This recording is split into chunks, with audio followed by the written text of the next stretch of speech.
Ignore that stop sign the same way I did the last one, and we keep going. I go straight through it. Now I'm coming up to a four-way intersection, and I treat the red light the same way I treat the stop sign in like rush hour traffic. What's most likely going to happen? You said you come to a red light, you're just gonna ignore it and keep going. I'm saying, but what be the cause and effect if I was to try to go Oh, you're through gonna have a wreck? it exactly? You see how common sense is because I ignored the signs, right? Right. So when we actually look at the signs, so when we look at the ancient committed or tree of life, the sign of life is known as the Ankh. Are you familiar with the Ankh? I am, but hold on. I don't want to get too far off and get away from like Adam and Eve Oh no, I'm getting back analogy. to it. I'm looping around. I'm just piecing it together for y'all. You're trying to say that the story of Adam and Eve is from Kemet, from ancient Kemet? No, I'm not ancient Kemet. The Oh, symbol of life is from ancient Kemet, oh, okay. and the symbol of the Christian cross when they removed the feminine and divine, and they changed it to spirit. The original Holy Trinity was Mother, Father, and Child. To this day, we need that to have life. And when they revised that, they took the woman out and made the woman spirit. So now it's Father, Son, and Holy Spirit. Can you have Yeah, life with two and dudes and a ghost? you, I mean, no, you cannot. But I think that has to do with like that's a different topic though, right? Like we're talking about something different now. I mean, no, I believe it's all connected. How To is it that connected it's to if Adam could be abusive? about Adam being being abusive. Oh, not necessarily that topic, but I was talking Oh, to okay. like the creation story or the creation of life. Oh, But you were saying that the apocalypse of Adam. You were telling me about the apocalypse of Adam and how it yeah, matches my he's basically prompt. was a Hold prisoner. on, Chief. Hold on, Chief. Let me finish. Oh, my You were, bad. yeah, you were saying that the apocalypse of Adam matches the prompt that I have. What if Adam was abusive? So we were talking about that, and now we're talking about how they plagiarized a lot of ancient Near Eastern stories. So we know they did. We know that the Hebrew Bible is influenced by Babylonian, Mesopotamian, Egypt, Rome, Greece, Assyrian, Persian mythologies, and then some of it was just made up from Hebrews. So we know that, but I don't want to get too focused on that. I want to stay focused on what if Adam was abusive. And so, what were you saying about the apocalypse of Adam? The apocalypse of Adam, basically confirming that Adam could have been abusive. What were you saying about that? No, I was saying that Adam was the abuse. He was basically feared for his life. And the only reason I brought up the symbols and that, because you know the Adam and Eve story, that's pretty much the explaining the creation of how life originated, according to their text or whatever. But according to the apocalypse of Adam, Adam was in an abusive relationship with the Creator and was trying to escape the Garden of Eden. Okay, give me just a second. What's up, YouTube fam? I welcome in. I'm just waking up, so I did not forget y'all. Everybody is just now coming on the live. We've only been live now for 12 minutes. Thank y'all so much for helping us get to 100 shares within the first 15 minutes. If you're in the YouTube chat, say what's up. Make sure you smash the like button and share the stream out. It is Maddie's hour tonight, y'all, and so hopefully we can have some good conversations. Let's see if we get different traffic because we started 2 hours late. Let's see what happens. Um, are you saying Adam was the abused? Because the topic, Chief, is what if Adam was abusive, which means we're talking about Adam's capability of being abusive to Eve, not Adam being abused by the God. I think Yeah, but they were yeah, both. that's all. Hold on. I think they both were abused by the God, but Definitely, definitely. we're talking about what the humans could have done to each other without that knowledge, and there is this different traditions that say that knowledge was sex because the word "no" is used as an idiom in the Bible. when a man has sex with with a woman. Um, and so they look at sex in the Hebrew scriptures. They see sex as a dirty thing or a utility until we get to the Hellenistic period and they start mingling with the Greeks and the Romans, and then sex it becomes a pleasure, and it becomes the thing that the God created women for to please men. It wasn't originally that. It was originally seen as something disgusting. They didn't want it, and in Yeah, fact, according to them, but that's yeah, not in hold our on, Chief, culture. Chief. Let me finish. I'm not Oh, talking my bad, about, my bad. I meet up. yeah, yeah. I'm not talking about Egyptian, like we're not talking about Egypt in here or Kemet. What we're talking about the Hebrew story. What if Adam was abusive? I mean, the Hebrew story about Adam and Eve. In Jewish tradition, they didn't like women. Like they saw women. Let me not say they didn't like women. They didn't respect women. They saw women as It's tools. curses. Like not Chief. I'm gonna ask you not to do that again. Okay. Let me finish. Like when because I sit and I listen to you, I want you to do the same for me. Especially since I just woke up and I don't have all my mental faculties all in line. Okay, let me come back to the world in a good vibe. I haven't even been up for an hour yet. Um, but damn, what was I saying? Um, shit. Oh, you talking about the Hebrew text? We're going back to the Hebrew Yeah, trans. they didn't see women as valuable in the ancient Near East. Women were seen as something that could be thrown away, and if a family had a girl, that was seen as a sad thing for the heavens, or a curse on the land, right? So they would have looked at sex, and they did look at sex as like a bad thing, something that they shouldn't know, because they said women were breaking their hearts, women were causing all kind of trouble, causing men to kill each other, right? And so sex is the thing that they're saying you should stay away from because of like the pleasure of sex, but using sex to bring another man into the world or another womb into the world. You could have one girl in your family so that you can have another womb, but sex was for the purposes of making more men to them. Does that make sense? Oh, I understand. I understand completely, and their side of the culture. Yeah, that's what we're discussing in here, Hmm. right? This is a deconstruction live for the people who believe in the God of the Bible. So, like, it's not to indoctrinate into ancient Kemet mythologies. We teach about the research behind the mythologies and different lives and our research, but it's not to indoctrinate into a new belief system.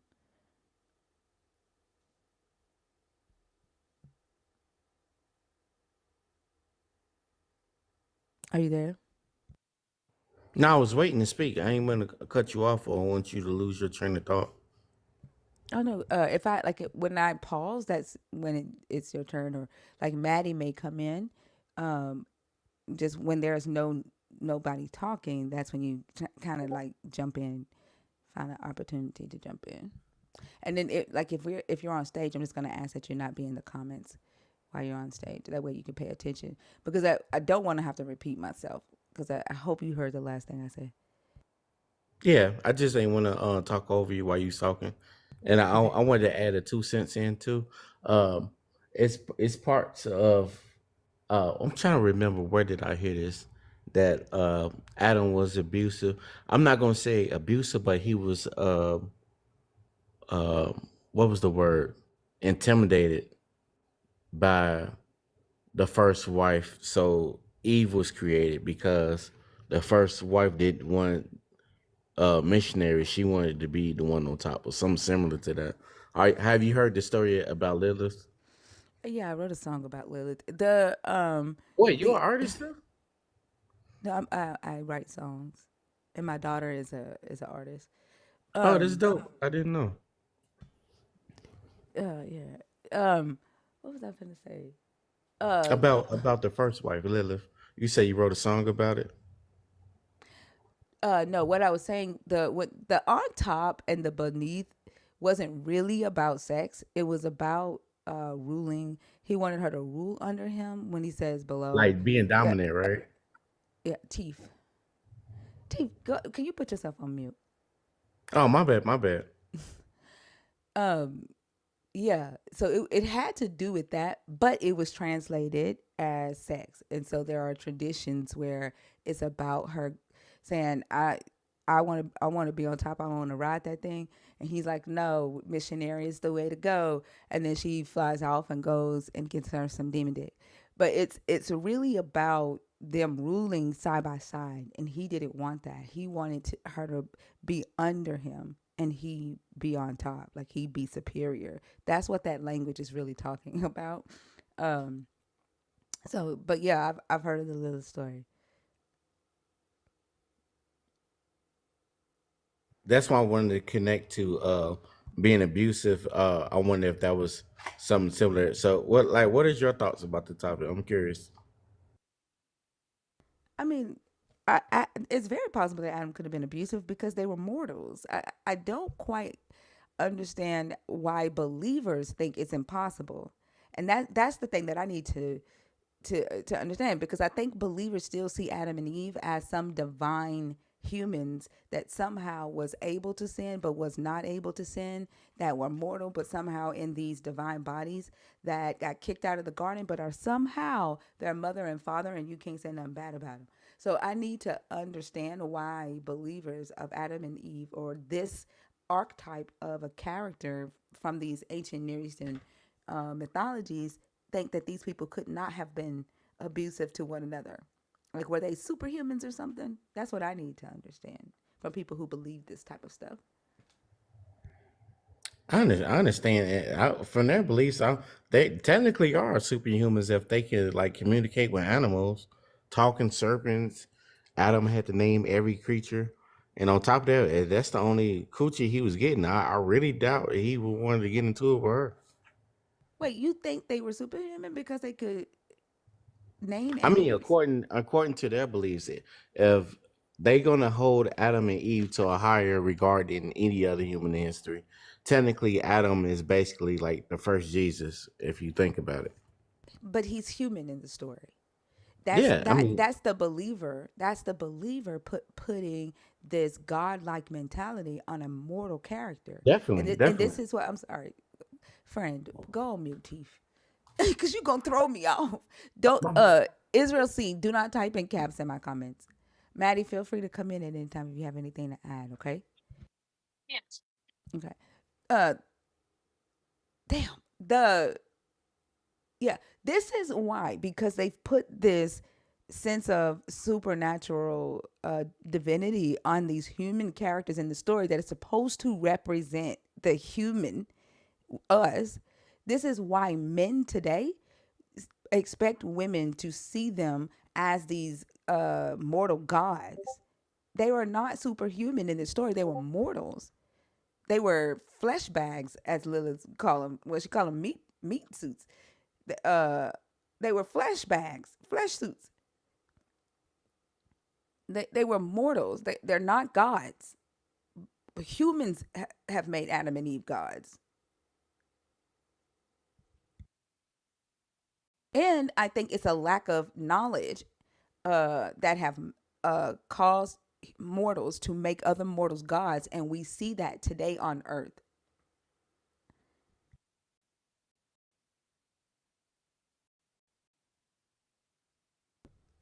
Shut up, Ronnie. Y'all come in here hating all the damn time. You think I don't know what you mean by that?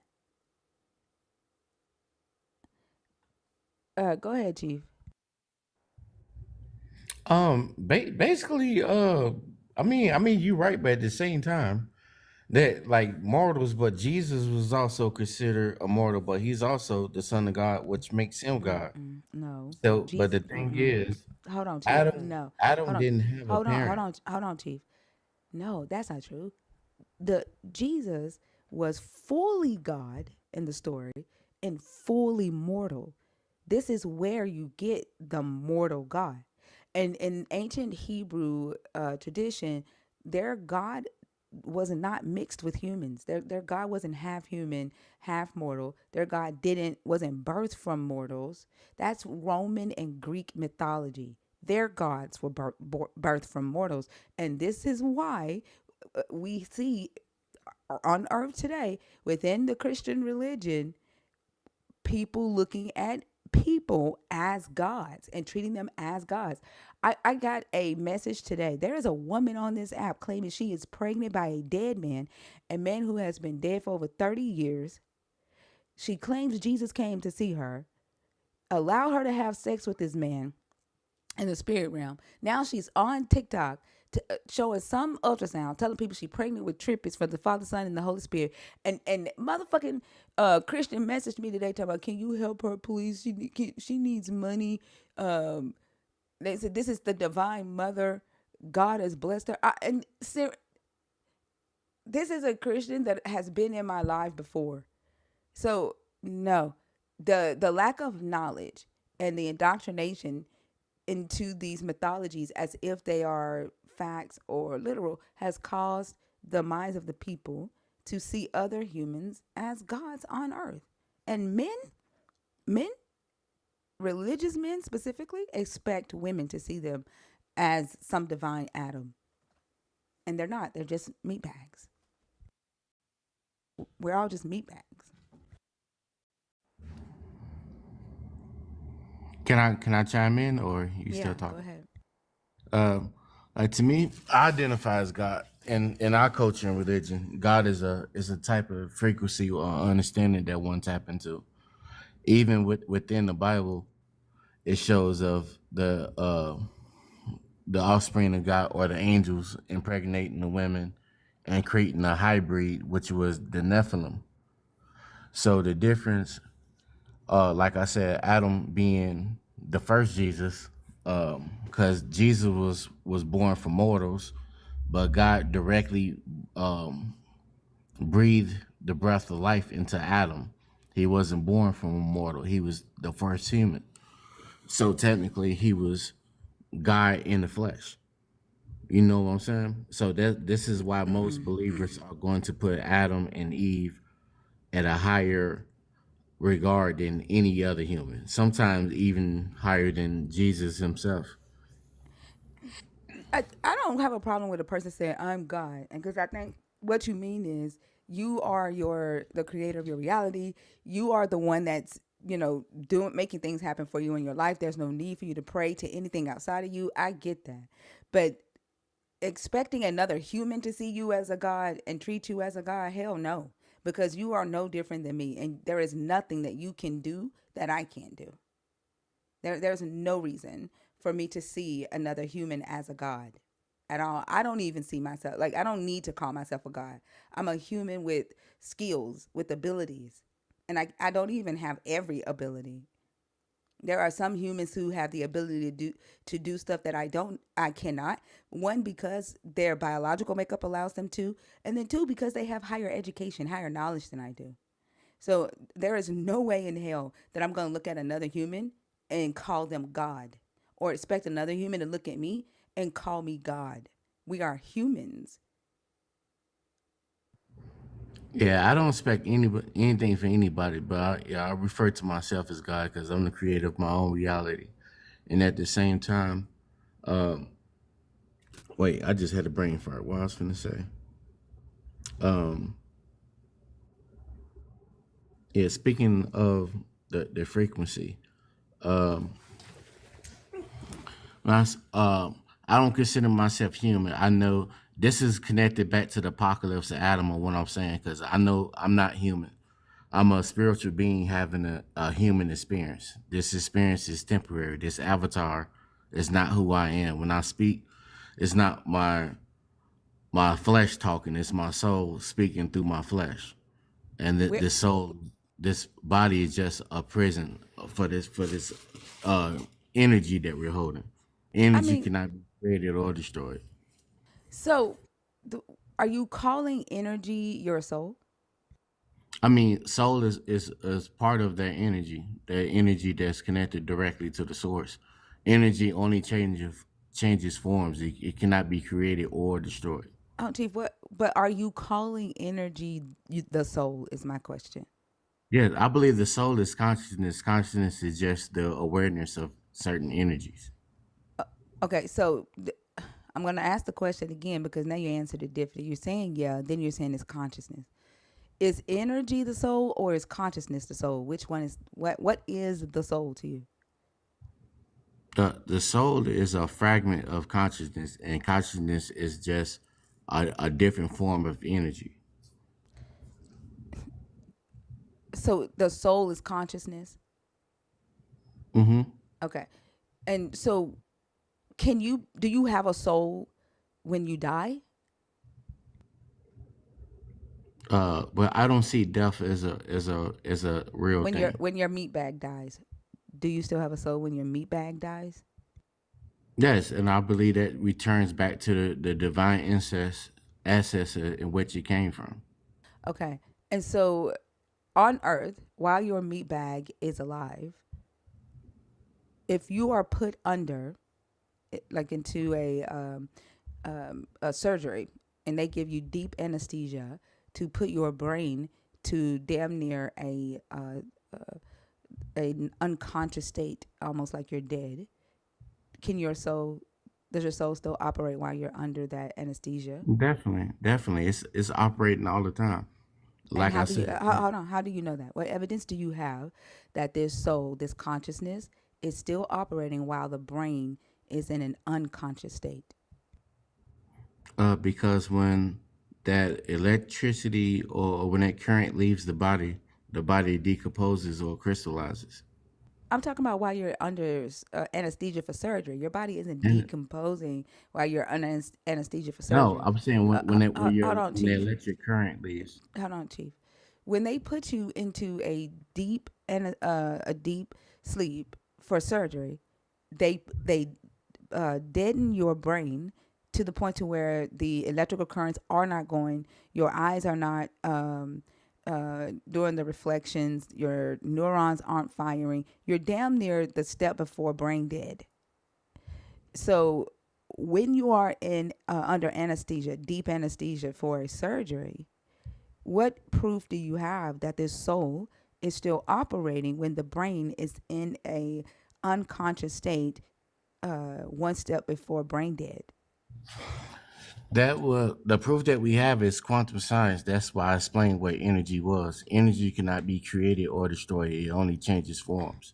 That's So not when you proof. tap into this frequency of what we refer to as God or as the soul, it returns back to as which it came. But that's not So proof. Hold on. Remember the question I asked you.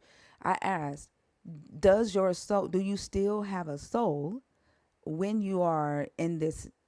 When your meat bag dies? You said yes. I said, what evidence of that do you have? Evidence is something that is demonstrably true. Like you can I prove mean, what's the it. Right? evidence for me can't be. Hold on, Chief. No, I'm telling you my standard of evidence. Right? I asked you for proof. Right? So I asked, do you have proof? And so, like, I don't know, a story where a study where a neurologist or a surgeon talks about how the person was still able to have a conversation with them while they're on the operating table, their brain unconscious and it's deep sleep. Like, did the soul have a conversation with the surgical team? Stuff like that is what I'm asking. How do you know that this soul still operates when the body dies and the brain that is inside the body I understand dies? what you're saying. I Yeah, answered it what the best way evidence? I could. You no, all you're That's doing why I is saying, referred it hold back on, to Chief, please don't, energy. Chief, please don't ever do that again, okay? Well, answer the question. You're talking while I'm talking. Oh, you asked me to answer something, so that's what I was doing. I was trying to explain to you that you're not answering the question, saying energy never dies, and your claim that consciousness is the soul, and that consciousness is a form of energy. I'm not talking about. I'm not asking you to prove that consciousness is a form of energy. That's not what I'm asking you. So just repeating that energy never No, dies. you're asking me Chief, Chief, a Chief, proof Chief, of the Chief, soul, Chief, let right? me finish, please. I don't want to Go get ahead. belligerent with you, but I will because I don't like for people to keep cutting me off like that, okay? And I've asked probably five or six, 7 times very nicely. Um, just repeating that energy never dies is not answering the question that I asked. I asked for evidence that this soul, that you still have this soul, that this soul is, that your consciousness is still yours, and that you still have this consciousness after your meat bag dies and your brain is in the ground rotting, right?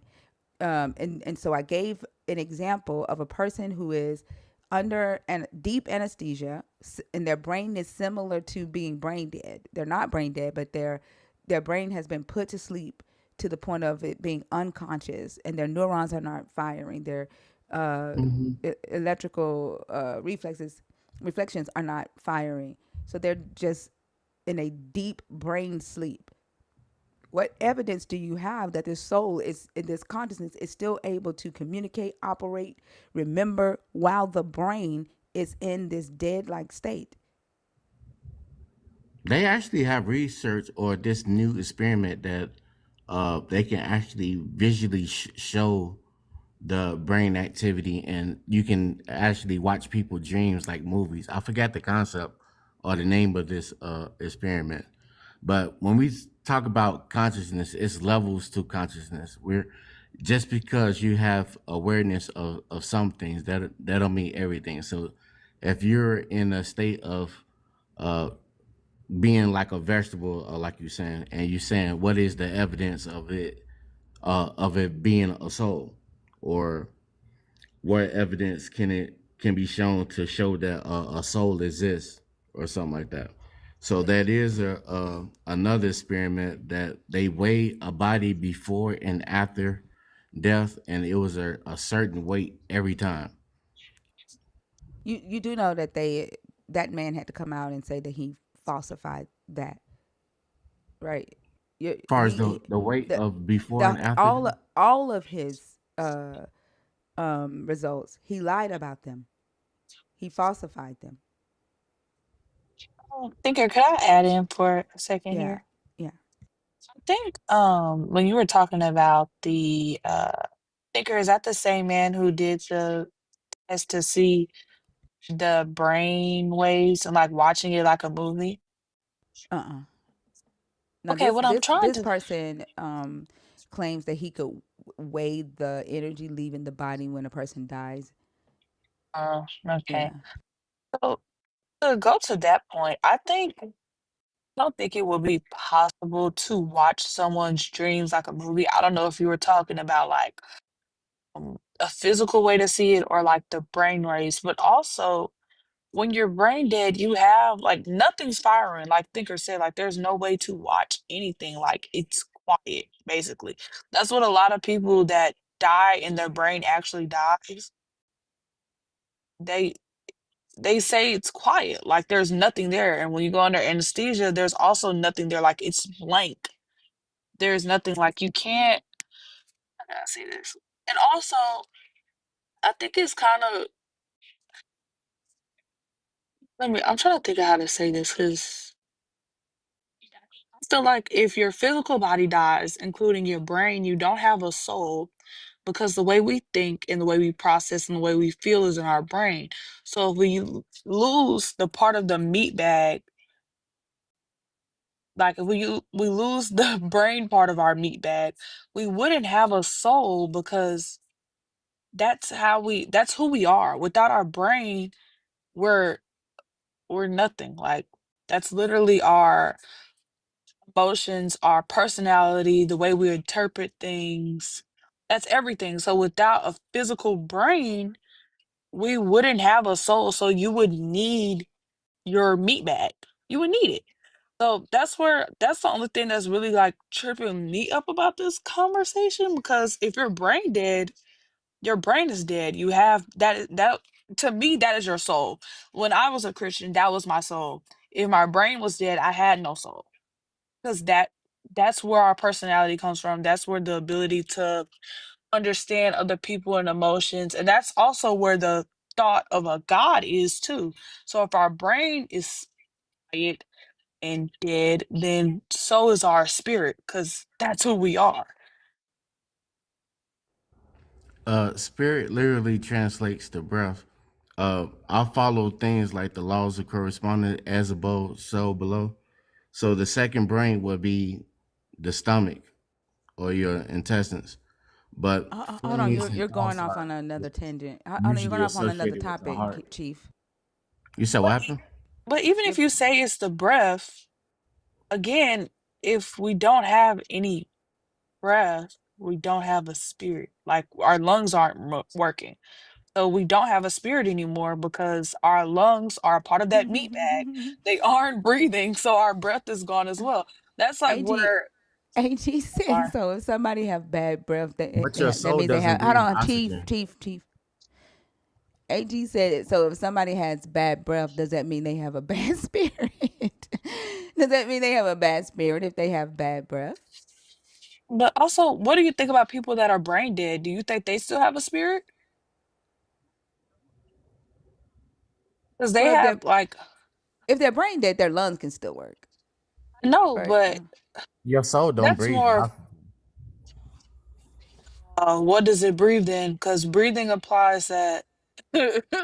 What did he just say? I missed it. And What did he say? feelings are associated with the heart, not with the brain. No, but that's not true. Our heart pumps blood. Our brain is how we process feelings and also how we show them. That's our brain.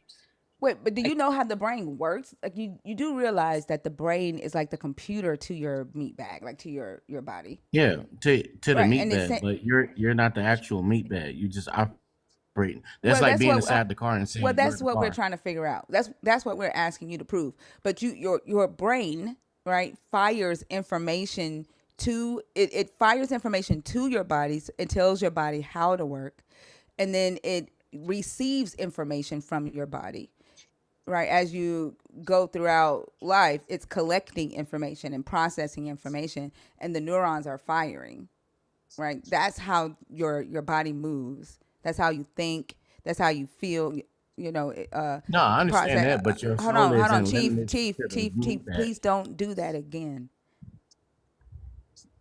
I promise you. What? Like Answer the we're question. not. You're you're talking while I'm interrupting talking, her. Chief. Oh. My bad, thinker. I thought we was having an open panel. I mean, but you can have an open panel without interrupting people. Like let everybody finish their thought before I came in and I said what I had to say. You just don't. You can't have an open panel and understand what someone's saying if you don't let them get the rest of the statement out. That's how you draw You you right, conclusions and Maddie. make assumptions. I Yeah, wasn't trying to cut off. I thought we was all in the open panel. I thought it was an open discussion. My bad, y'all. It is got an what I open just said. discussion, but yeah, it is an open discussion. But talking at that same, I don't know how people have conversations out in TikTok world. But five voices talking at the same time does not make sense to me, which is why I think a lot of people don't understand each other, right? Communication between humans is just horrible because they don't know how to be patient and wait and listen and actively listen when another person is talking. Consider what that person is saying before you respond. And so it creates a lot of arguments instead of understanding. But what we're trying to say is that your brain is the computer to your meat bag, and the things that you are saying, your emotions, your dreams, your breathing, even with breathing, you need that major organ of your brain for the rest of your body to know to do the things that it does. And if that brain is dead, then your body doesn't know that. Like this is why they put you on oxygen when you are under deep anesthesia. Because the machines have to breathe for you because your brain is in an unconscious state and it won't know that it needs to tell you to inhale, exhale. I understand biology. I'm just saying your soul or consciousness is not limited to a meat bag. That's all I was referring to. When Yeah, we're asking you to prove that, right? That's how this conversation got here. I asked, do you have evidence that this consciousness or this soul is able to operate and that it is still you when that brain, your computer, is when it dies or when it is in a unconscious state similar to brain death. Do you have evidence of that? Other than very no direct evidence, I can only refer to probably what they refer to as junk DNA. How we can hold special gifts and sometimes trauma within our DNA, or it can be passed down. But that's physical. That's still tied to the meat bag.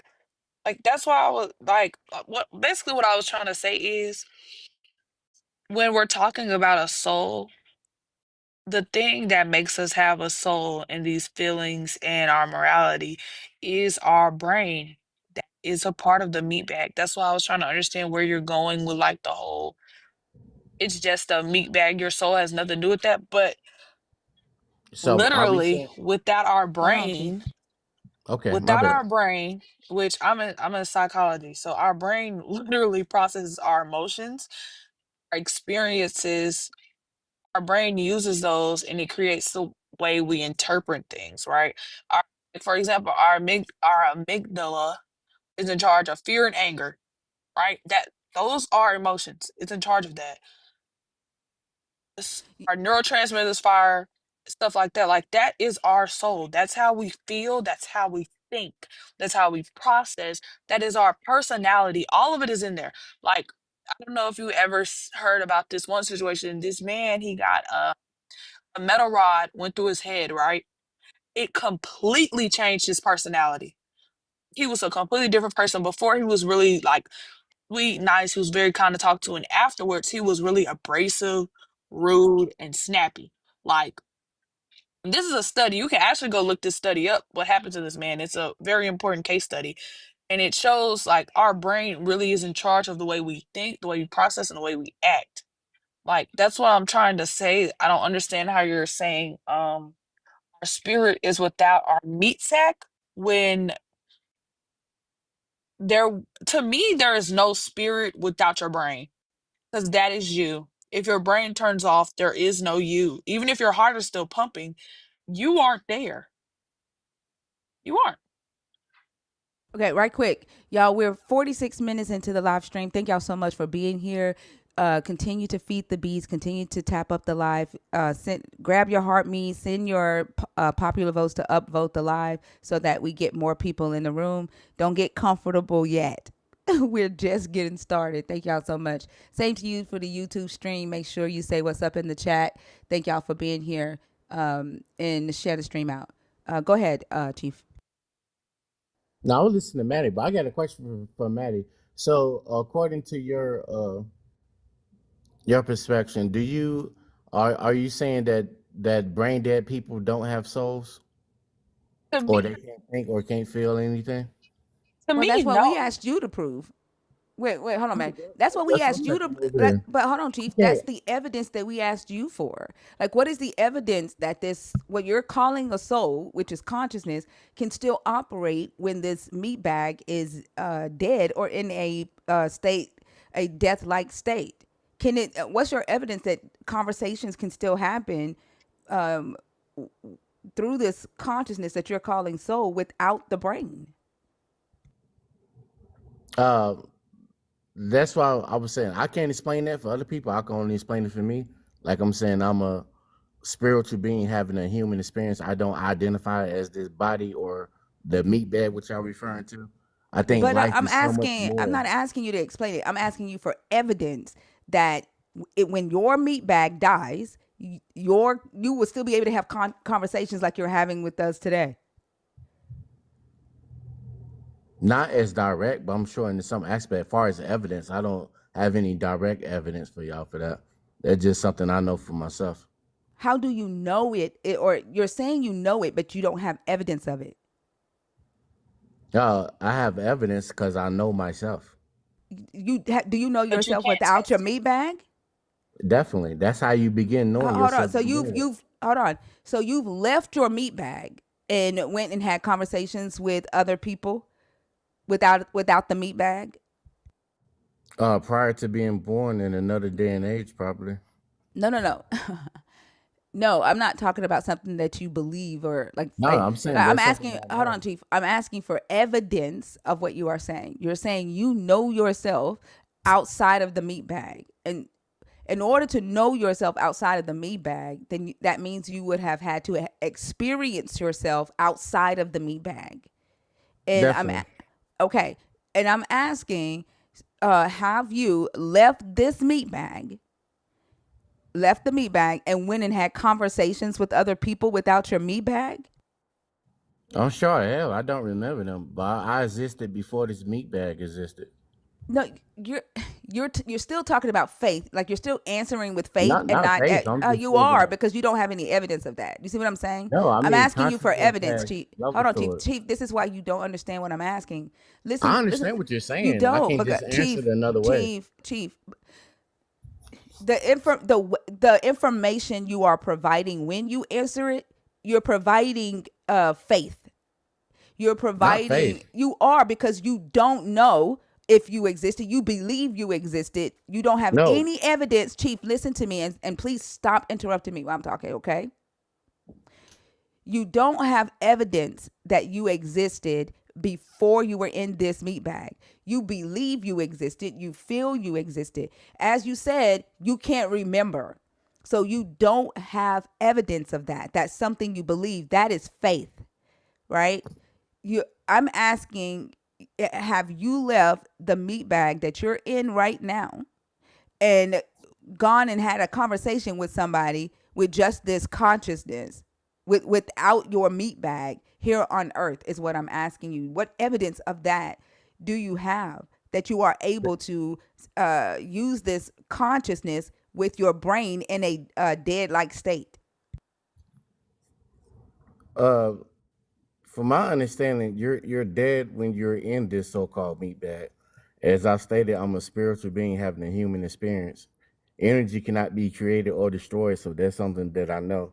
I know I'm part of that energy that's connected directly to the divine, and I know that energy was always before any humans or so-called Earth was created. I mean, that's how I know. That's not based on no belief. Do you see how you couldn't engage with the concept of death the way the question was presented to you? We're not talking about being spiritually dead inside of these meat bags with the meat bag still alive. We're talking about physical death. The question that I asked you was presented with death being the physical death of the meat bag, not a metaphorical death, not a symbolic death. And you didn't engage with that. You changed the meaning of death in the question and answered that way from a spiritual aspect. I'm not asking you that. I'm not asking you about spirituality.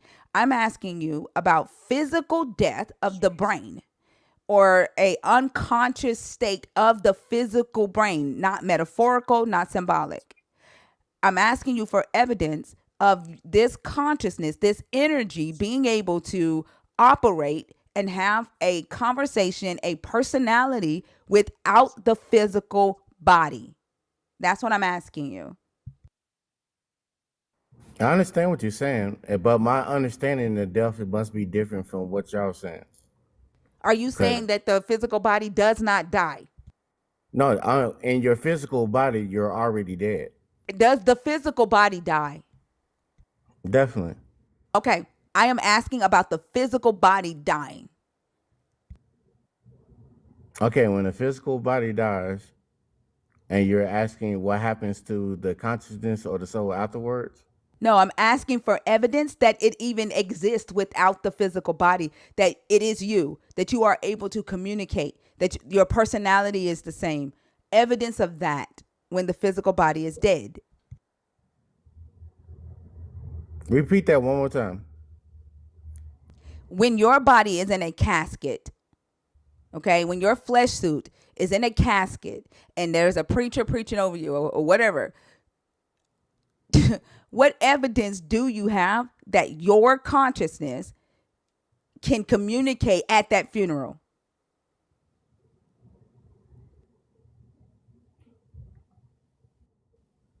Oh, when someone get a text message from my phone saying thank you all for coming, What, I'm gonna have Chief? somebody do that at my funeral. Do you realize that Do you realize that you have to use do you realize that you have to use the physical body of another human to send that text message for I you? mean, somebody will, and that And you're form gonna of plan consciousness. that before, and you're gonna plan that before you die.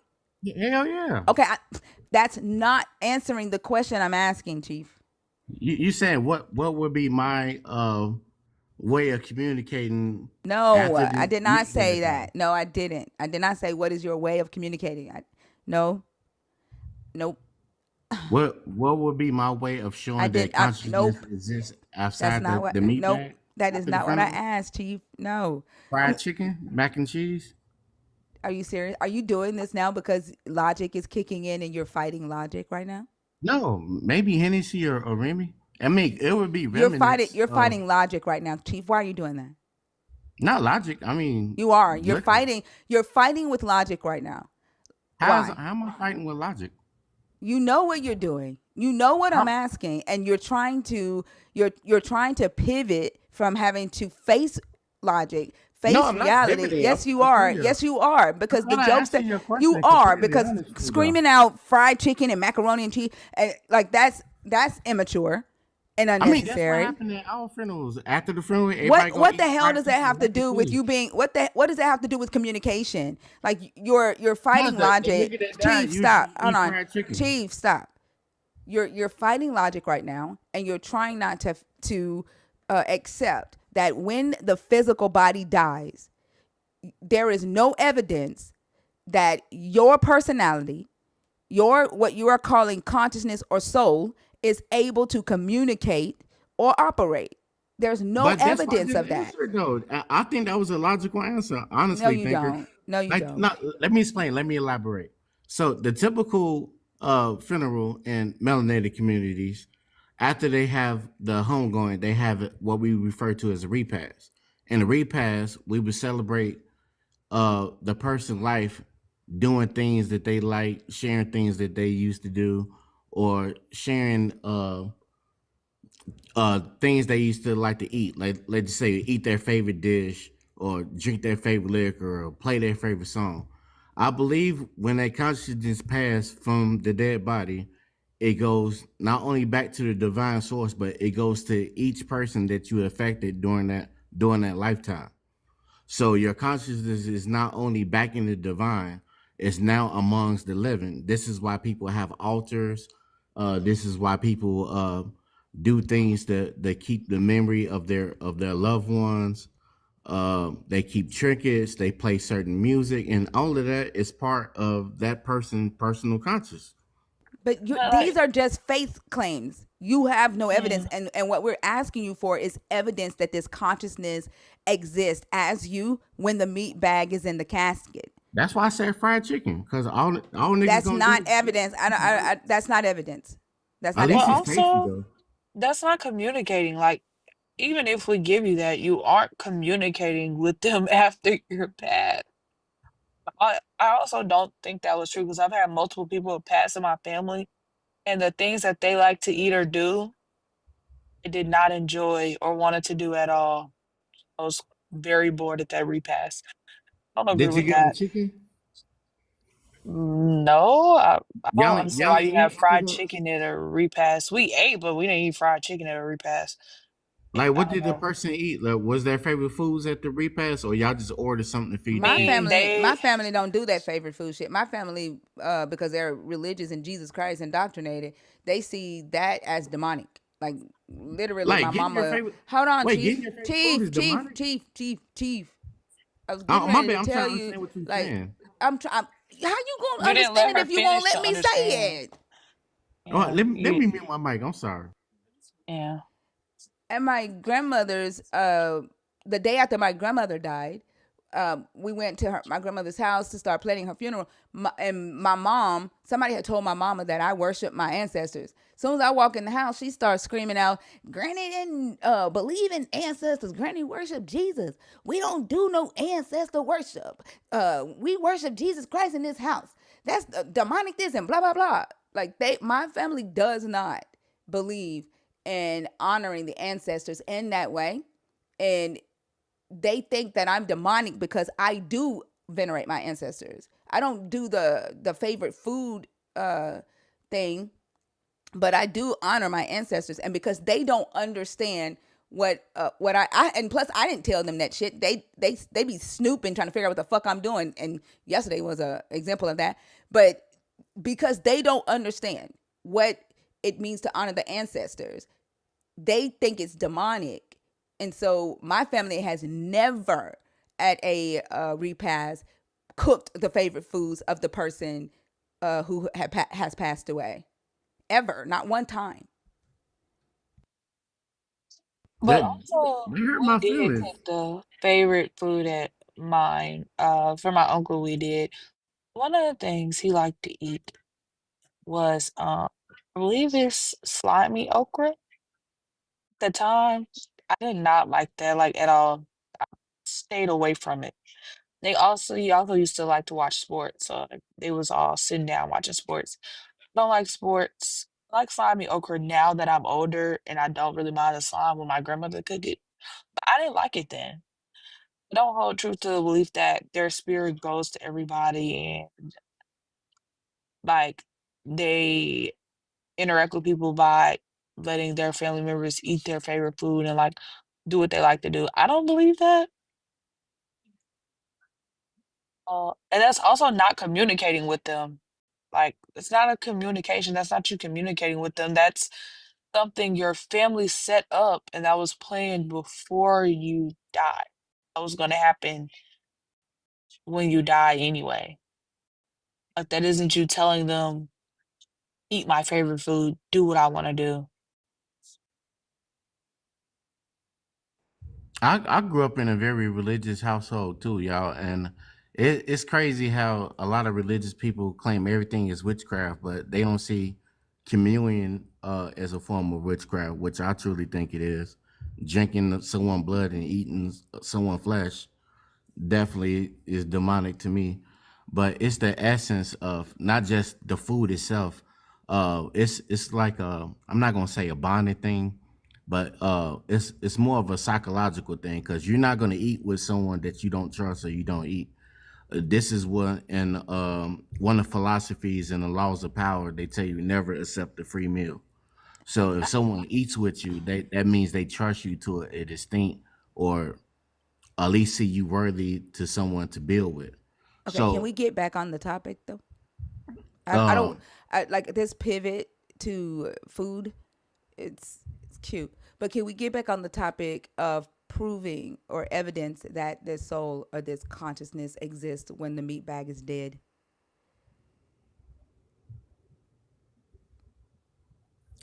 I'm sorry, say that one more time.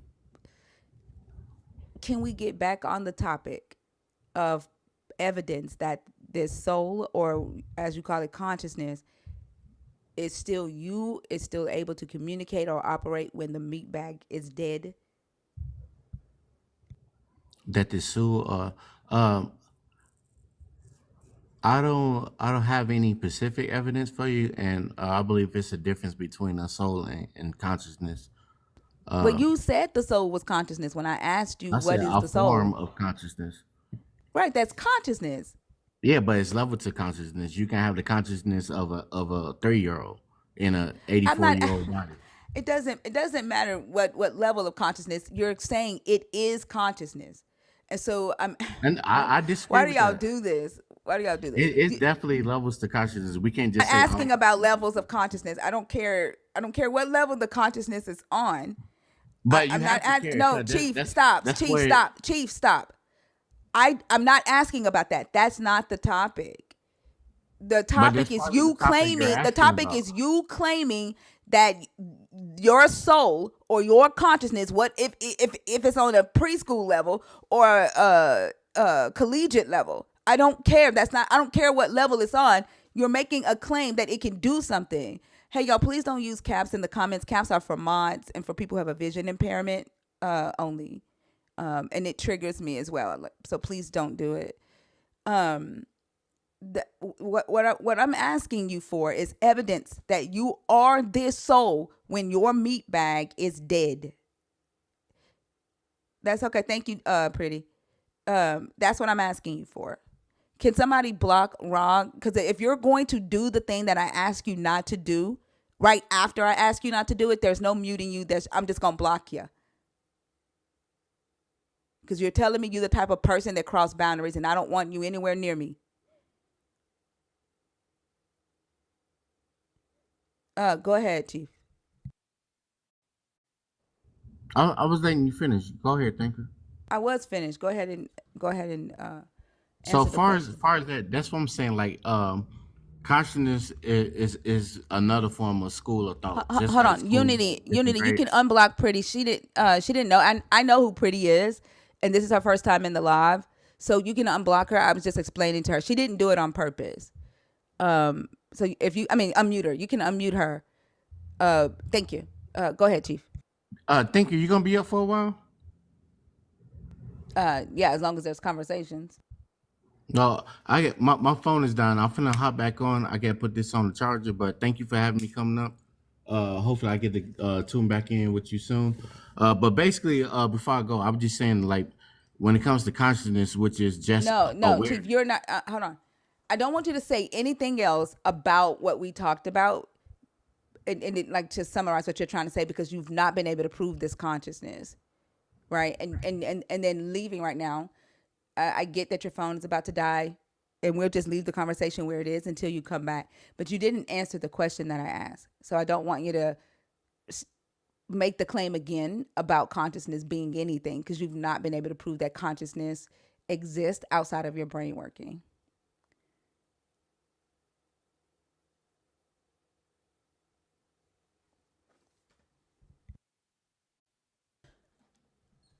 But if you have to go, I understand, and then you can come back another day and hopefully bring your evidence of it. Are you gonna make me chill, Marcus? I would like to see you do that. I don't understand why you would use your consciousness to type those three fucking words that you cannot enforce. I would like to see you enforce those words. Chief,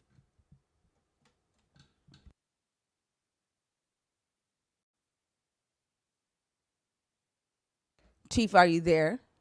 My bad. I'm here thinking, but you can drive. I'm trying to find my charger. I don't even know where it's at right now. Thank you for Oh, having me coming up. you're welcome. Just come back when you're fully charged. Have a good day.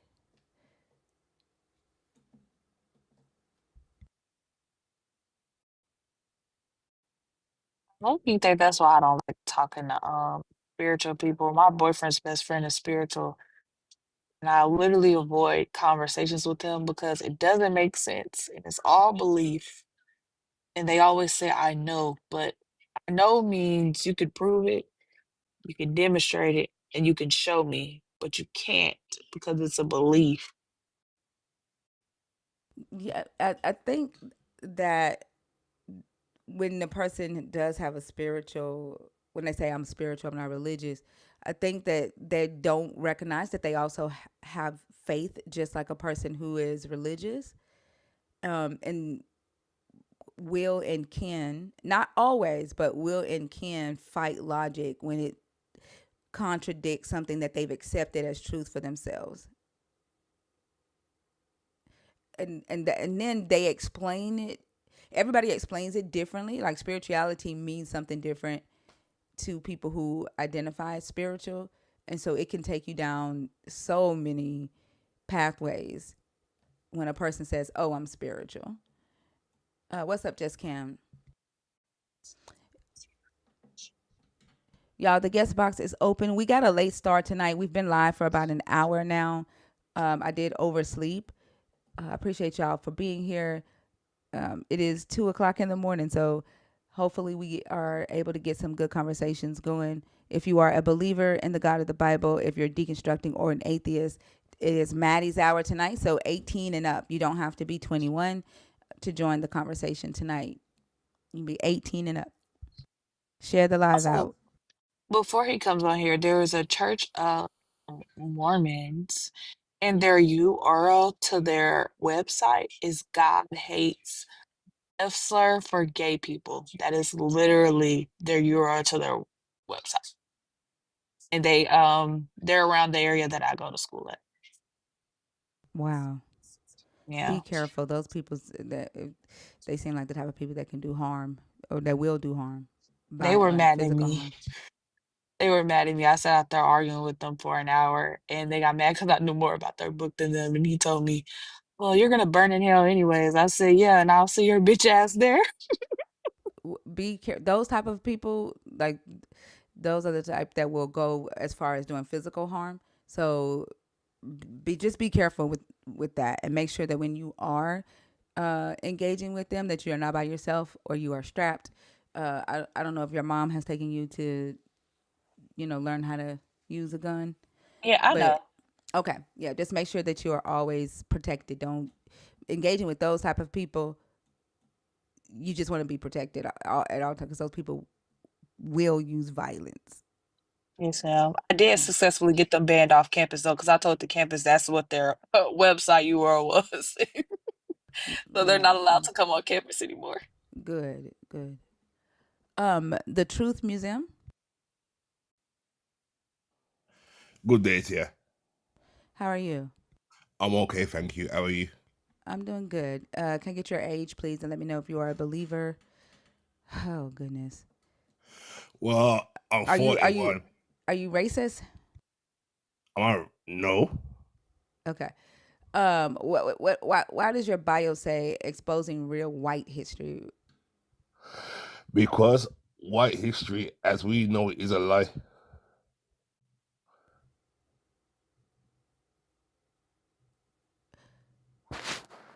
Does that answer your Is it? question?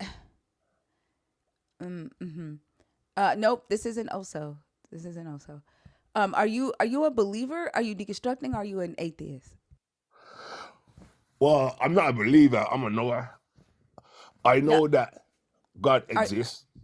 I'm asking. Are you a believer in the God of the Bible? How can I say? I'll say yeah. Okay. Uh, so I don't want you to just say yeah because I only have conversations with people in here who believe in the God of the Bible, people who are deconstructing their belief in that God, or atheists. So, do you really believe in the God of the Bible, or are you just saying that to be on in the I just conversation? answered your question. I can't. I already answered that question. Did you not hear why I asked it again? You Yeah, said my answer I'll says. just say when you say I'll just say yeah, that means that you're just saying something. I do not want you uh Wow. to pretend so you can be in the conversation. Does that make sense? I don't want to waste my time on that. That's your perspective, though. I've already Which it's given you. not a perspective. I'm trying to I've already. clarify, and I'm asking: do you really believe I is said in the yes. God of the Bible? Yes. Yes. Yes. Okay, all right. The pick one of the topics on the board. Watch this. Let's go for the one at the top. What if Adam was abusive? Yeah, go ahead. What are your thoughts on that? Well, I don't think he was. To be honest with you, I think that question there, yeah, is quote unquote the same kind of rhetoric that's being pumped around society today. Yeah, that's trying to paint men as evil. When reality, when you look at what a dark entity consists of, you wouldn't be looking at Adam. Let's say you'd be looking at Eve. It's very interesting that you come up here to say that women are dark energy, but let's just look at the flesh. Let's just look at the fact that Adam was human and Eve was human, and they both had the same body. They had arms, they had legs, they had a head, eyes, a mouth, a heart, and a brain. And this body was capable of feeling emotions. This body was capable of speech, and this body was capable of hitting or tripping. Correct? Well, that's currently what it can do today. So the body could not do any of what I just said when Adam and Eve were created. They couldn't do any of those things. They could not talk. They could not raise their hands and their hand connect with the body of the other person. They could not trip a person. They could not get frustrated, is what I'm hearing you say. Oh, I see what you're saying. Well, yeah, because at one point in time, when they were operating at their, let's say they were operating in their highest selves before they had their great fall, they wouldn't have had the notion to harm. But I'm not asking about notion. I'm asking physical capability of their bodies. What could they do and what could they not do as humans with their physical bodies before they ate from that tree? well, I don't know because I wasn't there, so I can't say they couldn't do this or they couldn't do that. So I can't answer that question. Can you use logic and common sense? Again, Did they have 2 arms? Obviously, I agree they had 2 arms, 2 legs. Okay, hold on. Let's do this one at a time. They had 2 arms. What could their 2 arms do? Anything that they wanted to do in it. Like what? Name something. Make food, flipping, use their hands to make gestures. Could it make the gesture of a slap or a punch? I believe so. Okay, did they have 2 legs? Yes. And could their legs kick? Yes. Did they have a brain? Well, yes. Could their brain process emotion? Correct. Did they have a mouth, a voice box, and a tongue? I'm assuming so. And could that mouth, voice box, and tongue produce speech? Yep. What's your point? Are those things that I just listed the things that could be used to abuse another person? Most certainly. So then if Adam and Eve had 2 arms, 2 legs, a mouth, a voice box, and a tongue that could do the same thing that your 2 arms, your 2 legs, your voice box, mouth, and tongue can do today, then it is possible that Adam could have been abusive to Eve.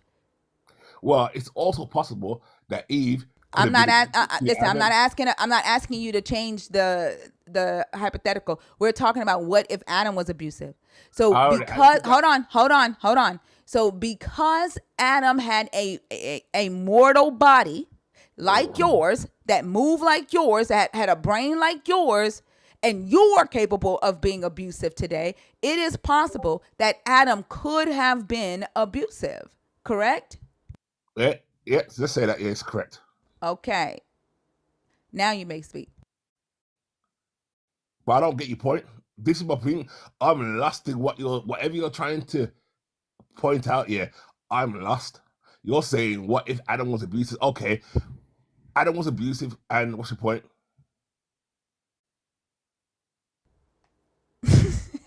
Why does it upset you all for me to think, what if Adam was abusive? Is Adam your God, or are you like a version of Adam and therefore you are God? Is Adam divine to you? I'll ask you a question, yeah, and you seem to be I'm giving you the point. Is Adam divine to you? Like, why does it upset you to think that Adam could have been abusive? It doesn't upset you to think that Eve could have been abusive, that Eve is dark energy. Why does it upset you to think that Adam could have been abusive? Well, your interpretation is very clouded and distorted, number one, yeah, because I'm not upset. That's the thing. So you can't try to paint me out as being upset here because I'm not playing your game. Cool. Yeah. I mean, I'm not upset. it is what I mean. It is what it is. You don't like. You don't like. Hey! Stop, internet. Stop. You don't like that. I asked the question, what if Adam was abusive? You don't like that. So I am asking you, why don't you like that? Again, yeah, you are very you're reframing what I'm saying. I didn't say I don't like it. These are your words. This is your interpretation, not mine. So I'm not gonna respond to your interpretation of me when I haven't confirmed what it is you're saying. Oh, okay. So then I guess we're done then, right? Let's finish what I'm saying. Well, please, no. There's nothing else that you need to say. Nope. There's nothing else you need to say. We're done. You answered the question. Adam could have been abusive. You answered the question. Then we're done. Very narcissistic, but go ahead. No, there's not. You don't even know what narcissistic is, Noah. You just Okay, use then words. You don't even know the definition of narcissistic. You you sound came like a up. narcissist. Hey, I'm You talking actually right sound now. like a narcissist now. You Carry on. don't know the definition of narcissistic. You came up to talk about what if Adam was abusive. I had that conversation with you. You've already concluded that yes, it is possible that Adam could have been Hey, abusive. You asked me what the point was. I tried to engage with you on that and you are right explain to now. you what the point was, but you're not mad, but now you're fighting the mute button. There's nothing else to Again, yeah, talk to because you what I about. never thought, yeah, There's it's just nothing proves else. how There's abusive, nothing yeah, else to talk to you about, Noah. you're Happy abusive. Noah. Happy You're Noah. emotionally Happy abusive. Yeah. Noah. Look at you. Happy Noah. Look at You're you. not mad. You're not mad. You're a big You have a man. conversation. You're a happy man. You know everything. You're not Yep. mad. You're not mad. You're happy. I'm upset about that, innit? You're Look at not. the You're not narcissist. upset. You're not upset. In that. You're a In that. straight In that. You're not upset. You narcissist. like I This is how tried to. Yeah. You don't even know what that means. I This is how tried to have a conversation with you. But This is you how want to come up here and you want to do what you want to do in my space, and I'm not gonna allow you to do it. I'm not gonna allow you to do it. It not. You're a narcissist. This is. I guess this You're is a what dark narcissist, just energy like most feels women. like. This is what it would be like, right? Narcissist, just If like most since women. when Eve got wisdom and realized that Adam was abusive, and Really? Adam was trying to turn you're the abusive lies one. into Look at your truth, behavior. and Adam You're a said, "I'm not narcissist. mad. I'm not mad. I don't know what you're trying to perceive." Now, you can either participate in this conversation or you can get down and you can leave. Which do you want to do? Listen, yeah, if you're gonna talk over me, The way that you just got trained to mute yourself without me muting you is fucking wild. No. Nobody muted you. Like, you expected the mute and you just stopped talking. That Yeah, shit man. is funny. That is hilarious. you're a demon. I know. Just like modern women today are demons. Yeah, I know I'm a demon. Do you know demon means intelligent being? Did you know that, Noah? Did you know a daemon was an intelligent entity? Well, the context I'm talking about is being very malevolent and The evil. kind that That's men you. made up. You're talking about the kind that men made up to talk about women who had wisdom. You are weak. That's the kind that you're You are talking a about. weak individual. That's the You have kind that daddy you're issues. talking about. You've got daddy issues. My daddy's in the grave and he has no You got daddy consciousness. issues. My got daddy daddy's my issues. daddy's been in You the got grave for daddy issues, 19 yeah. years and he Silver has no daddy. consciousness. You can't dominate me. I've already did it. You've already muted yourself without me having to touch the screen. You've shown what power I have. Yeah, you're You've waste. shown the power that I have. You obeyed. You behaved and muted yourself. I was just gonna tell him he is in fact getting dominated, so I don't know what he think is going on right now. Demon did not mean malevolent, and it's not malevolent. It's malevolent. And Damien was a intelligent entity. A daemon was a lower level entity, and it was humans who put those two words together to create the demons that y'all are so called scared of today.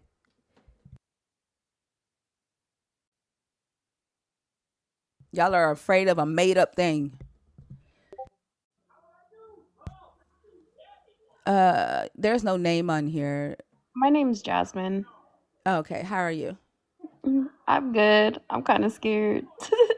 Don't be scared. You're gonna talk to Maddie. Maddie is our co-host for 23 and up. I mean 18 and up. And I see in your bio you're 23. Yeah. Okay. Are you a believer? Are you deconstructing or an atheist? I'm a believer. Okay. Go ahead, Maddie. I'm gonna go get some coffee. I'll be right back. Okay. Okay. All right. I'm back. Up to 24. Which one of the topics you want to talk about today? On how free was Adam and Eve's free will before eating the fruit? Yeah. What do you think about the topic? So, I feel like Adam and Eve had full free will. They could obey God or disobey God. I feel like the difference is that they didn't have the evil desires yet, so sin wasn't inside of them, and that's why the serpent had to tempt them from the outside. The outside of what? He was inside the garden. No, I know, but like Mhm. by outside, I'm talking about like external temptation, if that makes sense. Oh, okay. So my response to that would be I don't think their will was free at all because he told them not to eat from the tree. That's like a restriction. So if your free will is restricted, then it's not free. So I don't think there was a free will. And they also didn't have the free will to understand the knowledge of good and evil until they ate the apple. And also the snake didn't deceive them. He actually told them the truth because they didn't die, they lived. Like the God tells them that they're going to die, and the Hebrew word is mut, which Mhm. means to die that day. They did not die that day, they lived. So when the serpent told them, "You're not going to die," he told the truth. He didn't deceive them. He actually told them what's going to actually happen. Their Mhm. eyes were going to be open, and it in fact was. Right? They realized that they were naked and stuff like that. The God is the one who lied, and he even admits to it because he says, now they know good and evil, like us, which is referring to himself and other gods. Yeah, I totally hear you of what you're saying. Mhm. I do feel like I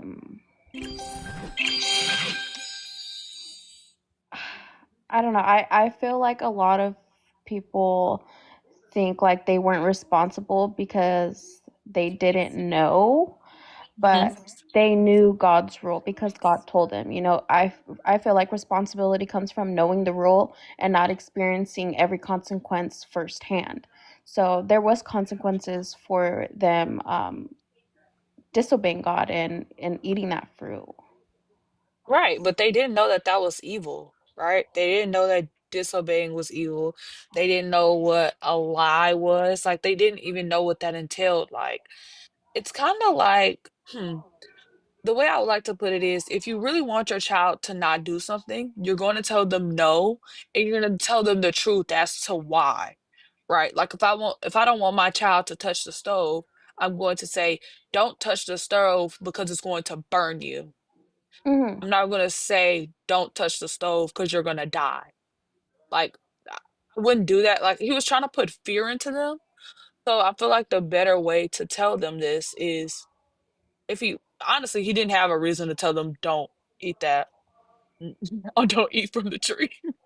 But if you want to guide your children, you're going to tell them you don't want them to do it and why, and the correct reason why, instead of lying to try to scare them, if you get what I'm saying. And Eve did not know that disobeying the God was evil, right? Because they lacked the knowledge of good and evil. She did not know that disobeying and eating this fruit was a bad thing. But they understood God's command and the consequences. Knowing isn't the same as experience, but they were fully responsible. No, they weren't. If they didn't understand it fully, how could they be? Are you going to say like a child? Like, are you going to say a child is responsible for getting ran over because they walked into the street? No, it would be the parents' Right. responsibility. Right. Because they weren't informed correctly. Right. So, Right. how are you going to blame them and they weren't informed correctly and they didn't know that this was a bad thing to do? Like, the child didn't know it was a bad thing to walk in the street. Right. But they walked in the street and they got hit. That falls back on the parent. But also, is good and bad, good and evil the same thing? Is good and bad and good and evil the same thing? Can something be evil but be, uh, I mean, right and wrong, good and evil, are they the same thing? No, they're different. Right. So saying that whether Eve knew that it was wrong to eat from the tree is not the same as saying that she understood it to be a moral evil. And that's the knowledge that the God commanded them not to obtain, is the awareness of being able to identify something as morally good or morally evil. So it goes back to God had specifically told them one thing, and that was the only command that God had given. What So does that have to do with whether she knew it was morally evil to disobey the God? She didn't know that disobeying was a moral evil. She had no way of knowing that your God would curse the whole humanity after her. She had no way of knowing that her disobedience would then cause sin, like every human after her to be born in this sinful nature that you guys believe you're born in. Because your God commanded her not to get that type of knowledge.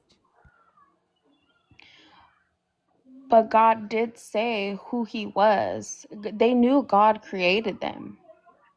Creation doesn't mean they know that he's whether he's morally good or morally evil though. Just because something creates you does not mean that you automatically see that thing as good, morally good. Nor did they know why, like if it's a good thing to listen or not. Like they didn't know. It's literally they were literally like kids. They didn't know.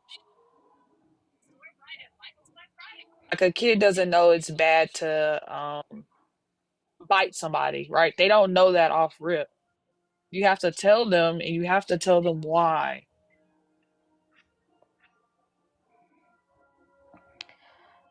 I feel like knowing evil isn't required. But they understood God's command and the consequences, and that's enough for responsibility. So But if they God didn't. commands you, give me this one second. If God commands you to go into someone's house and slaughter everyone in the house, do you just obey that, or do you consider to yourself whether this is a moral thing to do or an immoral thing to do? I wouldn't do it because that would not be of God.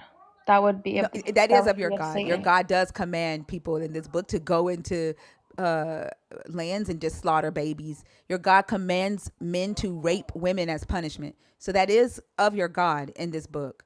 So if your God commands you to go into someone's house and slaughter them because they're wicked or savages, he just says to you, Jasmine, the people two houses down worship Allah.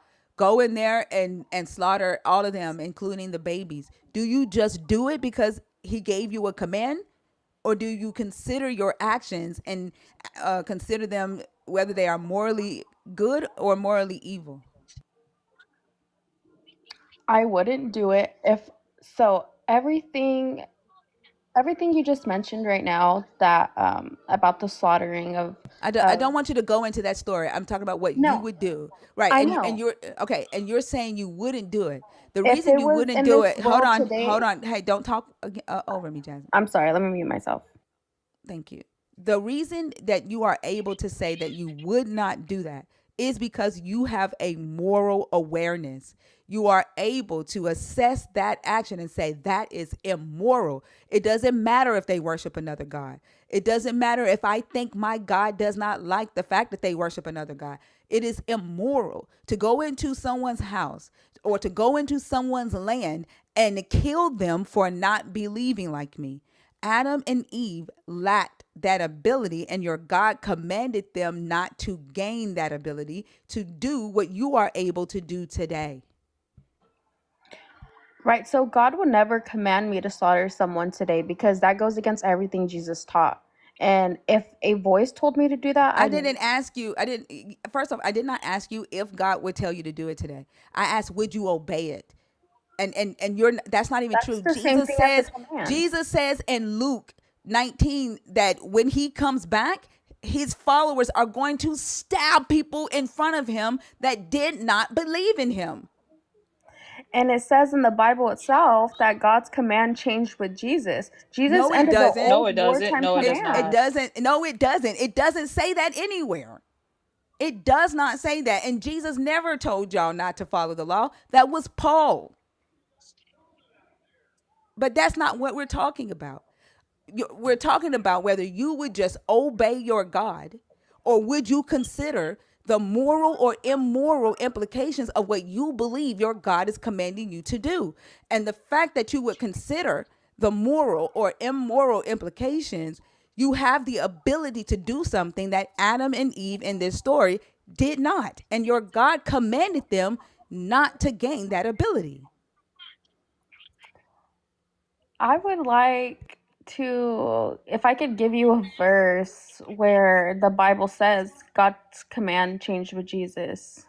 That did you If not it's hear me from just say Paul, that that is Paul? if it's from Paul, don't say it because that isn't Jesus. And Paul said a lot of things that Jesus disagreed with, and so did the God. Don't be a Paulinian. You're a Christian. You're not supposed to. You're supposed to be listening to the teachings of Jesus, I do listen to the teachings of and not Jesus, if you're and it's about to the say whole something Bible. from Paul. You're It's the not. whole Not if Bible. you're finna say something from Paul. It's the whole Bible, though. No, it's Is the not. teachings of Jesus. Jesus. The whole Jesus Bible literally is the says. teachings of Jesus Jesus. literally says he comes to fulfill the law. That is what he says. So are you gonna argue with what Jesus says because of Paul? Then on top of that, Paul is a human. Like it's like y'all see Paul as some divine figure, the same way y'all see Adam and Eve as divine figures. And then Jesus is like, I don't know what Jesus is to y'all because y'all rarely quote Jesus. Y'all quote Paul all the time. But Paul was a human, like your pastor. He was a human claiming that that this dead Jesus was talking to his mind. Like your pastor will claim the Holy Spirit is speaking through him.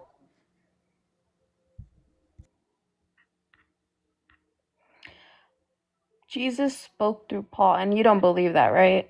I just There's said no. those words. I just Right. That's what said I'm saying. Paul. I'm just Hold on, confirming hold you on. You don't. can't. Hold on. It's not whether it doesn't matter whether I believe it or not, right? What I'm saying is Paul is a human who is claiming that the Spirit of Jesus was giving him revelation to his mind, the same way your pastor claims the Holy Spirit is speaking to his mind and giving him sermons. None of you can prove that a God said anything to your minds. It doesn't And matter if I believe it. We're talking about Paul being a human just like you. and also, why would Jesus go into Paul's body and directly contradict himself? That doesn't make any sense. It doesn't make any logical sense at all. And if you think that makes sense, you're believing in someone that's always contradicting themselves. And that enough should be reason not to believe in someone that's always going to contradict themselves. Because what do you follow? Like if Jesus. Paul told you, no, you don't, you follow Paul. No, I don't. Yes, you do. If you believe that Jesus was in Paul, you're following Paul. You're believing that Paul was speaking for Jesus. You're following Paul. You're not following Jesus. Because if Jesus told you, let's, for example, if Jesus says, okay, guys, I don't want you to wash your hands, and Paul says, wash your hands, who are you going to believe? If when Jesus was alive, he said, don't wash your hands, then Paul says, wash your hands, who are you going to listen to? Jesus. So why are you listening to Paul now? We're telling you that Jesus said he comes to fulfill the law. He said I came to fulfill it, not abolish the law and the prophets. And in Matthew 23, he told his disciples to follow every bit of the law. There is not one verse, one quote from Jesus saying, do not follow the law. You no longer have to follow the law.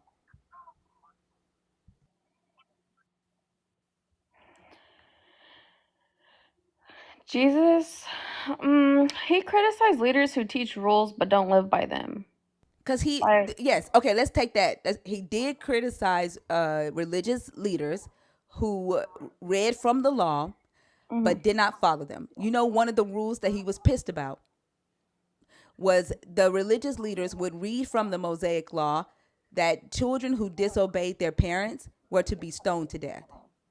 And the religious leaders were allowing the children who disrespected their parents to pay a fine instead of being stoned to death. And Jesus didn't like that. Jesus called them hypocrites.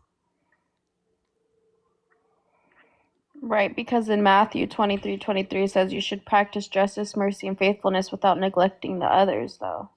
So do you think your parents should stone you if you disobey them? Should should execute you for disobeying them or disrespecting them? Because the law said so?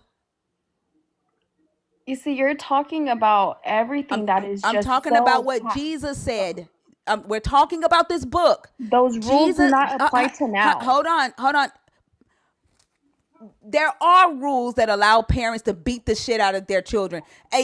A second grade teacher just beat the shit out of her 12-year-old son, and nothing happened to her. Beat him for 20 fucking minutes, and verbally abused him and taped it.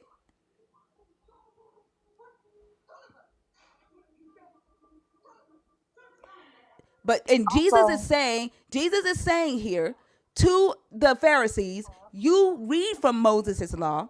You know Moses said these children should die the death for disrespecting their parents, but you allowed them to live. You allowed them to cry Corbin. That's what Jesus said. and also, if we don't live under those rules anymore, what rules do we live under? Of today, we live under the rules of today. Yeah, what's the Everything rules that of was today? Yeah, what's the rules of today? of the New That Testament, I can't give you off the top of my head. Right, but the New Testament doesn't go against the Old Testament. Jesus literally says he comes to fulfill that. So what new rules? So as Christians, this is how we view Moses' laws today. We Hmm. follow Jesus' teachings, which summarizes just to love God and love your neighbor, which is No, it Matthew. doesn't. Read Matthew chapter 22, 36 through you 40. don't Girl, know what the literally, hold no, on it we doesn't. you don't know what that means, but keep going.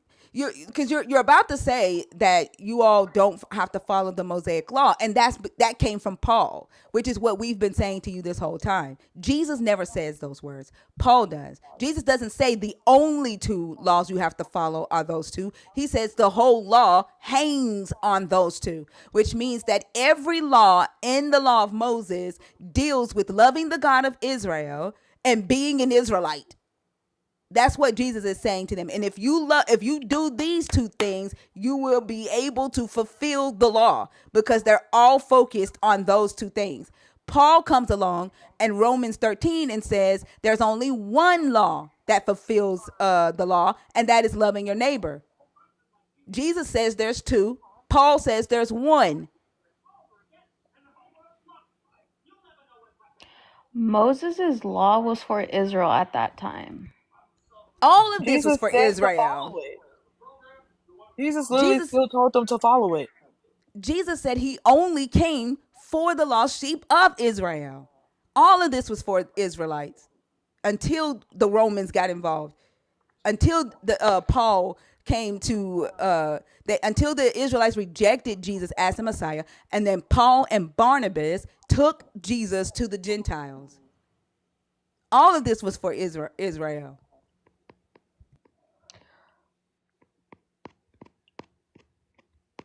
Paul didn't add new rules on his own.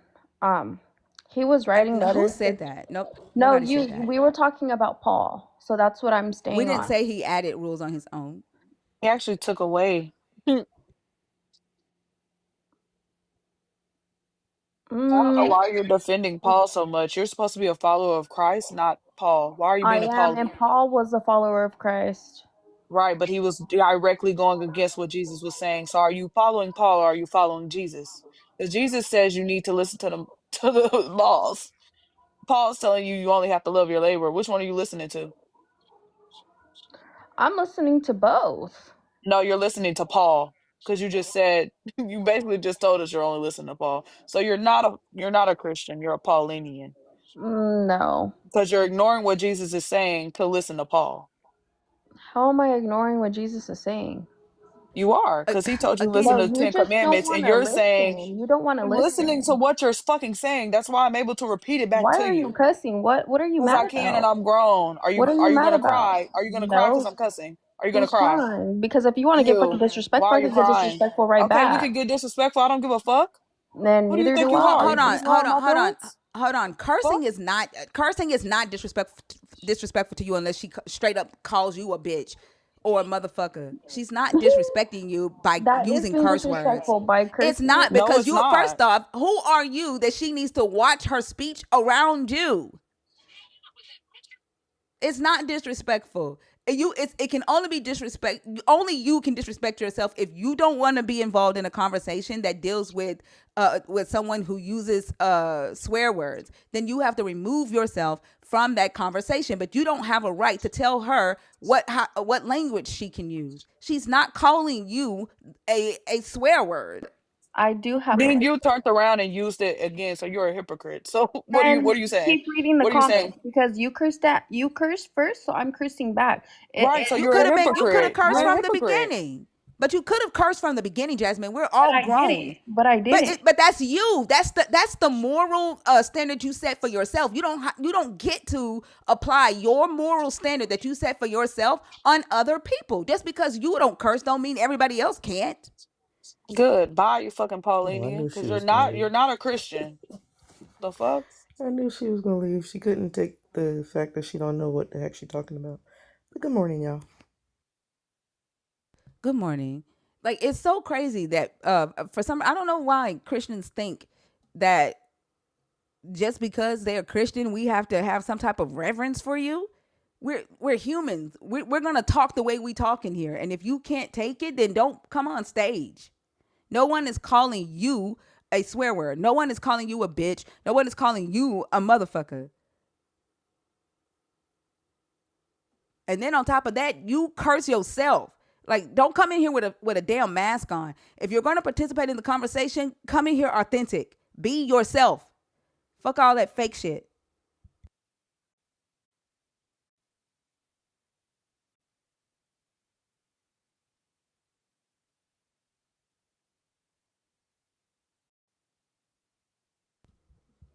I feel like Also, that's what, huh? I think they confuse cursing with cursing, if you get what I'm saying. Like to put a curse on somebody and to cuss. Like they conflate those two things.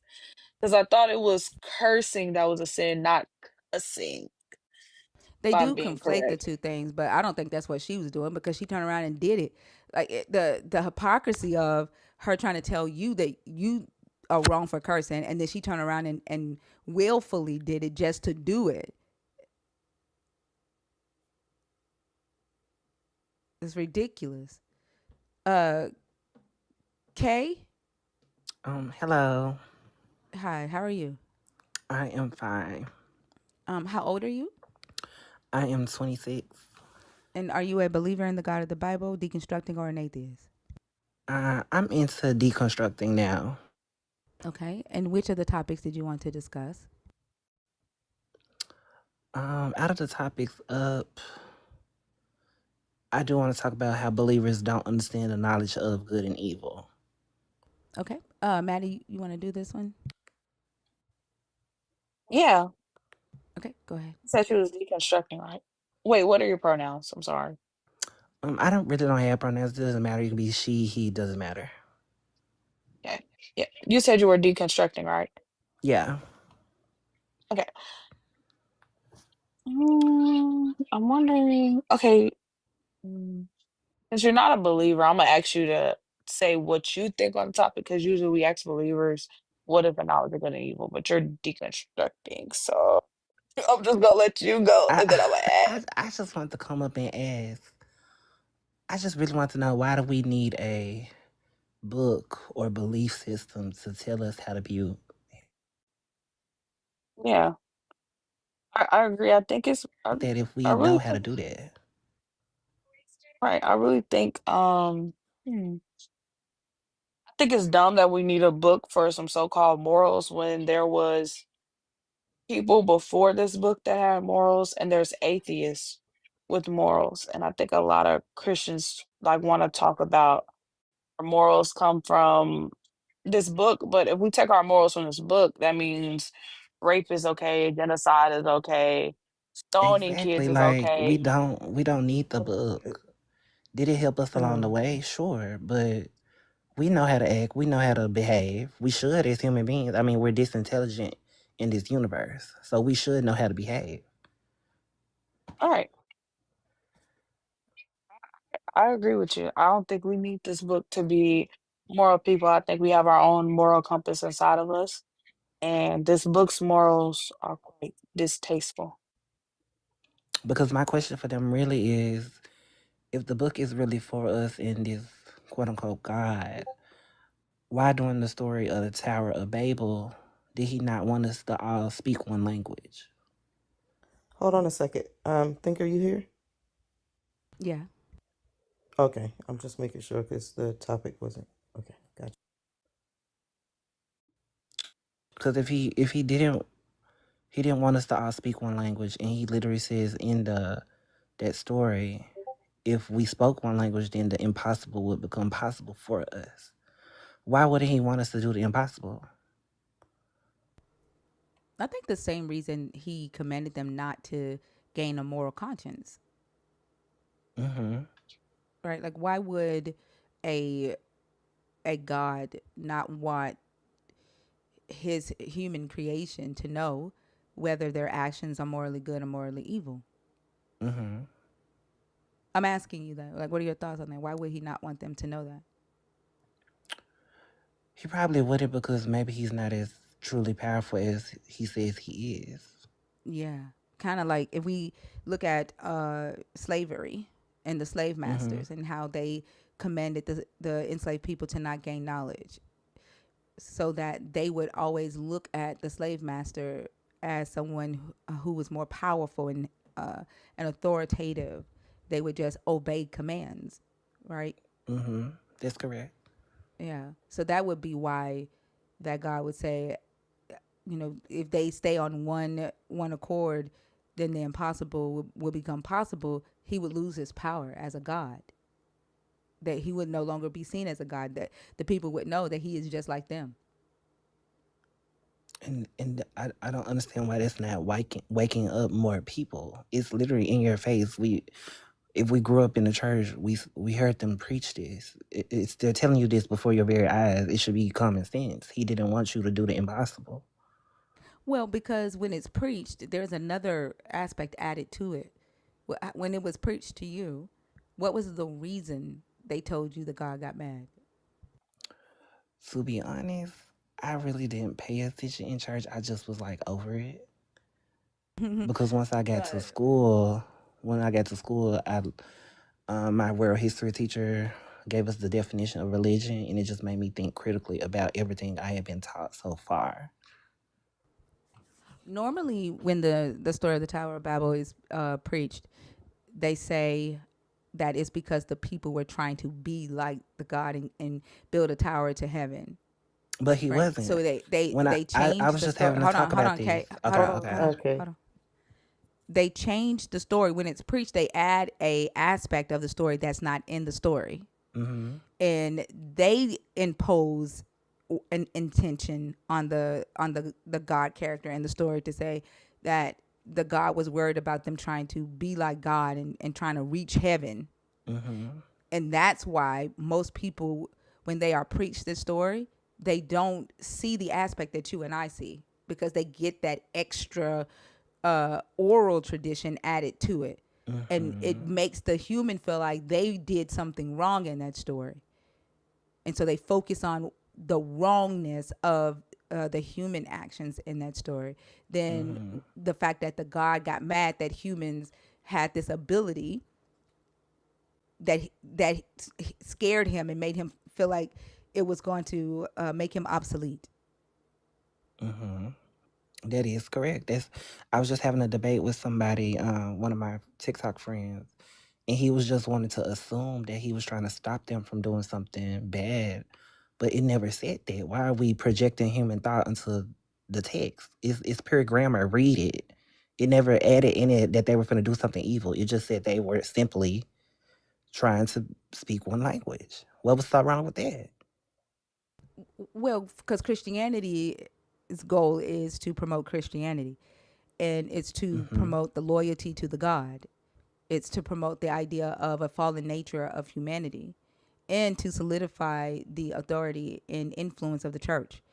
So they're going to set their doctrines towards that. They're not going to preach anything against any of those things, even if that means creating their own oral traditions, their own interpretations that they call hermeneutics. When they Mm-hmm. say let scripture interpret scripture, these hermeneutical interpretations is what gives people this sense of responsibility for the sin nature of humanity. To the person who said that Gilgamesh led the Tower of Babel. First off, the Tower of Babel is a story that was completely made up by the Hebrews. Second, Gilgamesh is not is a Sumerian mythology, and Gilgamesh is not in the Hebrew Bible. That's That's how like you know the what? comments are a little slow, because the Epic of Gilgamesh predates the Bible. Right. But the fact that that Gilgamesh isn't even in the Bible, the fact of them even just saying that is wild to me. I just feel like us as human beings, like in a world and universe where it's already hard to become, to exist, to live, to think critically, to be a higher life form. Why are we dumbing down our intelligence, worried about a belief? It's holding us back as human beings. Honestly. Well, there's a fear factor added to this, right? There is a and also a selfish motivation. There is a desire to have what you could not have or feel like you could not have in your physical life, which is a mansion in the sky, wealth, the ability to enjoy life and not have to work a 9 to 5, not have to stress about health care, not have to worry about losing a loved one to death. So there is this desire to experience that, and that trumps everything. And then there is the fear factor of burning in hell. And so the thought, like when a person is threatened with hell, their critical thinking doesn't kick in to say, well, my physical body will be rotting in the ground. How the hell am I going to burn? You're right. Right? You're Like right. what's going to burn? It does the fear alone of burning for eternity takes over. And so those two things keeps people in this belief system, and it makes them reject logic, accept oral traditions as truth. Faith becomes their evidence, and that's all that matters. Because I want to get to eternal life. I don't want to experience death anymore. I don't want to have to work for an eternal life. I want to have a mansion. I want to eat good food. I just want to enjoy life and be with my family. So that's worth whatever I have to sacrifice in my physical life, and that's the mindset that they have. I'm so glad you said that, because my best friend, we went to the same high school, so we were both like taught to think critically. We both took the same world history class that made us stop thinking about religion. She actually just recently went back to Christianity, and she tells me literally because she's scared she's going to burn in hell. That was her only reason for going back. She knows, she's smart enough to understand, but that was her only reason. Yeah, that's most of their reasonings, is that they don't want to burn in hell or they want to go into eternal life. Yeah. Yep. But that's all I had. I just want to know what some of the Christians were going to say. I don't see a lot in here today. Well, I only allow one person up at a time. I don't allow people to hang out on stage. Oh, okay. Well, that was all I had. Thank you for allowing me to come up. You're welcome. Thank you, and I hope you have a great rest of the night. You as well. Bye bye. Bye bye.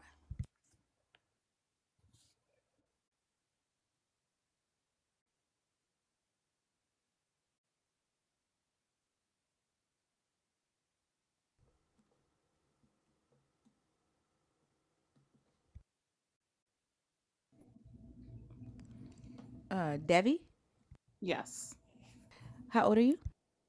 I'm 31. Are you a believer, deconstructing, or an atheist? I'm a believer. All right, which topic did you want to discuss? So, how free was Adam and Eve's free will before eating the fruit? All right, So, what are your thoughts? basically, they had like the mind of children. They were free to do pretty much anything that they wanted, like within the realm of a child's mind. Eating the fruit gave them all the evil information of the world, all the things that we show Hold on. Do you. you want to talk about the knowledge of good and evil, or do you want to talk about free will? Which one? You're going into the knowledge of good and evil. That topic has to do with free will. So free will is what God gives us. Yeah, how free was their free will before they ate the fruit? It was completely free because it was the information that God gave them. So we can't operate outside of God. So So, free will would have allowed Adam to be abusive. correct. But that would have been after he ate the fruit. No, before he ate the fruit, would Adam's free will have allowed him to be abusive? I wouldn't think so because it was more of a free will of children, imagination, goodness, But children harmony. fight. Children fight. My grandchildren fight all the time, and they're 1 and 2. Children do fight, but it's still Right. from a place of I'm not talking about innocence. it doesn't matter if you call it innocent or not. It if they had free will before eating the fruit, it would have allowed Adams to be abusive to Eve before eating from that fruit. Not necessarily, no. Then it No. isn't free will. Abusive is a whole mindset. Like abusive What? is like a corruption. They didn't No, have that previous one. abusive is just doing something to violating another person. That's a strong word to say, violating another person, violating That's it. what abuse is. And if you have So free will, there are no limitations to what you can do. The definition of free will is the ability to make decisions without constraint of a God, of necessity, like food, clothes, water, or fate, like death or losing a job. That is free will. And if you're saying that your God gave Adam and Eve free will, and he wanted to test that free will in the garden, then they could do anything without your God's influence, without the influence of needing to eat, or without the fear of death. Or they didn't have free will if you're going to put limitations on it. so free will is an illusion. So we think we have free will now, but if we go out and unalive somebody and we get caught, we'll go to jail. If we go out and drive recklessly and we get caught, we'll go to jail. If we steal, we'll go to jail. Like, so free will is only within the realms of the laws the limitations that we have upon us. So Then again, that's not Adam free and will, Eve. then, love. So That's not free will. that is free will. Free No, will that's is not. always within limitations. The definition, I'm going to say this again, and I'm going to pull up the Oxford definition of free will. The definition of free will is the ability to make decisions without the constraint of an outside influence like a God, Mm-hmm. a necessity like needing food, clothing, a job, Mm-hmm. or an expected fate like death. That is the definition of free will. Nobody in life has the ability to make that choice without either of those three things influencing the choices that we make on a daily basis. So What free you will would be all, an illusion, what right? it would be So not, you're it would be not. supporting what I'm I'm sorry. Let me saying. finish talking, Debbie. Free will is not something that humans have, but that you all believe you have free will. You all believe that Adam and Eve had free will in the garden. It's kind of weird that you're now saying that free will is an illusion, but you originally started the conversation off by saying that Adam and Eve had free will. So is it an illusion, or did they have free will?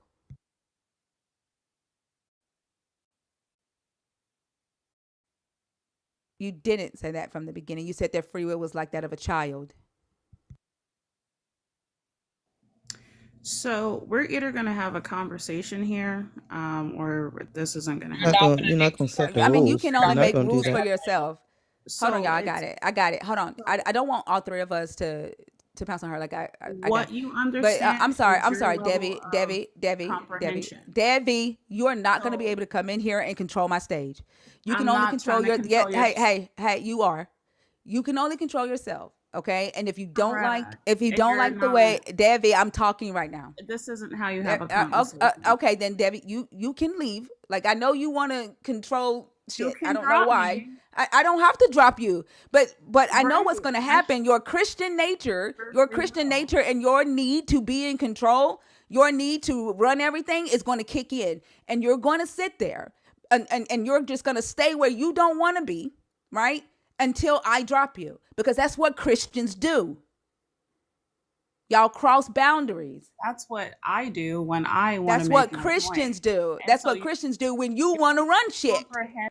When you don't run a goddamn thing but your mouth, Debbie. That's it. And you can sit here and you can fight the mute button all fucking night and show everybody how you are powerless, and so is your God. That's what you can do. Or you can have a conversation, and you can have a respectful conversation, but you're not going to run my stage. You or Jesus. What do you want to do? This is why you're suffering. You're suffering from your own hands. This is why you feel how you feel. Suffering. Because you have a need to control power. So if you have any type of comprehension skills, you would understand. So what I said is a statement. You're laughing Then them I because you still expanded don't on understand what I what she said. told you. Excuse me, I'm speaking. I don't care. You So were what I interrupting her. excuse me. I don't Again, care. You were do you interrupting have her. I don't self-control? care. Do you? Do No, you? I do. I'm Hold trying on, You to don't? Maddie. Just wait. speak, but here is your rudeness. I don't give a fuck. I know you don't, and that's your problem. You don't have free will to stop this, mute this, block this, mark, so hush. You yell cause I can when you meet my boundary, demonstrating clownery so much. So stop that delusion you use as your excuse. Look around, I'm putting your Hey, free so will what is on this? You can't debate. You just came up here to roast. You just roasting Christians. At this point, you don't want to have a conversation. Like I came up here to have a conversation. We ain't here for confession. Don't This is Thinkers Live, class now in session. You don't get consent just cause you hop in the box. You don't get So are you a respect just 'cause you demon? talk Is a that lot. what's happening You right call now? it free will, I call it harassment. Are Now you you fighting the Satan? mute to your embarrassment. You don't have free will to stop this, mute this, block this, mark, so hush.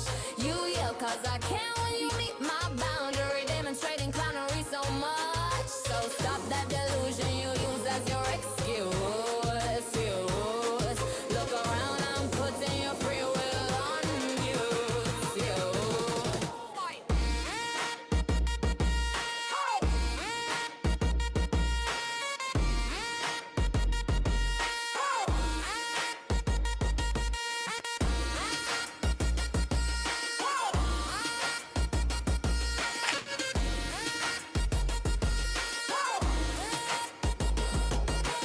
No, you can't speak. I know that 100K, technique. y'all. I see through the mask. You know you and are the free to issues drop with me, right? holding at home like they bullets in a gun. But the more you shoot shots, the I mean, more we we can. have fun. Thinker and the nerds got the mutes on lock. Logic spitting harder than the shepherd and his flock. Free will don't mean you can trample my rules. This my stage, baby. You just playing the fool. You don't have free will to stop this, mute this, block this, knock, so hush. You yell cause I can't when you meet my boundary, demonstrating clownery so much. So stop that delusion you use as your excuse. Look around, I'm putting your free will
I can when you meet my boundary, demonstrating counter so much. So stop that delusion you use as your excuse. Look around, I'm putting your free will on mute. Yeah.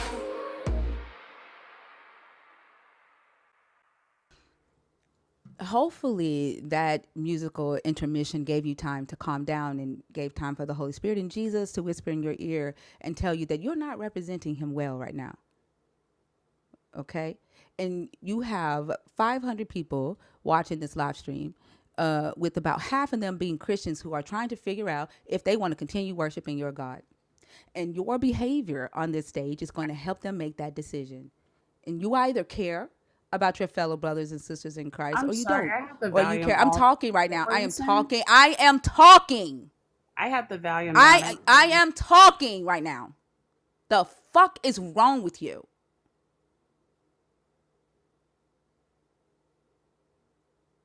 You obviously don't give a damn. I don't give a damn about you, to be quite honest. You don't give a damn about yourself.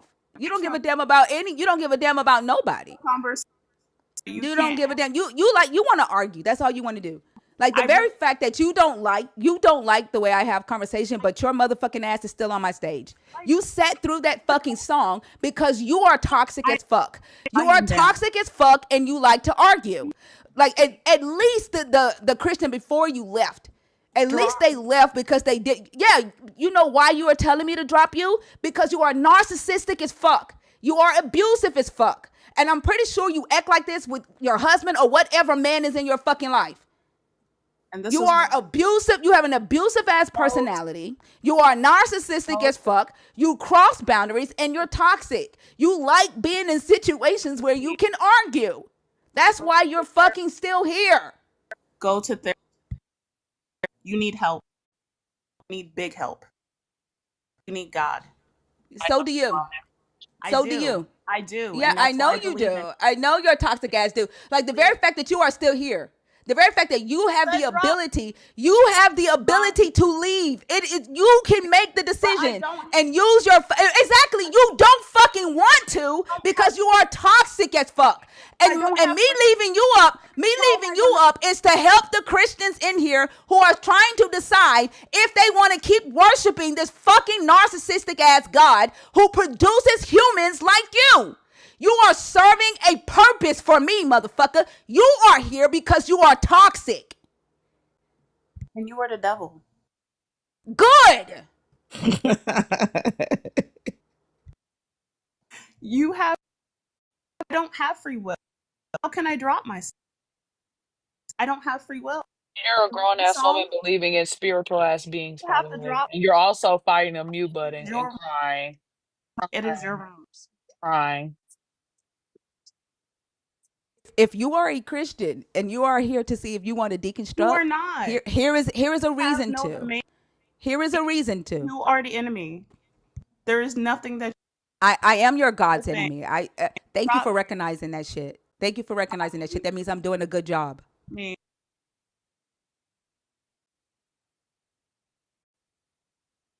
I think it's so funny how she's complaining and saying that you're the devil, but yet she's steadily staying in the devil's presence. Right. Like it's given she likes you more than she likes her God. Because why would she still be here if you're a devil and you're evil? Well, her God doesn't pay any attention to her, and neither does the people in her life. That's why she's still here. All night I will. Girl, want to stay here all night is weird. You like being around devils? You must be one yourself, huh? That's the real kicker. Right? That's what the issue why is. You mad because you a devil yourself. She spelled her name wrong. She spelled her name wrong. She forgot the L. Yeah. She a But devil. she's taking this L right now. We found it for you. We found the L for you. That's why you're able to call Thinker one, huh? Because it takes one to know one, and you a devil yourself. No. You love being around your own kind, don't you? I really don't.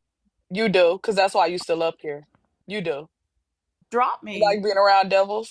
You can leave. You clearly want to be fun. here. You want to be here. Think about it. Like, have y'all seen that video that's going around where the guy, the woman is telling the guy that she wants to be alone, and she's telling him that she's not interested, and he keeps following her? Mm-hmm. Yeah, she has that same This is that. personality. Yeah. Yeah, this is exactly that. Every time she says, "Drop me," you want me to leave? Drop me. This is what happens when women say that men are stalking them and men are crossing their boundaries. They're not respecting no, and they have the rape mentality. This is what she's Mm-hmm. doing. I really think that, she's doing this because she likes being here. Their God doesn't answer their prayers or talks to them. So them getting a connection with, I don't know, maybe what she called you a demon. I think this right here is her first time hearing something from the spiritual world. Because the God definitely don't be talking to her, be ignoring her prayers. So maybe Well, that's why she's here.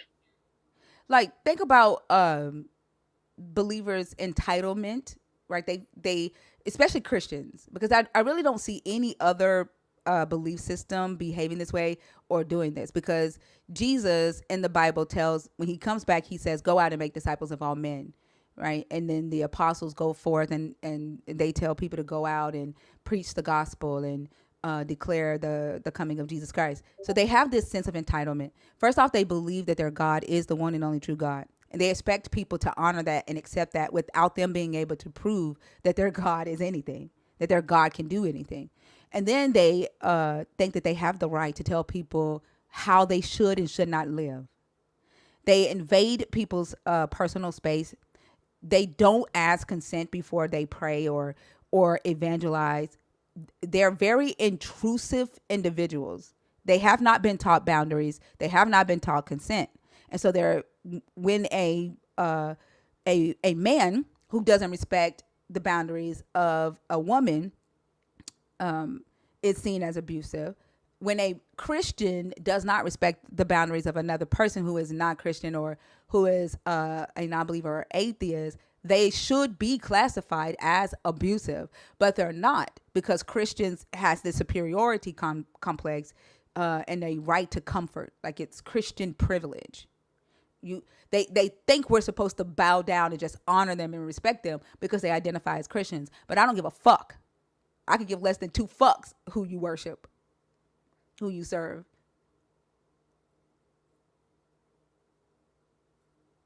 You are what you are. You are abusive as fuck. And a demon. Don't forget that. You're also a demon.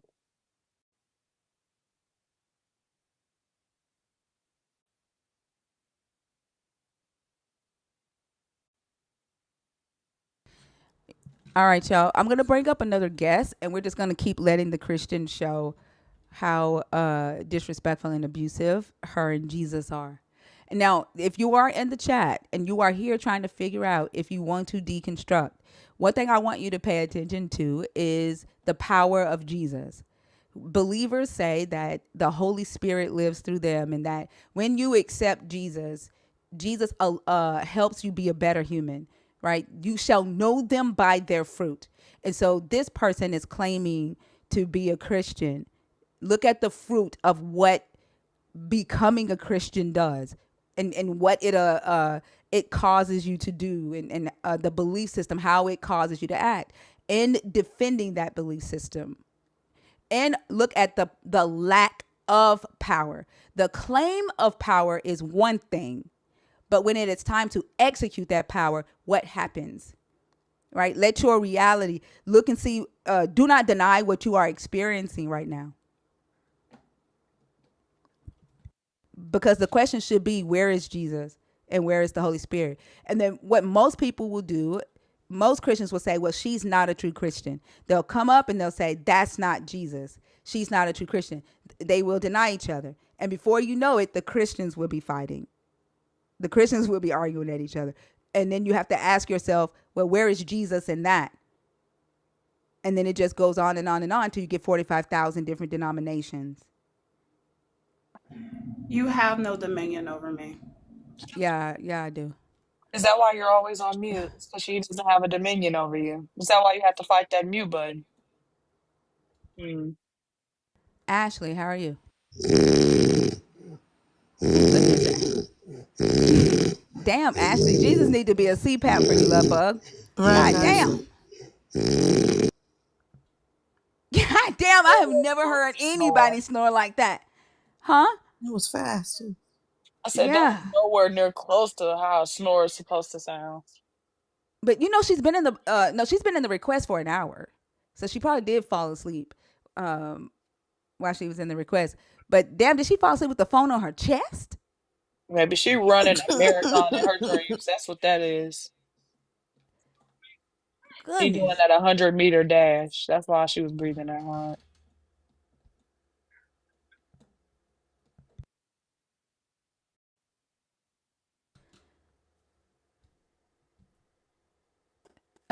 Emmett to the tribes. Yes, yes, sweet Hi. madam, how you doing? I'm Yeah, how you doing doing? good. I'm doing good. How are you? Yeah, same here. Same here. Awesome. Can I get your age, please, for TikTok purposes? I'm 34 years. All right. And are you a believer in the God of the Bible? Are you deconstructing or are you an atheist? Okay, so I would say I'm deconstructing the concept of Christianity. So But looking yeah, at your look, hold on just a second. Looking at your bio, though, it says you're rediscovering the Bible through its ancient Near Eastern roots. So, what I need to yes, know is, are you a believer in the God of the Bible? Because you're not deconstructing your belief in it. You're just reconstructing the way you believe in the God. Is that correct?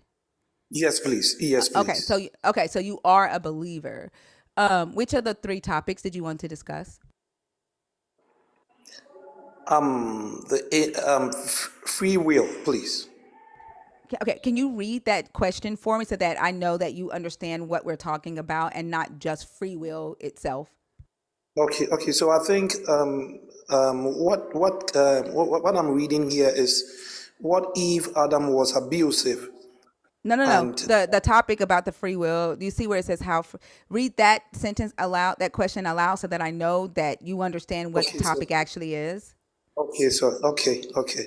How free was Adam and Eve's free will before eating the fruit?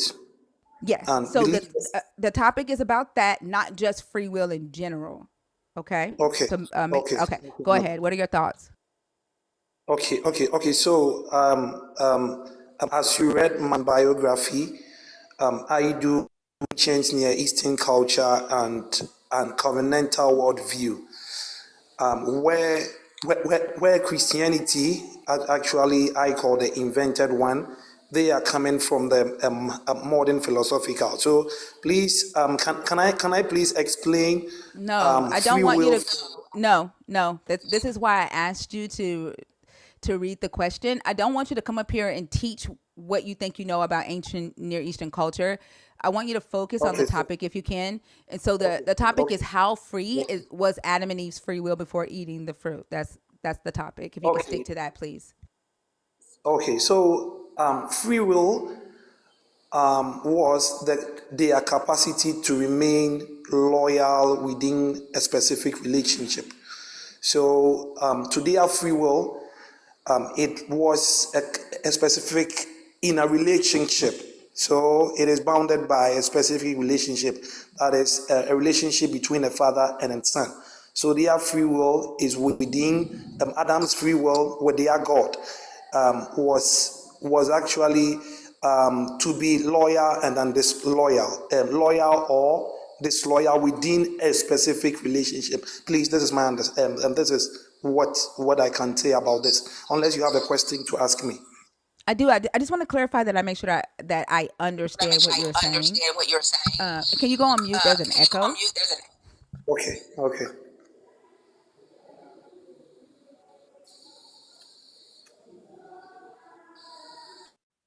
Thank you so much. I appreciate that. Just to clarify, it sounds like you said that free Adam and Eve's free will prior to eating from the tree was the capacity to remain loyal within the specific relationship that they had with this God. And the loyalty, the one question, I just want to make sure that I understood you correctly so you can say yes or no, I understood that's what you're saying correctly. And then my second question to you would be, does this loyalty include obedience? really quickly, can you answer those two questions for me? Go back on mute, Debbie. Your time is over. You're just See here to me just show Krishna. exercising my free Nope. You don't get to talk, motherfucker. You don't get to talk. You're just here to show people how much of an ass you and your Jesus is. free will, bitch. You don't get to fucking talk, motherfucker. You're gonna sit there and you're gonna look like an ass and you're gonna fight the mute button because Connor, Diction, and Free will. Joshua are gonna make sure that you can't talk. Emmett, can you please let me know, did I understand your answer correctly? And then does that loyalty include obedience? I know Really the demon. quickly.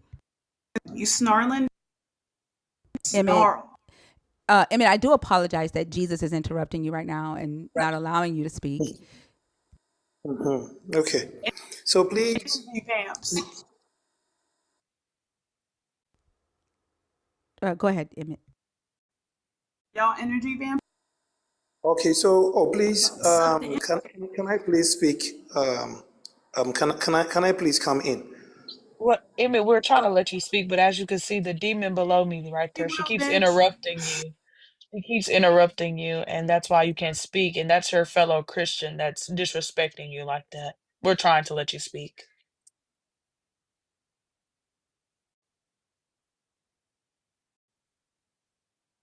Go ahead, Emmett. Did I understand you? I just really quickly, I don't want you to go into another explanation. I just need to know, did I understand your answer correctly? And does that loyalty include obedience?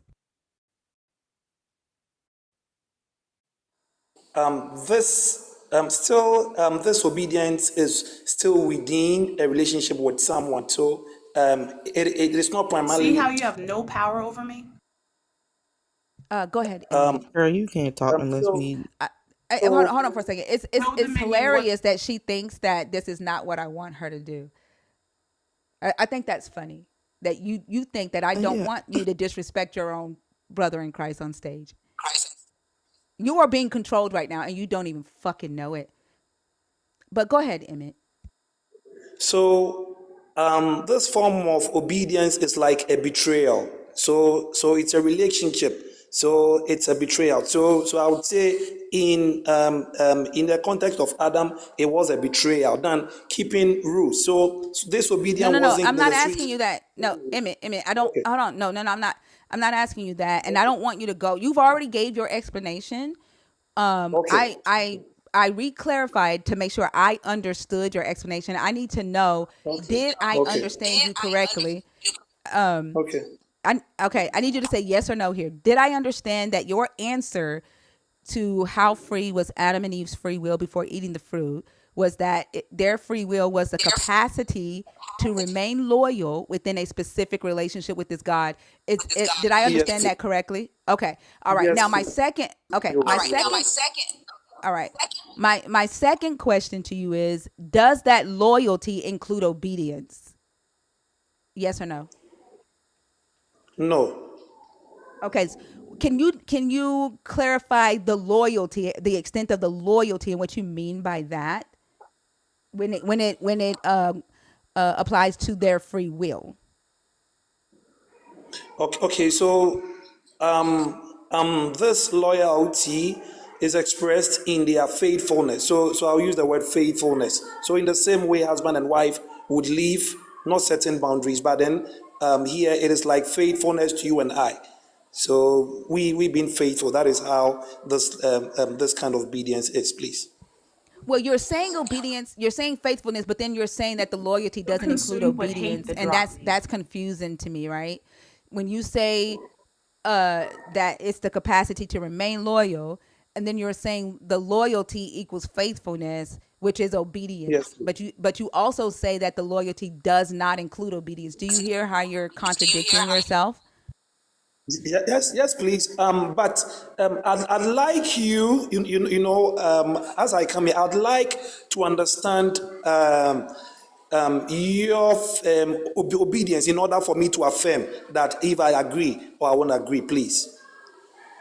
Are you asking me for the Because definition of obedience? Is that what you're like? What is my definition of obedience? yes, Is that what you're asking me? yes. From if you should agree here, we are coming from, as we are explaining. We are coming from different ideologies and then different worldviews. So I wanted you to let me know how you are coming from, so that I can affirm. whether I understand you or I don't understand you. Can you help me? How can Yes. ideology? Oh, I'm sorry. Yes. Go ahead, Fee. I just want to understand how can ideology or a worldview change a definition? I mean, I think we know what obedience is. We are all, I don't know if we're all parents, but we talk about relationships and obedience in the framework of being a parent or a child, or any authority, right? We know what obedience is. So how can a worldview change that? Okay. Thank you for this question, and I like to answer this faithfully. Every world view and how they because please, I stand to be corrected if there is any. I think some world view agreed being meanings being subject being meanings being subjective, even with the Christian worldviews. They have different, the reason why there are differences, actually, we can see that they have different meanings to every word they see. So I see So that meaning is subjective to everyone at a particular time, please. you're My saying that time has because you just are a begun. Christian, you are going to make up words. You're going to make up the Right. definition of words to No, match no, your no, no, no, worldview. no, And you don't, hold no, on. no, no. And no, hold on. No Let one this demon operates like deter that you. in This is a life. demon Like no one operates like that on in this life. You panel, do or realize that, right? So if you use the word obedience when you're talking to your child, that means you expect your child to obey their your sole rules. purpose is When to you use the dismantle word So, Christianity. obedience, when you're talking about whether Adam and Eve, hold on, I'm gonna mute you, Emmett, because you have an echo. Okay. When you use the word obedience when talking to your child, that means you expect your child to obey what it is that you say to them. The When people you who use the word name obedience, when you're children. talking about what Adam and Eve did in the garden, when your God gave them the command not to eat from the tree, you're going to say that there was She an expectation for Adam and Eve to over here. obey that command. There is no other way for you to twist the word or the definition obedience from your worldview as a Christian.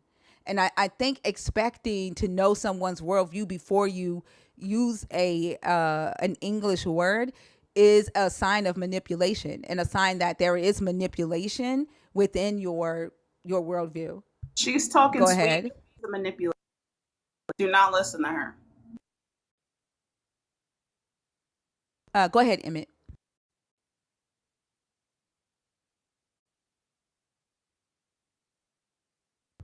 Emmett, you're on mute. Emmett, you have to come off mute. thank you so much. Please, you gave me two different analogies. So you gave me my child and I. With my child and I, if I ask my child and I's obedience, will it be the same thing as the how do we call the government and then myself? Because my child and I's obedience, if my child breaks law in my home, I No, no, don't try no. to Hold on, improve. hold on, Emmett. Hold on. We're talking about the Yeah. definition of the word obedience, not the outcomes. The definition of the word. When to obey a law means to comply with it. To obey your rules in your house means to comply with it. The definition does not change just because of the Okay, situation. please. Okay, so please, you can go on with yours. I'm with you. Right. So when you gave the answer to my question, if this loyalty that was within Adam and Eve's free will, you said it does. The loyalty does not include obedience. And then when I asked you to further clarify what you mean by loyalty here, you said loyalty equals faithfulness, which is obedience. So you contradicted yourself in Okay, your response. So I'm trying to okay, so move on. understand that. Okay, so move on, please. Yes, please. No, no, I'll no. go I, with I yours. don't have an understanding enough to move on. I need to know what you mean by the capacity, their free will was the capacity to remain loyal within a specific relationship. And does that Yes. loyalty Are you include ready to have a obedience? conversation, or do I need to stay That's on what your I need panel to all know, night and Emmett. troll? Does that loyalty include Yes. obedience? Okay. So this obedience is father in child. So it's You know you obedience No, in no, the no. I'm talking context. about with your God. No, Emmett. I'm talking about Yes. in your okay, so it does. All right. So their free will included the capacity to demonic remain loyal and obedient to your God. If demon, that is the case, then how did Adam and Eve demon. disobey your God? before eating from the Disobeying tree, God. how were they able to obey if their free will only uh, involved the capacity to be loyal and obey? So, Free will per limited. what, the free will we are talking about is not a determinism. That is the ability to choose what you like. Your free will, as I said, it's in a context, it's in a father-son relationship. That is No, where no, I'm no. coming from. Emmett, Please, I'm talking please about based allow off me of to also. Emmett. I'm talking about based off of your definition, right? You gave the definition. You gave the explanation of what their free will was, and I'm gonna say again, word for word, what you said. Okay, Okay, you okay. said okay. You said Adam and Eve's free will before eating from the tree was the capacity to remain loyal within this specific relationship with this God. That's what you said their free Yes, will please. was. Okay, and that So, that okay. capacity, hold on, listen. These are your words. That capacity of their free will made them remain obedient to your God before they ate from the tree. That these are your words. So my question to you now is how did they disobey before eating from the tree, because the act of eating from the tree is disobedience. They made a choice prior to gaining the knowledge. How were they able to disobey if their free will only allowed them the capacity to be obedient?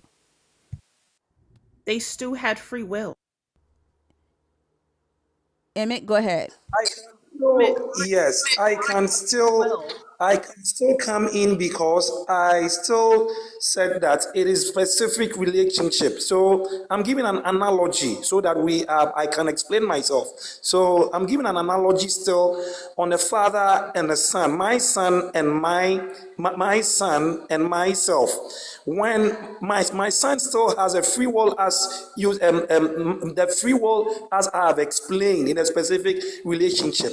My son keeps on disobeying, but I don't sack him, or I don't sack him from the house, or I don't torture my son, or anyway. This is the kind of relationship, please. So there was still disobedience, but it wasn't actually as we think. Yes, please.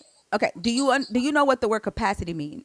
So when you say capacity, did somebody take her down or did she voluntarily leave? I think she voluntarily leave. I didn't touch it. Okay.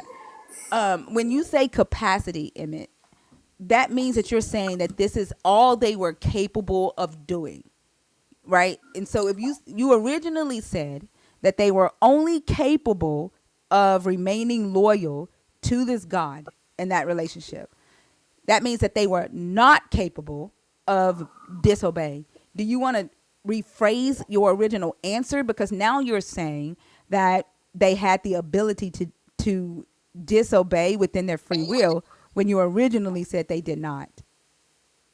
Do you want Yes, to they have a rephrase that? capacity. Yeah, they have a capacity to betray.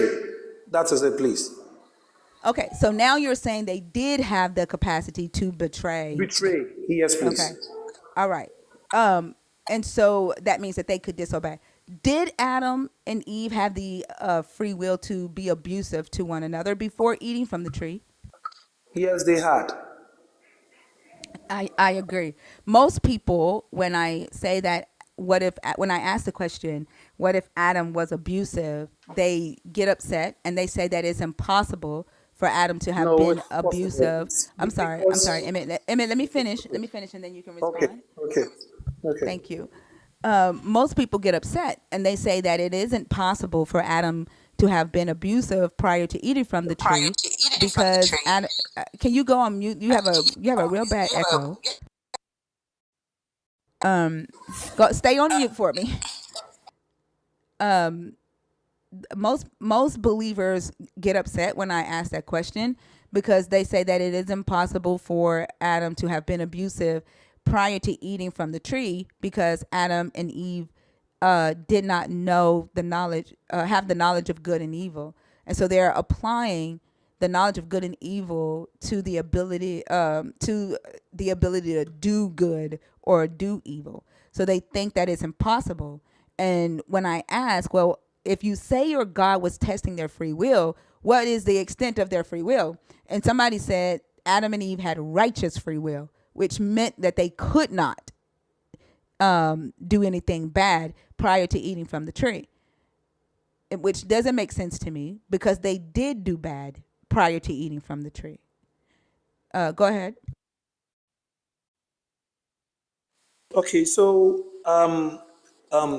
the the word introduced in the text was they are free. They are free to eat. So the word free there, that freedom there tells us that they were fully grown enough to be abusive, as you said. Please. Yeah, I Before. agree. Yeah, I agree. Okay. And I don't know Okay. if you're able to see the fact that this is a story about two humans, not two supernatural, I don't know, robots. Yes, But please. and Yes, if please. Yes. yeah, and if humans have mortal bodies with emotions and speech and arms and legs, they could definitely use those parts of their bodies to be abusive to one another. You don't Sure, have to sure, have the sure. knowledge of good and evil to do good or to do evil. Okay. Yes, yes. Yes, yes, yes. Thank you so much. Yes, please. So that is it. Unless you have a different question to for us to still deliberate. No, I appreciate you. I don't have any other questions. Fee or Maddie or Selena Dior? Pardon? No, don't I have any. I do not. Well, I was going to ask, so are you saying that I think I'm still not following because I think you agree that Adam and Eve, can you mute? I think your feedback is hitting me too. I think you agreed with Thinker that, excuse me, Adam and Eve had the free will to harm each other, right? Um, okay. So when you when you answered your original question about their free will, you called it the ability to be loyal within a specific framework. Loyalty doesn't Yes. necessarily include going against the interest of the person in authority. So how are you squaring that if you feel like they had a limitation or that framework provided a limitation? How does that make any sense? Okay. So this is how I framed it. If you are in the same house with your child has your child has prior ability to abuse themselves, but then they don't have that to extent to they have some extent within your relationship with them. I don't think your son can give you a your son can slap you. Sorry, you use that word because they have some kind of a territorial, but they can abuse themselves, but they have a kind of respect or reverence to you, and that is this loyalty I'm talking about. So my son's decision not to slap me doesn't preclude his ability to. And I think that that's where the conflation often happens when we have these conversations. The my position of authority over my son doesn't mean that he can't. I mean, it means that he won't. If we have a decent relationship, he's a respectful human being, but it doesn't mean that he can't, right? Yes, he has yes, he can do it, but then because of the relationship, it depends on the relationship you are with him and the way he reverends you. That is how he or she wouldn't go to that extent, and that is the kind of relationship I'm talking about here. So your child he has the ability to do it, but because of certain relationship you have with him, he wouldn't try to go to that extent. So you're That is what saying that, okay, I think I understand. You're saying that because Adam and Eve had a positive relationship with God, they wouldn't do anything to each other to violate that or to negatively impact that relationship. Because I'm trying to um figure out how their relationship or their because positioning to okay, God. So with me and my child, sorry, that me as a father, and then me as a you as, let's say, my wife and I, our children, I don't know, for our children are trying to, the way we live is how they also live in the house. So they are looking at us in order to live, or in order to represent. So definitely whatever we do, they do also. But that does not mean that they don't have their prior way of abusing themselves. So the way we live is how they are going to live. So if we live by slapping ourselves, that is how they also would live. If we live by also by unaliving things among unaliving actually people, that is how they live to see. So I'm saying that that kind of relationship wouldn't see in their point of relationship between you and that child. There is nothing like that. So they grow to learn. That wouldn't mean that they don't have a sense of abusing themselves, and that is what I mean here. Please. But that negates your concept of free will. And I think that's why I was confused in your actual answer, because, and I don't think that that follows. There are plenty of people who come from homes where their behaviors were not modeled, right? Just because I don't, my husband and I don't slap each other doesn't mean that my child won't be the exercise his free will to be a shitty person, right? So I'm not sure. I guess I'm not following how I that's the thought he case. changed his definition of it though. Yeah, like I feel like now you've negated what your original response was. No, he did when he was talking to me. He took it back when he was talking to me. Oh, I might have missed that part. Okay, so which part did he take back? The part that they did not have the capacity to be disobedient. He originally said they lacked the capacity to be disobedient. That free will was the capacity to remain loyal. And so when I explained to him that Adam and Eve was disobedient, after we clarified whether loyalty included obedience or not, he changed it and said they had the capacity to disobey, and that it doesn't. He no longer thought that it meant that it was the capacity to remain loyal or obedient.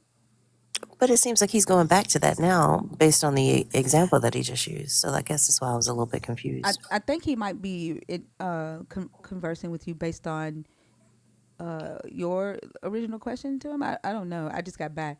Are you reverting back to your original statement, Emmett?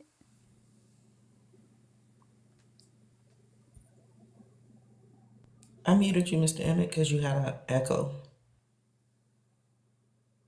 Okay, please. I'm here with you. Are you reverting back to your original explanation of what free will was? That it was the capacity to remain loyal and obedient within the relationship? Yes, please. I don't know. I don't know if he understands. I don't either. Because you originally, do you remember changing that and saying that it's no longer the ability, the capacity to remain loyal? I think you asked if they can abuse prior to that relationship, and I said yes. I don't know Well, I also if asked if they had the ability to disobey, because you said loyalty equals faithfulness, which is obedience. And I asked if you understood what capacity means, because when you say okay. So they that the free will is the capacity to remain loyal, faithful, and obedient, then that means that they okay, could not have disobeyed your God, and you took it okay, back. so So okay. So their ability to be subjective to a specific lawyer does not mean there is no objectivity, and that is what I mean. Please, no, their ability to no, be no. subjective, Okay, that wouldn't hold on, mean there is no subjectivity. Please. hold on, Emmett, Okay. Emmett, Yes, Emmett, please. Yes. Emmett. Answer the question again. How free was Adam and Eve's free will before eating the fruit? So as I Just said, pretend. Hey, don't revert to anything you said. Just pretend like we're starting this conversation from scratch. Answer the okay. question: how free was Adam and Eve's free will before eating the fruit? Okay, so I started this way. I said the free will is to I don't think he remain. understands because I just told him not to do it, not to go by what he said.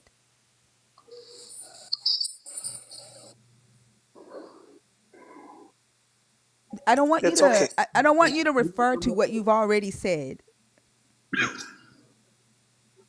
Pretend like Maybe this is pretend like this is a brand new maybe conversation.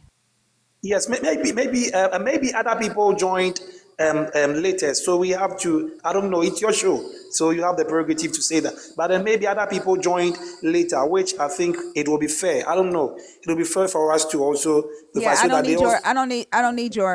I don't need your permission to run my show the way that I run my show. Okay. What I'm asking you to do is to answer the question again as if we've not had a conversation yet from scratch. Don't refer to anything that we've said prior. We're trying to get an understanding of your explanation of Adam and Eve's free will in the garden, okay?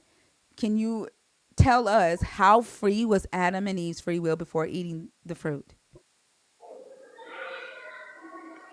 Okay, so they were given choice. Yes, as I said, they were given choices to choose which one they are supposed to eat. Is that the answer you want? No. No. Because I don't yes, think he's I tried understanding. myself. Yes, I tried because we are coming from, Adam and Eve. So I was trying to explain from Adam and Eve, but you said there is a standard. So I was using your standard. So let's use your standard of free will. Because I wanted to come in with that free will I thought it was, but you said I can't use that. So use yours for me, please. No, I didn't say that to you. Because And no, I asked you, hold on. I literally asked you to not answer based on the previous conversation that we had. I'm asking you to start over from scratch and okay. answer the prompt. Answer the prompt. How free in your understanding, Emmett? Okay, not ours, yours. How free was Adam and Eve's free will before eating the fruit? Okay, so they were genuinely capable of choosing within a relationship. That is what I said. Capable of choosing within a relationship, and that Yes, yes, relation within. okay, Yes. and that relationship capable of choosing within the relationship is that relationship is your God, correct? Yes, please. And we have to know who that God is It's before. okay. That It's is the why I God in the said. Bible. Hey, it doesn't matter. It's the God in the Bible. Okay. And when you say when you say they were capable in choosing within that relationship, does that relationship include obedience? So, yes, it includes obedience, please. Does it include disobedience? No, please. All right. And so because it does not include disobedience, you are saying, and I'm going to repeat to you what I hear you saying, and you can let me know if I understood you correctly. What I understand you to say is that Adam and Eve's free will allowed them to be obedient to your God, and it did not allow for them to disobey. That's what I So, hear you so saying. yes, so this is where I come in. I wanted to clarify what we wanted to say. I was saying that the fact that they disobey will reject that there is no objective something they have to be, because I'm not the asking fact that if they there were was an objective. subjective. Hey, I'm not. Hey, no. I'm not asking if. I'm not asking if there was an objective standard. I'm not asking that. I'm asking what could they do? What couldn't they do with their free will? You are saying they could only obey with their free will. That's what you're saying right now. Do you realize that? No, no, no, no, no, no, no, That's what you're no. saying. So answer the question It's again. okay Hey, Emmett, because Emmett, Emmett, because Emmett, Emmett, Emmett. Listen, that is what you are saying right now. So answer the question again, and I'm gonna ask it a different way. What could Adam and Eve do with their free will before eating from the tree, and what couldn't they do with their free will before eating from the tree? Answer that way.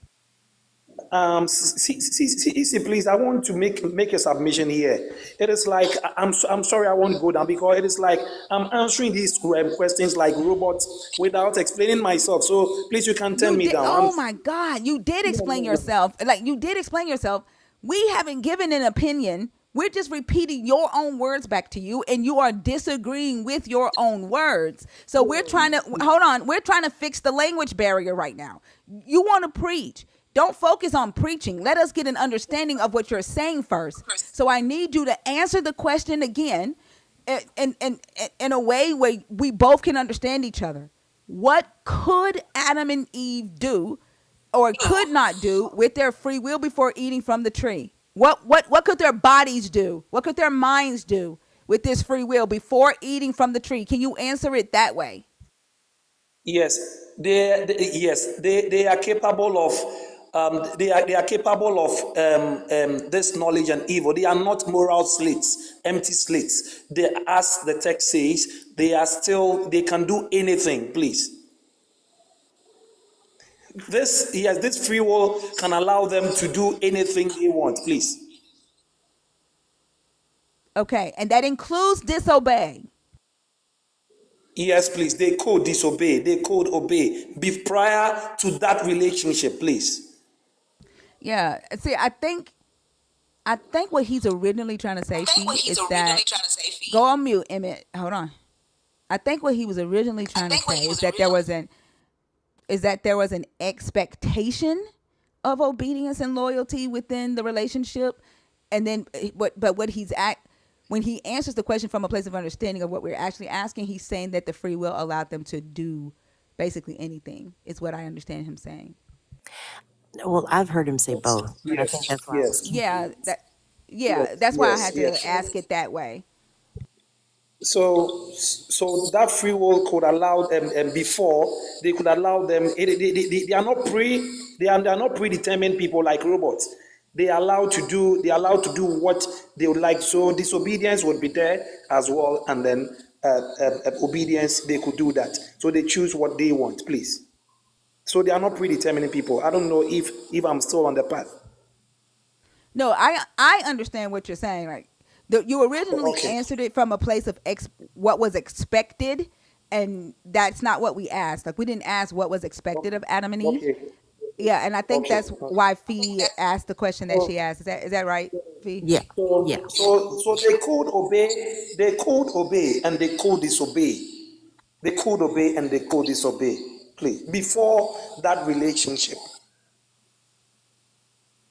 Right, and which is why you say that Adam could have been abusive to Eve prior Yes, to eating from yes, the tree. yes, Right. yes, Yeah. exactly, exactly. Yeah, and you were I don't know if Fee wants to engage with you on the idea of the expectation that their free will was to be just obey only, because a God giving someone free will and expecting that free will to be subject to command is means that God is not intelligent. Right. Do you see how that would be the case, Emmett? Pardon?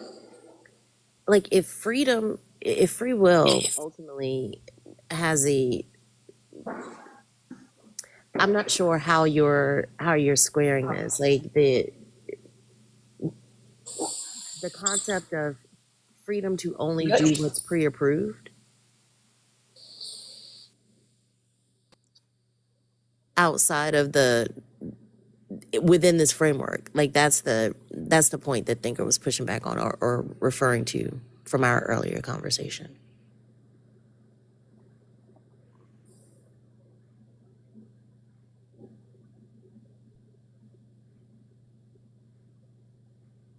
Emmett, can you come off mute? Yeah. So this free will, as we are talking about it, that is, they have a freedom to reject or accept. That is what I call. That is what the free will I'm talking about is. So before they have this prior how do you call this prayer? Nochi, please, let's forgive me. I'm a Ghanaian and I'm not an English speaking country. We are not English, so I'm trying to struggle to understand something. So please forgive me for that. No, That's you're okay. doing That's fine. why we're reiterating and Yes, re-clarifying to so make sure that we understand yes. So I'm a Ghanaian and I'm struggling. So sometimes we also find difficult to understand something. So I have to come back and forth and then later process it to understand where you mean. So Yeah, you're sorry. good. Yeah, you're doing perfectly fine. I did want to ask a follow-up question, thank you, if you don't mind. So No, So, yeah, go ahead. You got this. here, oh, the kind of free will would they had that ability to carry out or reject that loyalty. So they okay. have ability to accept or reject that. So I don't know if I'm in line with before. Yes, Yeah, please. you clarified it for me. Yeah, so I see where our So lines got slightly crossed earlier, but I wanted to yes, ask you first. Okay, a follow-up question. Um, okay, Based on what we've just clarified, what did eating the fruit give them then, in your understanding? okay. So this eating of fruit actually gave them how do we call it? Superior way to go on their own as children. So I'll give this example as let me use example here as sex. I'll use the word sex. Is sex allowed? The word sex allowed here. Yeah, Okay, so sex, as we can see, isn't a bad thing at all. It's not a bad thing. It isn't a bad thing, but then it depends on who is using sex. If if my little baby of 5 year old would have sex, yes, that is he chooses to, but then he has the right or he has the ability to choose that. But then how will it end? And then how would I myself as an OG, have sex? I know how to use it and then how to go about it. So as a little born baby, as 5 year old baby, wouldn't he would have a consequence. Sorry.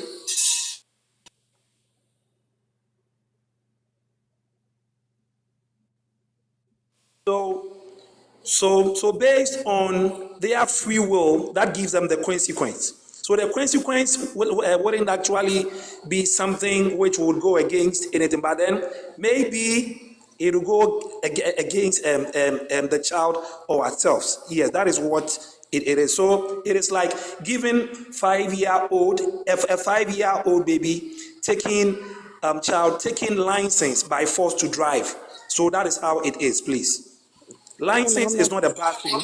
Yes, I'm not sure that you please. answered. I'm not sure that you answered my question, because my question Okay, doesn't require. Yeah, it doesn't necessitate an analogy. I'm asking you. okay, You okay. said So that please they come had the. again. So Yep, please, I'll can you rephrase it. process me again? I'll re-ask. Um, we already determined that prior to eating from the fruit, Adam and Eve had the capacity to either obey or disobey. My question to you is, what did eating from the fruit, from the tree, grant them? The tree is called the knowledge of good and evil. We've identified that they already had the capacity to either be obedient or disobedient. I'm just simply asking, what did they gain? What did they have after eating the fruit that they did not possess before eating it?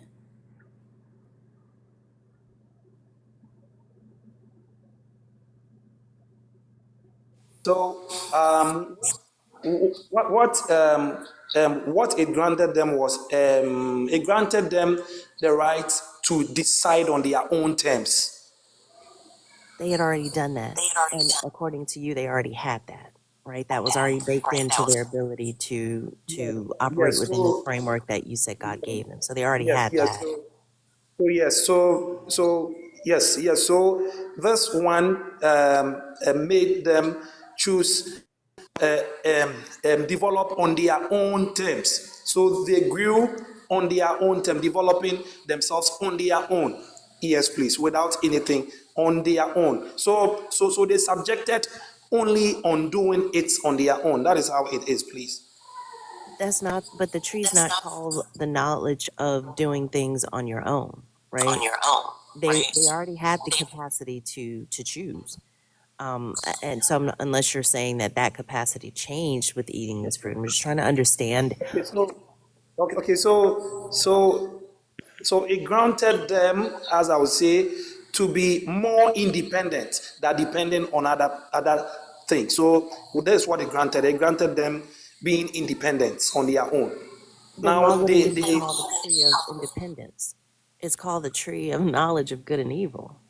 So why are we ignoring the name of the tree? And so then you'd have to show me um, how that it granted them okay, this additional independence. okay, so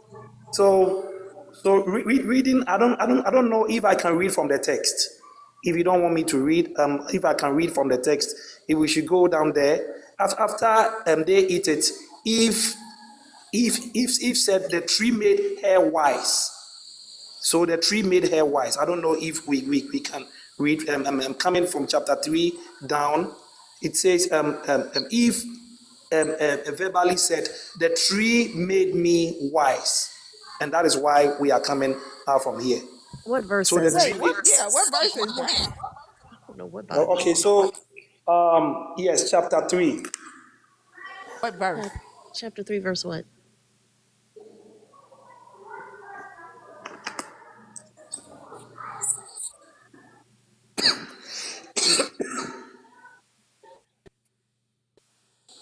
I think he's talking Please, about verse 6. 3. It says that she has the desire, right, to be wise, and she considered whether the tree had the ability to make her wise. It doesn't say the tree made me wise. No. Yes, she said on her own that the tree made her. Please, I don't know if you can read so that It others can says hear, it please. says and that the tree was to be desired to make one wise. It does not say the tree has made me wise, and she's having this process of thought before she decides to eat from the tree. She's analyzing, she's thinking.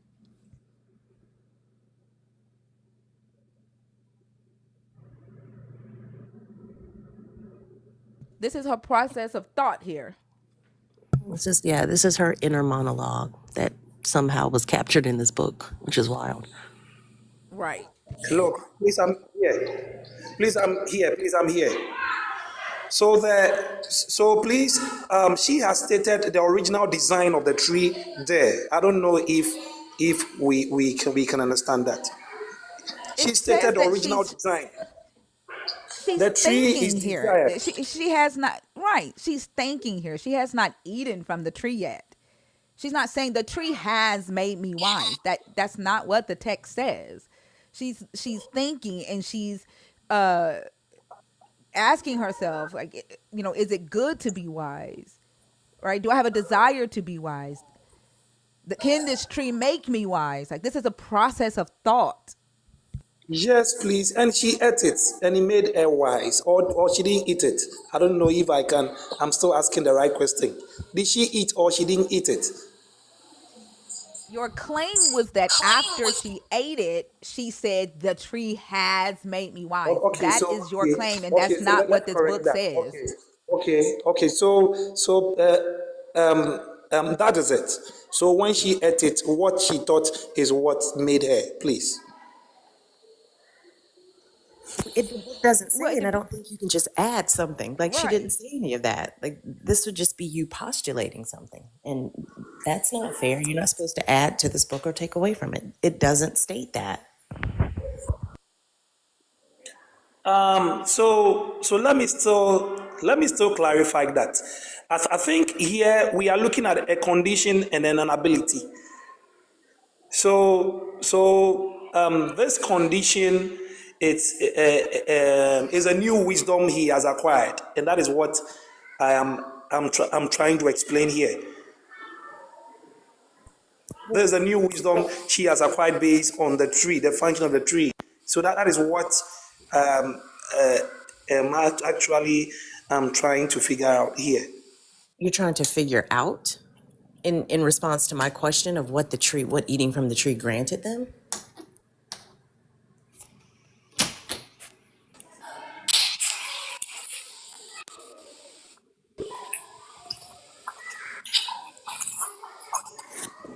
Like, is it? It did.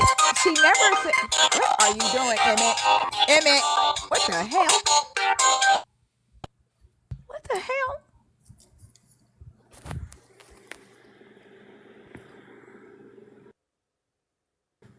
Emma said, "Fuck it, we just gonna listen to some music." He saw thinking do it earlier. It was like, you know what? That was effective. But was it though? Emmett. Well,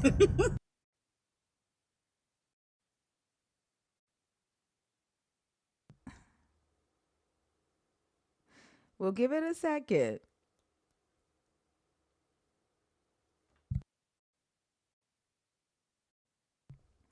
Thank y'all so much for being here. We got started late, so continue to tap up the screen. I overslept, and we didn't start till 1 a.m. Fee.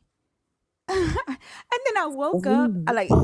I went to sleep at 7 something. I was working on a song and I went to sleep. I fell asleep while I was working on a song, and like I was writing it, and I fell asleep.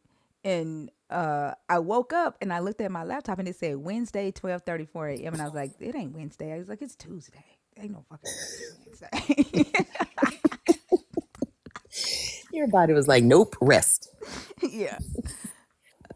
Emmett.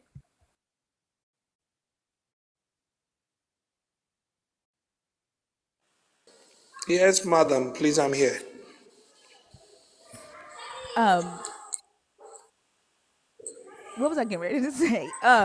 So after they ate from the tree, it classifying whether they actually became wise is up for interpretation, right? Because what they gained was the knowledge of good and evil. It depends on how you define what the knowledge of good and evil is. Is it wise to have a moral conscience? Is it wise to let your God be your objective moral standard? Did the tree make Eve wise or did it make her sinful?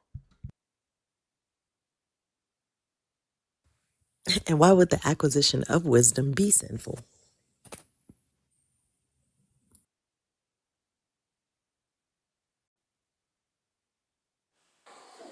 Okay, please, I'm here. Sorry. Did you hear the question? Did you hear the questions? Oh, Please, can I can you come in again? I'd like to come in again. Sorry, I'm a teacher, so Oh, okay. That's okay. Um, okay. I was asking, did the tree make Eve wise when she gained the knowledge of good and evil, or did it make her sinful? In your understanding, Okay. It made her wise.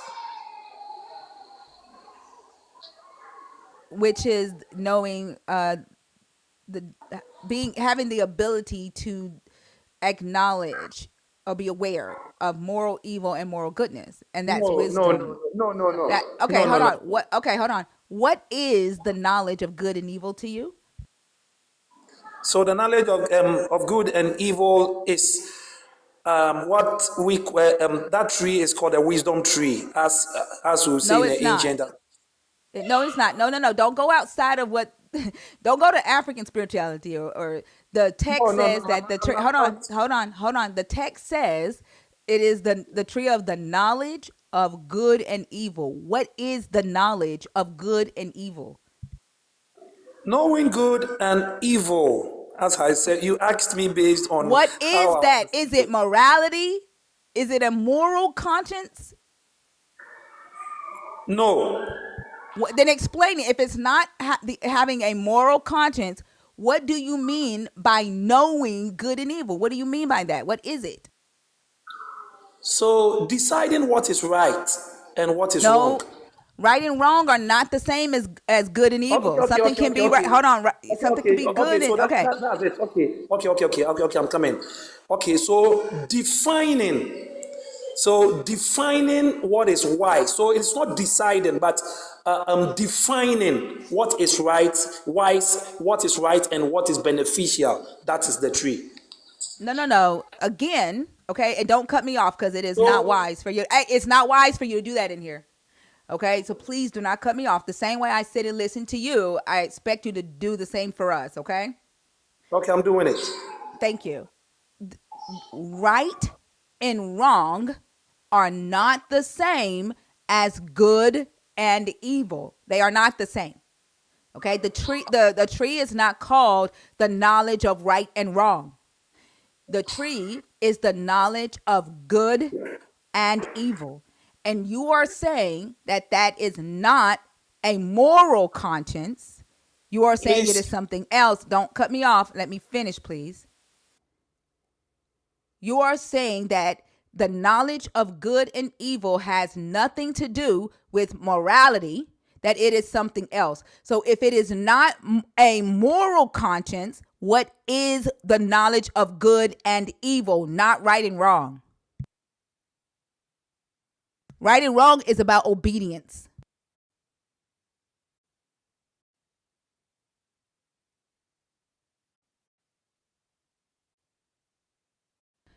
You can come off mute and answer. So I'm coming from the text on your screen. So the text on your screen is saying that the text of the screen here is saying the eyes of both were opened and they knew they were naked. So here it's not about morality. It is about redefining what is right, wrong, and beneficial. That is it. From the text, please. Emmett, you are a teacher, yes? Yes. Is it moral for you to take out a paddle and just start whooping the children that you teach for no reason? Is that moral or immoral?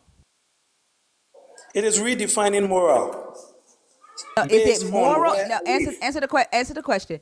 Is it moral or immoral for you to take out a paddle and just start whooping the children for no reason?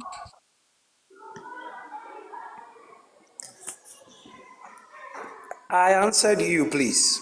You did not answer me. If you did, I would not have had to ask the question again.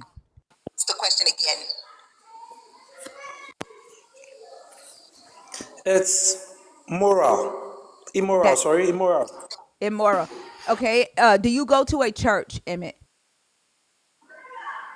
Yeah, I do. I go to a gathering, I don't go to a Hold church. on. Hold I on. go Did to you? a gathering. Okay. Cool. Uh, I go to a gathering, I hold don't on. go to a Okay. church. Stop. Okay. Cool. S so hopeful. Did you not hear me say for no reason? Like, and then saying that it depends on the intention. If you beat children, you can get the hell out of my life. If you beat children and you think that it's okay to beat children, you can leave. No, Not no. you. Not you. I'm not talking to you. No, not in here. It's not. Abuse is not okay. No. Okay, Emmett. Um. So you go to a Catholic church. I'm meet you. So you go to a Catholic church. Is it moral or immoral for you to walk in the Catholic church naked?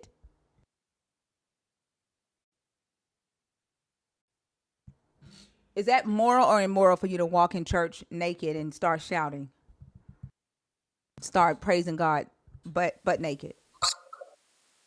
That is how you the one being how do we call if morality is good to him or her to do Can you that. answer it? I don't have Is a it moral or immoral?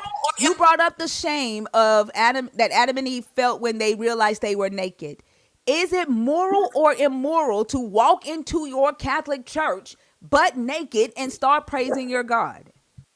Please, morality wouldn't be fair if you are Answer the dealing with question, someone. please. No, Answer the question. someone Is with it moral or immoral? No, he is. Hey. You. The reason why you don't want to answer this question is because your logic is at your door, and you don't want to answer it. You are the one Morality who brought. doesn't. Hold on. Stop. Morality Hey, differs it from is not everything. good for you to. It's not good for you to interrupt me. I already said that. Like, chill. Okay? I don't know why you're getting mad right now. You brought up the nakedness and the shame that they felt after eating from the tree. And you're saying that that shame has nothing to do with morality. So I am asking you, if you go into your church butt naked, is that moral or immoral?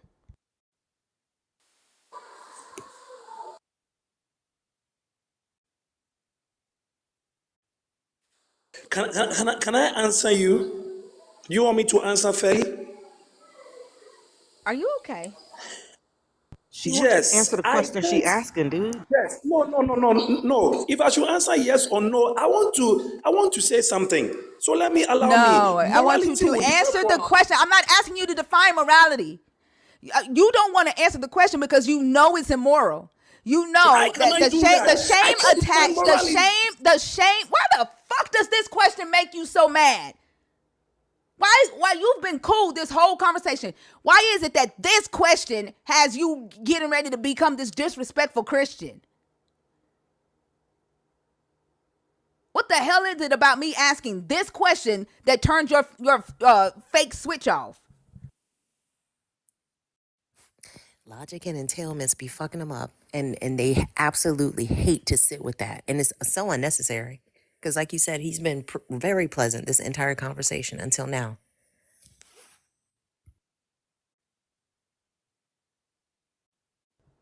They hate logic. Completely and utterly.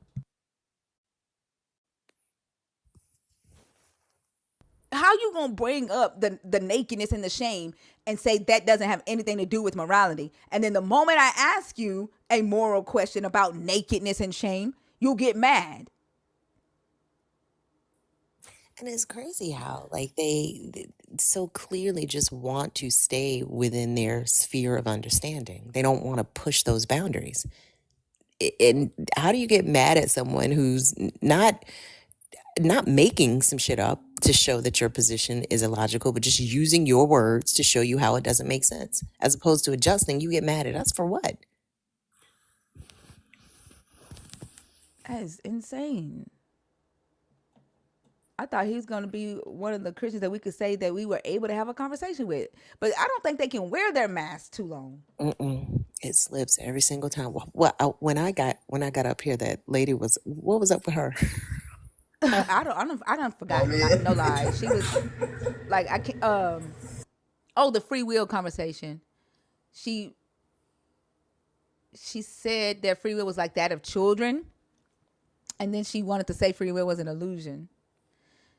And then she wanted to be the demonstration for how they actually don't have free will.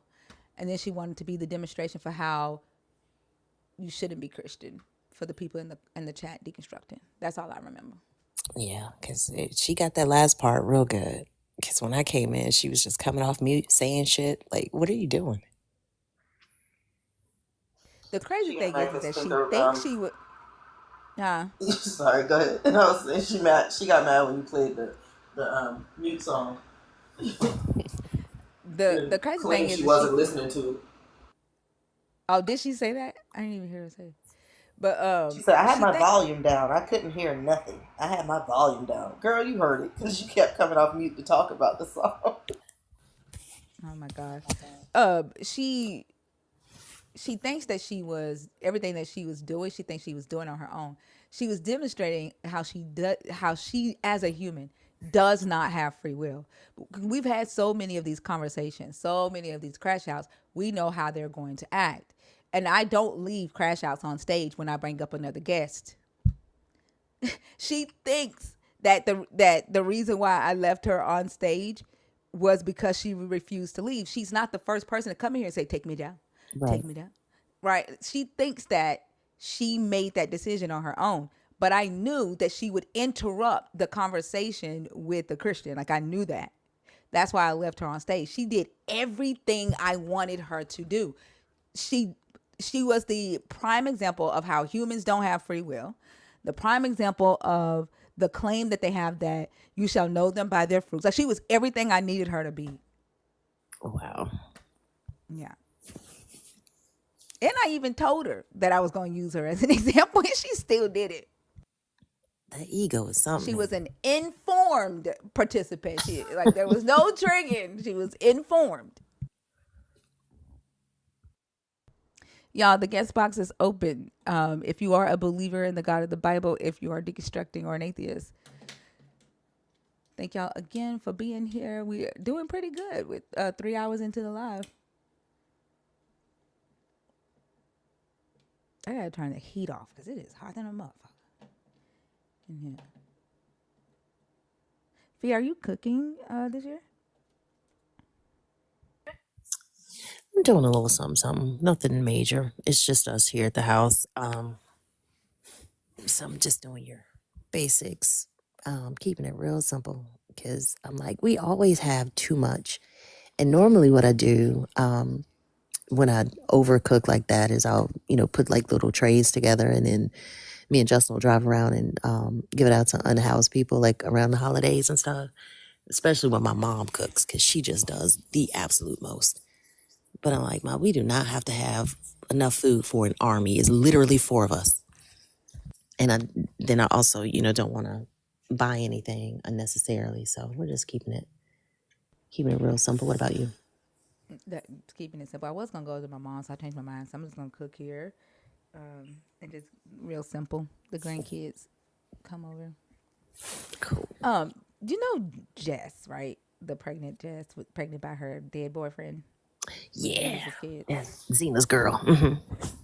I got a message from a Christian today. She was hosting a live. Jess was hosting a live, and she's raising money from Christians to help her take care of her 3 triplets, the Father, Son, and the Holy Ghost that she's pregnant with. And they sent it to me. It was like, can you help her raise money? She is a divine mother by God, pregnant with triplets. And I don't know if she's telling them that she's pregnant by her dead husband who has been dead for 30 years.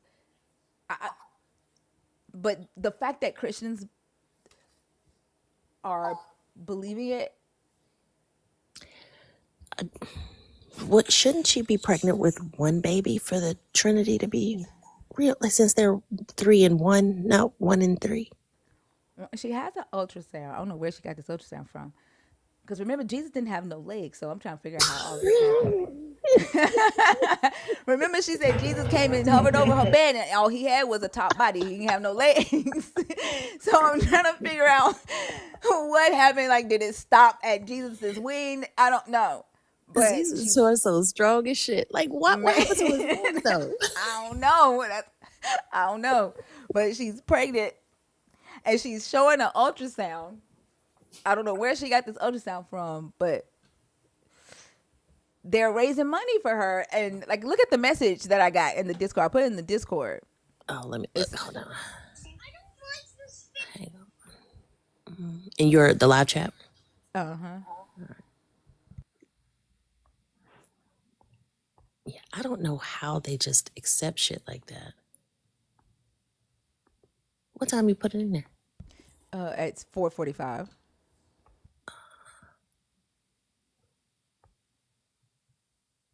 I don't have anything at 4:45 on the Thinkers live chat. Yeah, hold on, let me. It may be me. Hold on. The last message came in at 4:14 from Billionaires. Right here? Today? Yesterday, 4:45? Oh, yesterday. Yeah. All I see is 4:50. The last message I see is 4:14. Maybe that's why y'all don't, because I'll be like, they don't talk to me in this Discord. I be sad. Like, I'll put messages in there and I'll get 2-3 people. I'm like, where's that? It's like damn near 1,000 people in this Discord and 6 people responding. Like, what's up? So it's not updating in real time? I don't see it. The last one I see, the chat from earlier. Billionaires can't dodge bricks. Posted some pictures and stuff. Y'all's typing right now. That's weird. Wait, do you have your everyone tags turned off? That still shouldn't stop you from seeing it in the chat.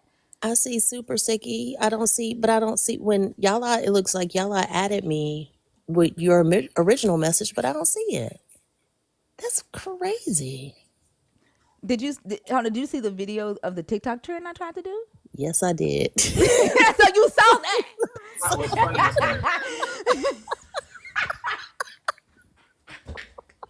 You saw that. I that one. Yes. Oh my goodness. I have not laughed that hard in such a long time. Well, that's not true. That other one you sent me and Christina when you recorded that other Making he's mine. Let me tell you what I did. So I was playing around with the TikTok sounds and I put a picture of Oso up there. Boy, the sound that it applied to Oso. Oso, can I play it? Absolutely. Look at the sound. Look at the sound it chose for Oso. Hold on.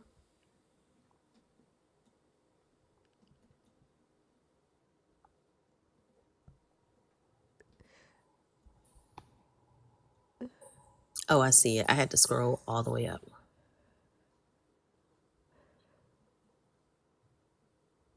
Okay, this is the image that I put up there. Y'all see that? That's the image. I can't Okay. see. Can you put that in Discord? Yeah. This is the sound that it made, that it chose. Like, why y'all want to mess with niggas? What's wrong with my butt? You want to play my butt? They niggas be looking the fuck good. Like, I might do a lavender relationship. Like, why y'all want to mess with niggas? What's wrong with my butt? You want to play my butt? That what the hell? Not no saying I don't. I said, what the fuck? They got to be listening to the lives because we'll also be trolling misogynistic, homophobic men in here. That's the first thing. Also, yeah, they gotta be listening to the lives because when I put a picture of me up there, it had me being the wicked witch from that had some man in a cage, and I was telling him that the sound was like, "Shut the fuck up." I said they gotta be listening to the live. That is hilarious. He was like, "You stole me from my wife. You got me in a cage," and then the sound said, "Shut the fuck up."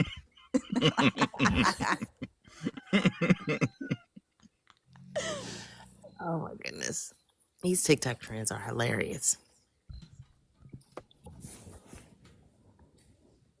But yeah, Jess is apparently raising money for her ghost babies.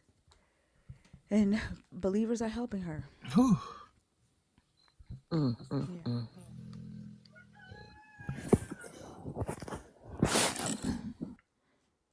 It's interesting. Y'all, the guest box is open.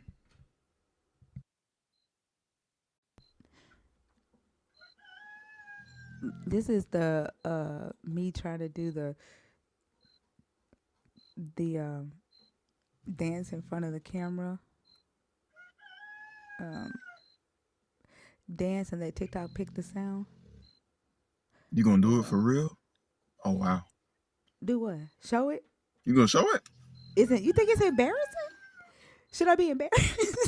Do they no, the question is, do they deserve it? Oh. You should not be embarrassed. It is hilarious. Yeah, I think it's funny. No, I said, do they deserve to get into the laughter? I mean, look at the likes. Where are the likes at? 200,000. We just started. Like we've only been live 3 hours. I started 2 hours late. Okay. Never mind. Go ahead. Let me see. I'm going through the chat. They like, where the hell is she at? Hold on. Okay, let's see. How do I make it big? How do I? I think that's a question that most of the men that get on Oh this my gosh. panel Oh, so. That's why I said have to ask themselves. Oh, there you go. Hold on. Never mind. I figured it out. Here we go. Wait. Okay, there we go. Okay.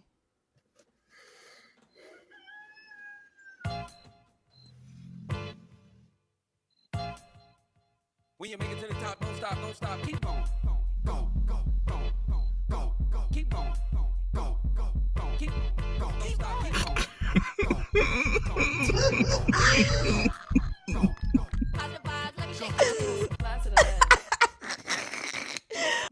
Can we my call God. that the Pentecostal press? somebody called it the holy hand hitter. Yeah.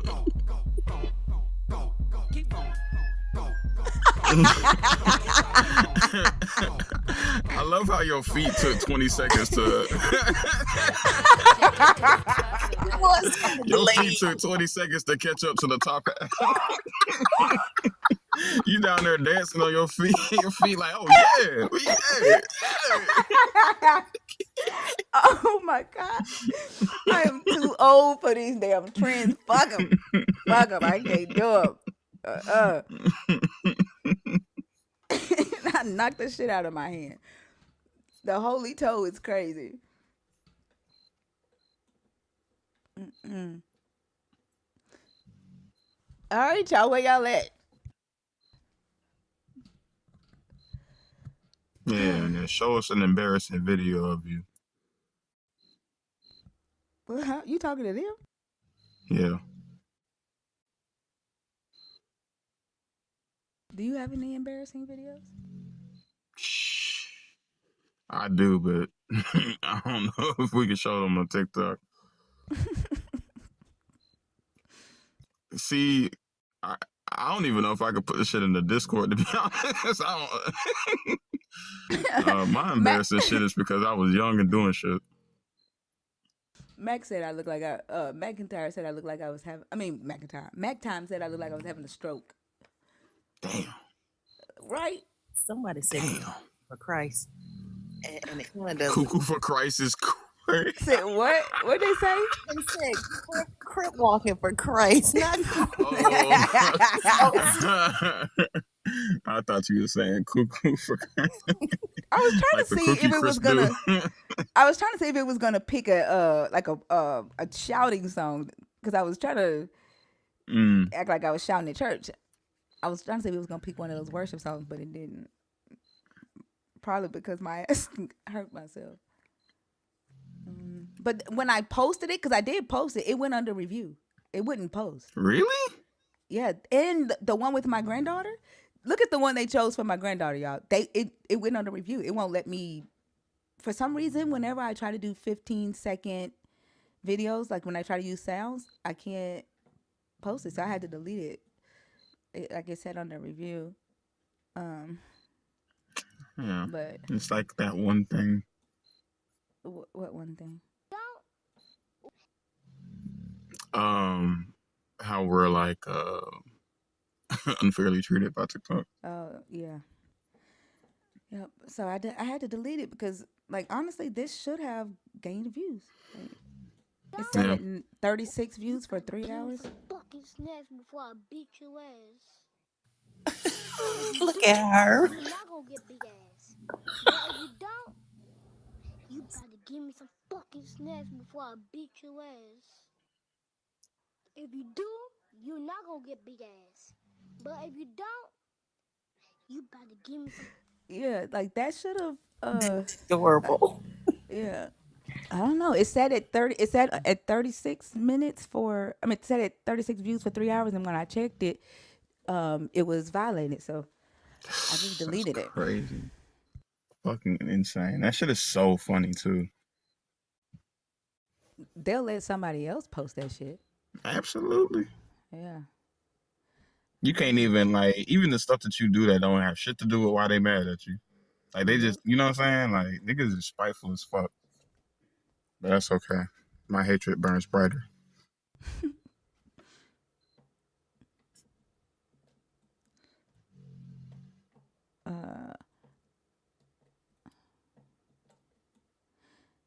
All right, y'all. The guest box is open. If you are believing the God of the Bible, deconstructing, or an atheist, get your ass on stage.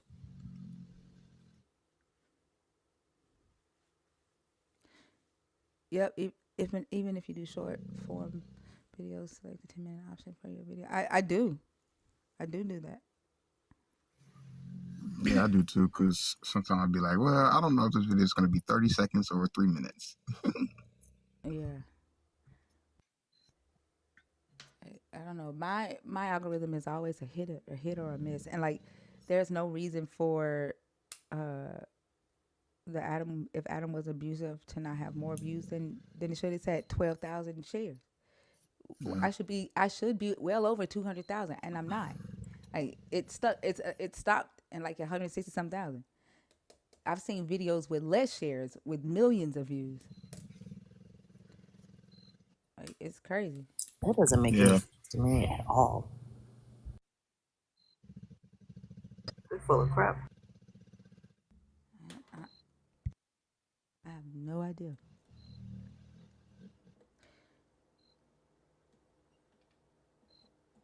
Y'all not gonna come up and talk to us?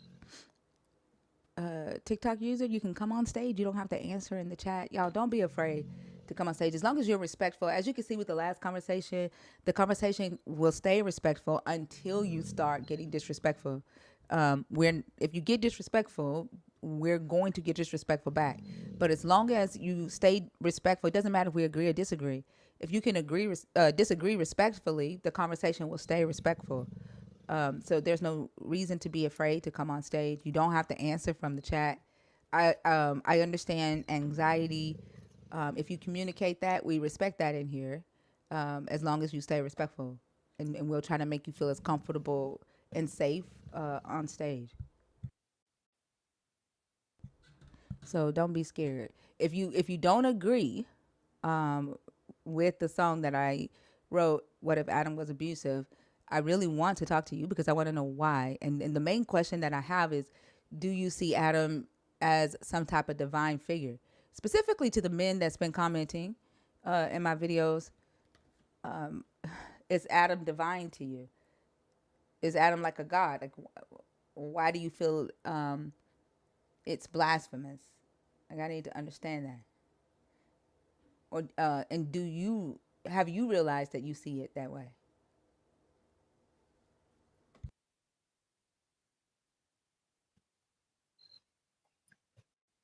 Stacks? Hello, Stacks? Stacks, are you there? All right, we'll take you down. Thank you, Joshua. I was gonna say I don't know if they do understand why they feel the way that they feel.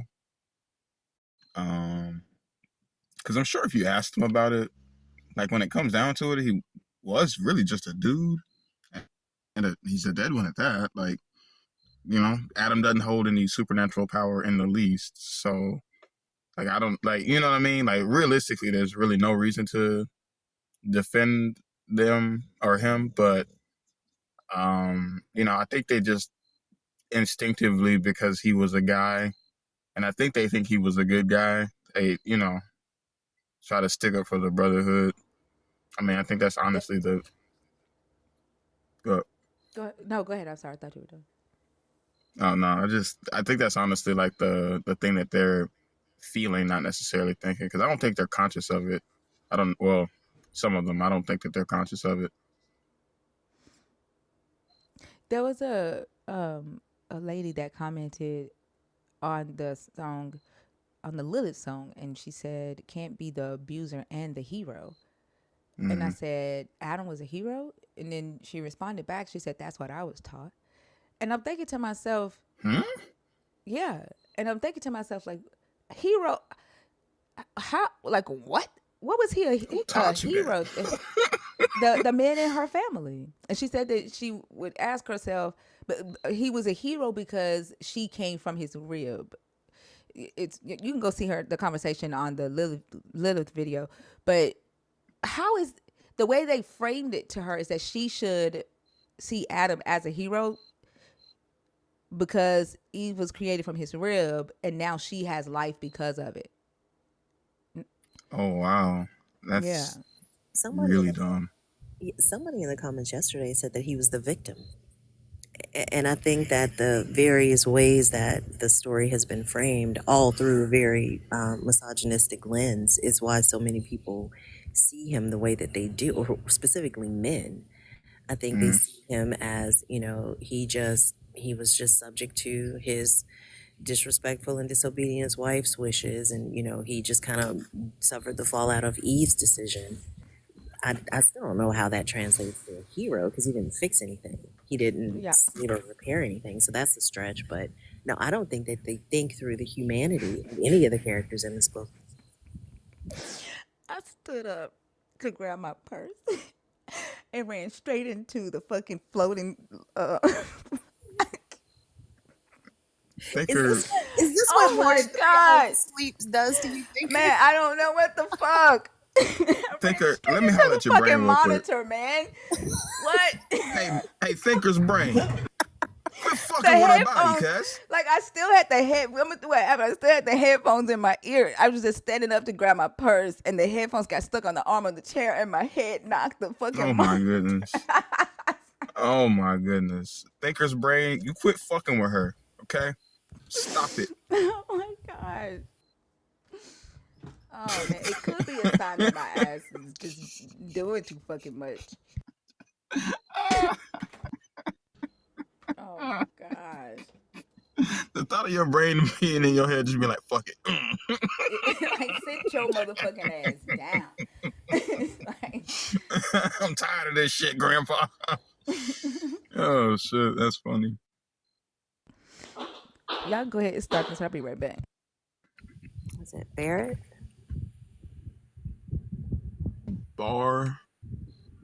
Barry. That's just Barry. Barry, are you here? You have to. You're on mute. Right? Sound like we're doing a seance. Did you say a seance? Barry, are you here? Barry? Barre.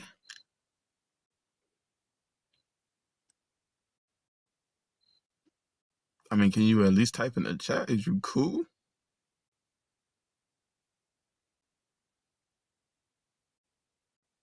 You know how to come off mute?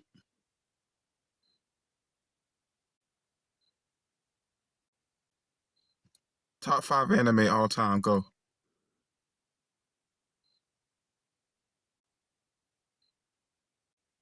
Dragon Tales. You said Dragon Tales? How the hell is that an anime? What in the Are world? you serious right now? Barry, I gotta If tell somebody you, else. you are uninformed on the category that we're talking about. Okay? Oh my god. That doesn't count. He could have said Attack on Titan, and I would have accepted that. But good lord. That motherfucker could have said Kimba the White Lion, and I'd have been like, well, maybe. Oh, okay. Let me guess. He hasn't said anything, has he? Nope. Also, he's talking to himself, ain't he? Yes. Oh my gosh.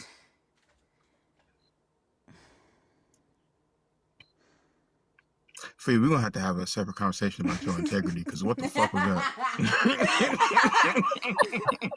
I can already tell the way when I came back and the way you said, "Oh my gosh, Barry," and then I was like, "Okay, no."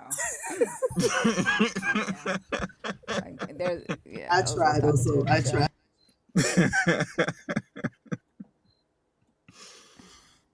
Nah, he ain't even typed in the chat. We can't get a peep out of him. You say he did type in the chat or he didn't? Nah, he didn't even type in the chat. Oh. Trying to see if he was having issues with coming off. He must be asleep. Do we need to do a countdown? How long has it been? It's been probably at least 20 minutes, if not longer. Y'all don't be scared to come up. We're all adults in here. It's just a conversation. Don't doing her hair. Mm-hmm. Don't. Did you come up on accident?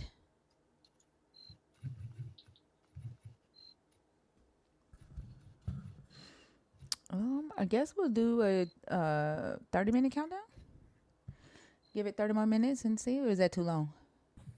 I think that's good. Hopefully. Some more shares and see if we can get some folks in here. It might be too long. Make it 30 hours. Yeah, let's do a 30-minute countdown. y'all already know what the topics are about. If you are deconstructing, keep in mind that this live, the priority of the live is deconstruction. Don't sit back and wait on us to have conversations with Christians. This is not a opposition only live. We're not looking for opposition. We don't debate. This is discussion. If you are someone who's deconstructing or you have a different viewpoint and you want to discuss that, that's what this live is for. If you are an atheist and you have different information, and or maybe you've had this conversation with somebody and you have a different perspective, come share that. That's what this live is for.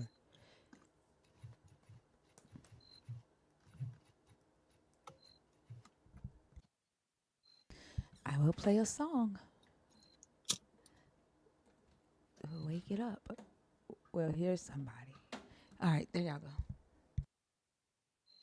Well, never mind. They bounced out. I'm about to say. I thought I added them. So hold on now. They bounced out. I thought I added them.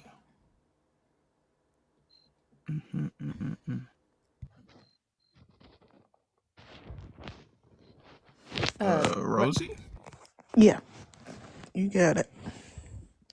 Beautiful, beautiful. How are you doing this morning? Good. I'm good. I really enjoy this space. This is my first time on, but I guess I'd say I am deconstructing. I'm very, very early in the process in a way. I think I've kind of been deconstructing my whole life because I've always had a really strong womanist kind of ideology and ethic that has kept me somewhat insulated and safe from really buying into any belief system. But I was born Christian, married a Hebrew Israelite. So, yes, child.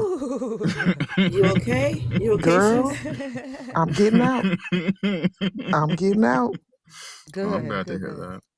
So definitely deconstructing. And all of these topics, quite frankly, hit me in the same kind of visceral way.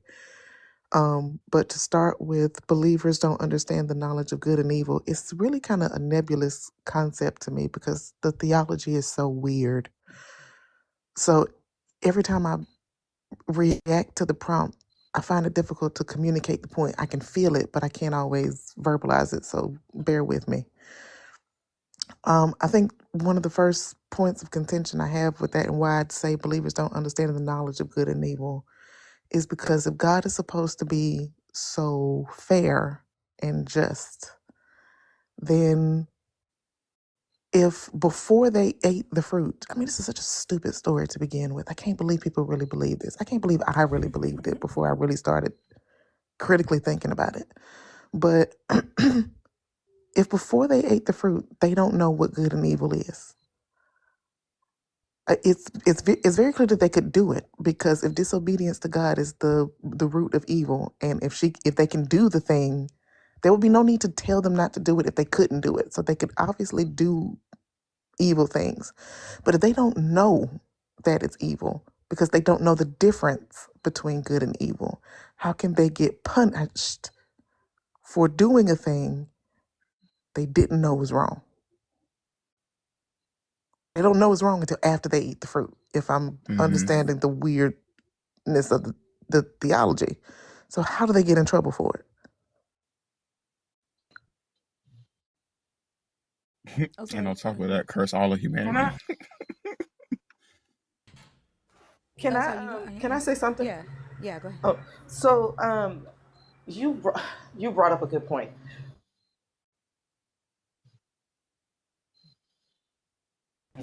You will not be punished for it. I done called this girl Eve. Hold on, Selena, you cut out. What the fuck is wrong with me, Oh, I did. Selena? Yeah, Can you you hear cut me? out. We didn't hear nothing you said. You good? Can you hear me? Sorry, I said you brought up a good point, Rose, because they'll tell you if people don't know who Jesus is, we'll be judged by what we know, not by not knowing. So that right there is that's another argument right there in and of itself, because we're being told that, okay, if you don't know who Jesus is, you won't be judged for that because you lack that knowledge. but they lacked the knowledge of good and evil, but they were punished for that part of it, for doing something that they were told not to do and they didn't know whether or not it was good or bad. Sorry, that just triggered for me. They wasn't in the age of accountability. Which somehow, depending on who you talk to, that'll be 12 or 40. This is Yeah. such a strange religion. It is such a strange belief system. My family is very, very deeply embedded in it. Kojic can't be Girl, born in. I mean, gotta you be can't born. join in, gotta be You born gotta in. be born in. Yes, YPWW. Baby, my Look, I my wrote a grandmother was a song. district mother, the whole 9 state mother in Georgia, the whole is everything. Girl, my daddy was a Kojic pastor. My mama was a first lady and evangelist. I used to be a missionary. Yep, been Yeah. there. Street Yeah. proselytizing and all the whole is, oh my God. And I think the worst thing about it and is before I fully woke up, I had children in this bullshit. And that's the thing that feel the guiltiest about. Now, one of my children, I can already tell she ain't got no smoke for this stuff. She could kill us. It'll roll off of her back. But 3 of my other ones are parroting the same things that they hear. So I have a harder road of deconstructing myself and then helping them to do the same. Because Are they I'm a adults or sorry, go teens? ahead. Are they the three that's parroting it? Are they adults already or are they No, no, teens? no, no, no. I have little ones. Okay. So you can't build the world more, fantastical enough for children. It literally doesn't matter what you tell them. You could tell them God was a horse and they believe it. So, um, The good thing though is that they're still kids and you kind of have time to rewire whatever the religion has began to unwire because it's natural for them to be inquisitive. The what the church does, it's stomp that out with fear, mhm. right? And so you have time to rewire that in them and reignite it by promoting critical thinking and letting them see you question and not afraid to question. That's the That's good thing. that's actually helpful. I am still physically sharing a space with this individual, but I'm within the next few months I will have enough to physically relocate. And so I'm kind of just trying to keep the peace and this whole Sabbath thing and whatever, just going along to get along just until Yeah. I can reestablish my own space. And then I will get a lot more intentional about showing them that there is, for one, a difference. Because I think that'll make the biggest difference for them right now to see that there's someone in their life that they love and respect who's not doing this stuff that daddy says is the key to safety and the key to a good life and still has a good life. Because that was to me the hardest thing to break. Like the fear, the coercive control and fear that underpins these religions was the other thing that was like my launching pad. Because I've always seen the logical threads that hang that don't make sense. That once you start pulling on them, the whole kind of belief system collapses. But because of that hell thing, because already when we grow up, not like what's the word I'm looking for? Like financially secure all the time. We all have that kind of scarcity mindset, and that can just come from just not growing up with a lot of money. And so because of how volatile capitalism is, and because of how they marry any good thing in your life has to come from God, the biggest trap for me was like, if I stop believing, am I gonna lose my job? Am I gonna lose the ability to care for myself and my children? Like it was always this punishing thing. And I actually had this conversation with one of my husband's family members because they have their own little congregation that they run. Only a member of their family is ever going to be in leadership there. So, um, and I was asking one of them because what the kind of like matriarchal figure in this family and the queen mother they call her, she runs anxious just like I do. And so I'm like, If your thoughts ain't even safe from this God, then, and if you're never really sure where your standing is in a relationship with him, why do we say his love is so unconditional? To me, when I read this Bible, God's love is the very definition of conditional. It is always contingent on whether or not he thinks and looks at you as if you are obedient enough. And since we never can be, since we are so fully evil in our innate qualities according to him, we could never be good enough to earn this conditional love. How do you ever get to a space where you feel secure in your attachment to this God? Because at any given moment, any sin could be the sin that throws you away. Moses I gave think 80 years of service to this God, and he can't even go to the promised land because he kicked a rock. Mm-hmm. Yeah. I don't think there is an expectation for them to ever reach it. Because, like, think about it. They always say the church is a hospital, right? The hospital heals you. The church doesn't expect the a certain healing you because you have to keep coming back. They need you to keep coming Mm-hmm. back. And so the same thing with the God in the story of the Tower of Babel. He doesn't want the humans to reach their full potential because once they do, then they They won't don't need need him. him. They'll be like him. Yeah. In the story of Adam and Eve, he doesn't want the humans to have the knowledge of good and evil because they will be like him. Right. So the three ingredients in the ancient Near East to be a god was the image of a god, was the knowledge of a god, and then eternal life. And so and we see this in the oral traditions and the written traditions within the ancient Near East. In the Adam and Eve story, Adam and Eve had the image of the God. They obtained the knowledge of the God, and so he decided to keep the last ingredient from them so that they Mm-hmm. didn't fully become God.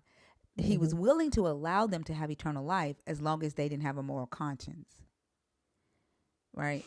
And so we see his goal is to keep humanity um, from obtaining this Handicapped balance. and dependent.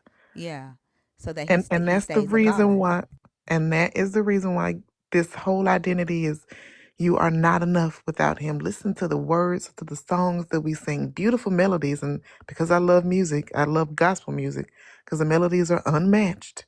Thank you, Matty Mouse Clark, for that separation Madam of Mouse Clark soprano, said, "No alto, joke." and tenor. Because, Yeah. baby, I'm a real strong alto. But it's like all of the words are, I am nothing without you. You have no identity. You have no sense of self. You have no like belief in yourself whatsoever. Every good thing that comes into your life, you're supposed to give the credit to him. Every single mistake is yours. And Yep. how could you ever separate an identity and feel good about a thing, have confidence about a thing? I mean, they actually look at confidence like it is a threat to God. What Mm-hmm. kind of maniacal God needs you to feel like shit Yep. so that you worship him? Like he is the literal definition of a narcissistic abuser. There's so many and now I understand why so many narcissistic abusive male partners specifically cling to this religious system because that's your mirror. Of course you're going to treat your wife like that because you're okay with your God treating you like that. You don't see a problem with it. Well, I think they see themselves as the God's best friend, and they expect women to see them the way they see the God. That's how I like. I think they like it because it makes them. It gives them respect and status that they don't have to earn. It's like God commanded it. God said you have to obey me. God said I have dominion over you. God said you have to have my children. God said you have to fix my plate. You know, they don't have to earn it. That's why Nope. when we look at what they're doing today, trying to take the voting rights of women away, trying to bring back covenantal marriages, trying to take away free lunch in school so that they can add a home ec class to teach little girls how to be mothers and teach little boys how to be fathers. They rather children not eat but learn how to play their role in society. That's why they're shifting the money in the Board of Education Yep. on that type of curriculum. And the fact that they're putting so much focus on controlling what the rights of a woman and the decisions that a woman can make, to me it tells me that this is what they truly believe how a God wants it to be. But they're not paying attention to the fact that they have to make it that way. They have to force the woman to do it. She doesn't naturally see it because it isn't natural. It's all a lie. But it's all circular though, right? Because as soon as you point to the unnaturalness of it, anything that you have to apply violence or some sort of coercive agent in order to bring to pass, then it's not it. But then they'll just naturally fold that into their weird logic of what it's the curse that women are under, or it's just and the biggest source of confusion for me is how so many women believe this. You believe what they tell you about you. I think growing up in this religion as a kid, I was always a little bit separate from it. I've always been a thinker, no pun intended from the host's name. So there are certain things that you just can't tell me if it doesn't make sense. I'm very comfortable holding to, seeming conflicting ideas at the same time. I recognize now that that's uncommon, that most people can't follow two trains of thought that seem to conflict, or two hard truths or conflicting truths at the same time, and see that they both exist. That's difficult for a lot of people. But as a kid, it was like I buy into it up until a certain point because repetition is really, really powerful. Like you hear a thing enough times, you start to accept it. But I've always been really, really strong on the fact that I was born a woman doesn't mean any of the things that these groups are telling me that this thing means. And when I look at the average man, no shots intended, but especially the average black man, I'm not seeing what you guys are telling me I'm supposed to be seeing over there that should make me feel like I need to listen to you. That I need to put you in some sort of authoritative position over me. Most of y'all can't think your way out of a wet paper bag. Not even a dry one. But Oh, I So was just going to like, say really quickly, the story gives that expectation, right? Like Adam was there in the garden with Eve while she's having this conversation with the serpent. They're having a intellectual conversation. The serpent is telling her that the God is lying to them. They're not going to die. They're gain this. In Hebrew, the word tifkanah is a spiritual awakening. They're having. He's like, you're going to have an awakening. You're going to realize that you've been lied to. It's what the serpent is saying to Eve.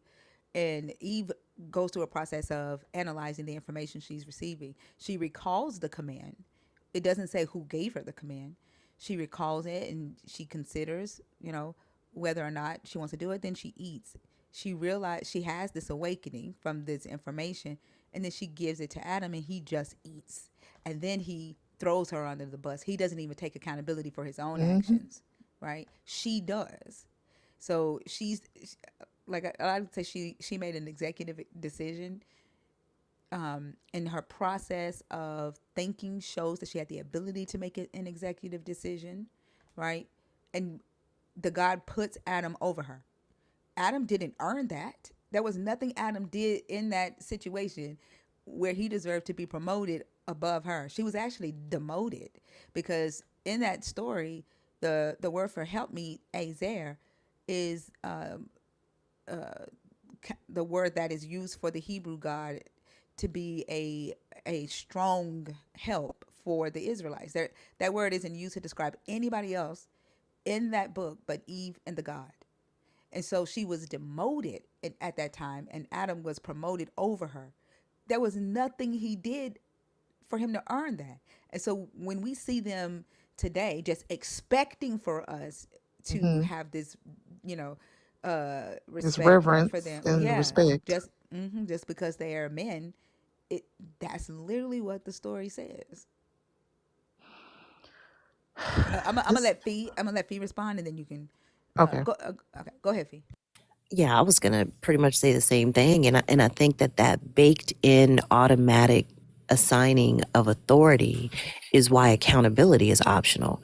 There's no need for you to behave differently or to, like Thinker was saying, earn the position that you feel like you have or you feel like you deserve, because it's granted to you automatically by nature of your gender. And all of that, I mean, it's like you were saying, it's so obviously BS, because even these curses that this God put down on the woman have been neutralized by a rose independence and the fact that you get what I'm saying. Like, I don't need you for these things. You don't get to lord over me. So society and cultural evolution has negated the curses that this God has placed on women, but men still hold on to this supposed authority that this deity granted them. But a truly, in my opinion, a truly wise and understanding and loving and all these characteristics that they assign to this God, if there were a God that would set up a framework, it wouldn't be this. It wouldn't be you have a penis, therefore you're in control. The person that, or the individual that exhibits leadership qualities should be the one that's in a position of leadership. But all of it is just this nonsense patriarchal BS that comes from these Abrahamic gods that I think these men hold on to so strongly, because it is the very source of their power. I say the same thing about, like, my dad. I grew up Jehovah's Witness, and my dad held on to this religion to the day that he died, even though he wasn't necessarily active, but he held on to the ideology because it was the source of his authority. If God granted me this authority, no one can take it from me. But the Hmm. question is, why? I don't want authority I haven't earned. As an individual, don't give me any authority I haven't earned, because if I haven't earned it, I'm not going to be responsible with it. And when you're irresponsible with authority, you hurt people. And I think that's exactly what we see in today's society. You just brought up a beautiful point. I had it and then I think I lost it. But oh no. The more and more I allow myself to just believe things that I've always believed, I'm just admitting them now. I'm trying to I'm I'm like literally fighting the air. Like men fight accountability is how I'm fighting fear. I'm trying to give myself every day like permission to not crawl back into the space that feels familiar of compliance because I'm afraid of a consequence. Like I just my 40th birthday was a couple of weeks ago, Happy and I've birthday. been in this. Happy belated birthday. Oh, thank you. I've been in this fog of a marriage for 11 years, and it was really really symbolic for me. Not just because the number like 40 is like a big milestone birthday in like general culture, but I had like a seafood feast. I really wanted that thing to be symbolic of because shellfish is considered no bueno in this, but you can't eat this because God said you can't eat it. So I wanted to intentionally eat it to like symbolize I am stepping into some independence here. And it's a small thing, by other people's measure, but I mean it's considered like verboten in the last 11 years. And it's interesting, some of the stuff that I never caught on to, some of the stuff I never latched on to, all as it related to that, the gendered sort of situation. But other stuff I did, you know, fully believe in. Like, oh, you can't do this, can't do this, can't eat pork, can't. So it's a weird little hodgepodge of, but my womanism kept me safe. And to Fee's point, they'll always point to the natural order in nature to defend the existence of the God, because things are happening in such a sensical and logical way, how the seasons change and how our body behaves in a machine like way. So it has to have had an architect, because what is going to spontaneously have this much order in it? And yet the people who he put in dominion over this thing, he will put the least qualified in charge. Why would a God who was so logical as to create nature and the human body and everything else in such order do that? Also, even that concept of dominion is bullshit.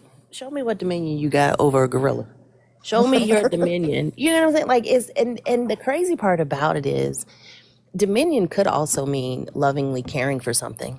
I have had dominion over my baby when he was born. It's responsibility, and it's responsibility to care for. But I think the way dominion is carried out is reflective of the character of the person with dominion. And usually, especially in these Abrahamic religions, when they talk about dominion, they're talking about control. They're talking about do what I say because God has granted me this position and this authority. But they never ask themselves why. They never ask themselves how. And again, when you don't question where or why you have the authority, you haven't earned this authority. I think you go 10 toes deeper in protecting the right to have it, as opposed to listening to the people who are telling you that you're exercising it in a harmful way because you don't want to give it up. And the moment someone realizes or shines a light on the fact that your dominion, and I'm using air quotes here, is only in spoken only, like it's in name only, like without the inventions of humans and weapons and gates and Good point. restraints and things of that nature. Humans don't have dominion over shit. And even this proposed natural order, it's been thought of through a human lens, through a very a human lens that has so much hubris in it. It's insane. Somebody in the comments said that we're really confirming why we were exiled from Eden, from showing intelligence. But what's interesting to me is what you said, Rose, about what high intelligent thing wants to be around ignorance. And I talked about this a couple of days ago on the live. As a mortal, I can't stand being around ignorant ass people. I cannot stand, and it's not that I'm saying that I know everything or that I expect humans to know everything, but when you are willfully ignorant and you reject facts, you reject logic, you reject reality, you don't have common sense, you're dishonest, manipulative, and you lie, I can't be around you. I can't imagine that the highest of all intelligence is what you're claiming your God to be. And you are saying that that God does not want you to be intelligent and he wants to surround himself around ignorance. The only reason someone more intelligent would want to surround themselves with people who are less intelligent is so that they can use them. And they will keep their hands clean. If they have dirty things that they want to do, they plan on influencing those less intelligent people to do those things so that they can keep their hands clean. And when you think about the claim from them that this all intelligent God wakes humans up every morning, somebody intelligent that would tell a group of mercenaries who lack intelligence that, hey, you owe me because I wake you up every morning. You wouldn't wake up unless I wake you up. And they're like, yes, God, or yes, Moses. And then that same intelligent entity goes to that group of mercenaries and say, I need you to kill those people in Canaan because they're wicked. They're serving other gods. So I need you to go and kill every man, boy, woman, and child. Because they lack the ability to critically think, they are amoral. They've given their will and their morality, their sense of morality and direction of morality to this higher intelligence or this representation of this higher intelligence, and they decide what's good and evil. So they don't take the process of considering their actions the way Eve does here. They don't critically think and say, well, if you wake us up and nobody can wake up unless you wake them up. Why, if they're evil, why did you wake them up? Why we got to go kill them? They don't go through that process of thinking, and they just go do, and they go and commit this egregious act, and they genocide, right? And the God's hands are clean, because then when we have conversations with people about these acts that this God commands, that was man's Yep. free will, despite the fact that the God gave the command, right? And so that to me would be the only reason that something of higher intelligence would surround itself with willful ignorance so that it can use it. I cannot thank. I don't know who to thank. So I guess thinker, I can't thank you enough for this space. I have been struggling alone with ChatGPT in my journal for probably the last few years. Just talking about these observations, talking about these logical fallacies, these contradictions that to me seem so vivid and so like in your face. These things, especially because the particular fundamentalist sect that I am associated with is so heavily focused on the Old Testament God, as if he's somehow different from the New Testament. But the Christian church, we stay in the Christian. We talking all about grace and forgiveness and whatnot. And in the very beginning of my marriage and kind of learning about the way of life that they're in, it felt more like this is a more holistic picture. Like God is not just picking up pansies. He is, vengeful and jealous and about that. You know what I'm saying? You got to respect him. Like at first it did seem like that. But the more concentrated these stories get, the more atrocities that they were talking about, the language that they use about him, he just started looking crazier and more harmful to me. And I would talk to, my husband or the quote his cousin who is like the leader of the congregation about how do y'all reconcile these things and still come away feeling like he is the quintessential personification of justice and right. Like, and I don't understand how they fold it up so neatly in their minds and say, we're just human beings. We don't understand things the way that God understands it. If God did it, then even if I don't understand what's right about it, I believe that there is something right about it because he did it. But if I were to substitute your God for another person and say a person is treating you the same way God is treating humanity, you would have no problem calling that person problematic. Like person to person, if two people were doing what God was doing, nobody would have a problem calling this calling him a monster, but because he's God somehow, that totally switches things. And the analogy I use is like, if you come into a dirty living room and you have a rug and you tell your children to clean that living room up and all they do is put all the toys up under the rug so that there's a huge lump in the middle of it, but the rest of the room looks clean. I don't understand how Christians and fundamentalist believers can come back into that room, see that hump, and call that room clean.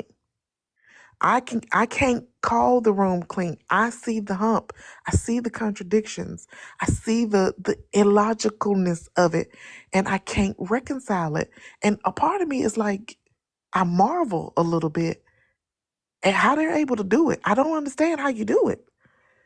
I But asked that same question, and I think that's why I know that's why I have these conversations, because I want to know, how do you allow yourself to just ignore facts? Like, what is the process of thinking that you go through that allows yourself or makes you agree to negotiate with your morality in the split second of a conversation? How do you go from seeing an action as immoral when we're talking about humans and to justifying it when when you find out what we've been talking about came from your God? I don't know. Yeah, I marvel at the same thing. Like, how do you not pay attention to the fact that human animals in this story reproduce naturally? There is no story where the female animal was made from the male rib of the animal. but humans who supposed to have dominion over the animals didn't start reproducing like animals until after the woman was created from the rib of a man.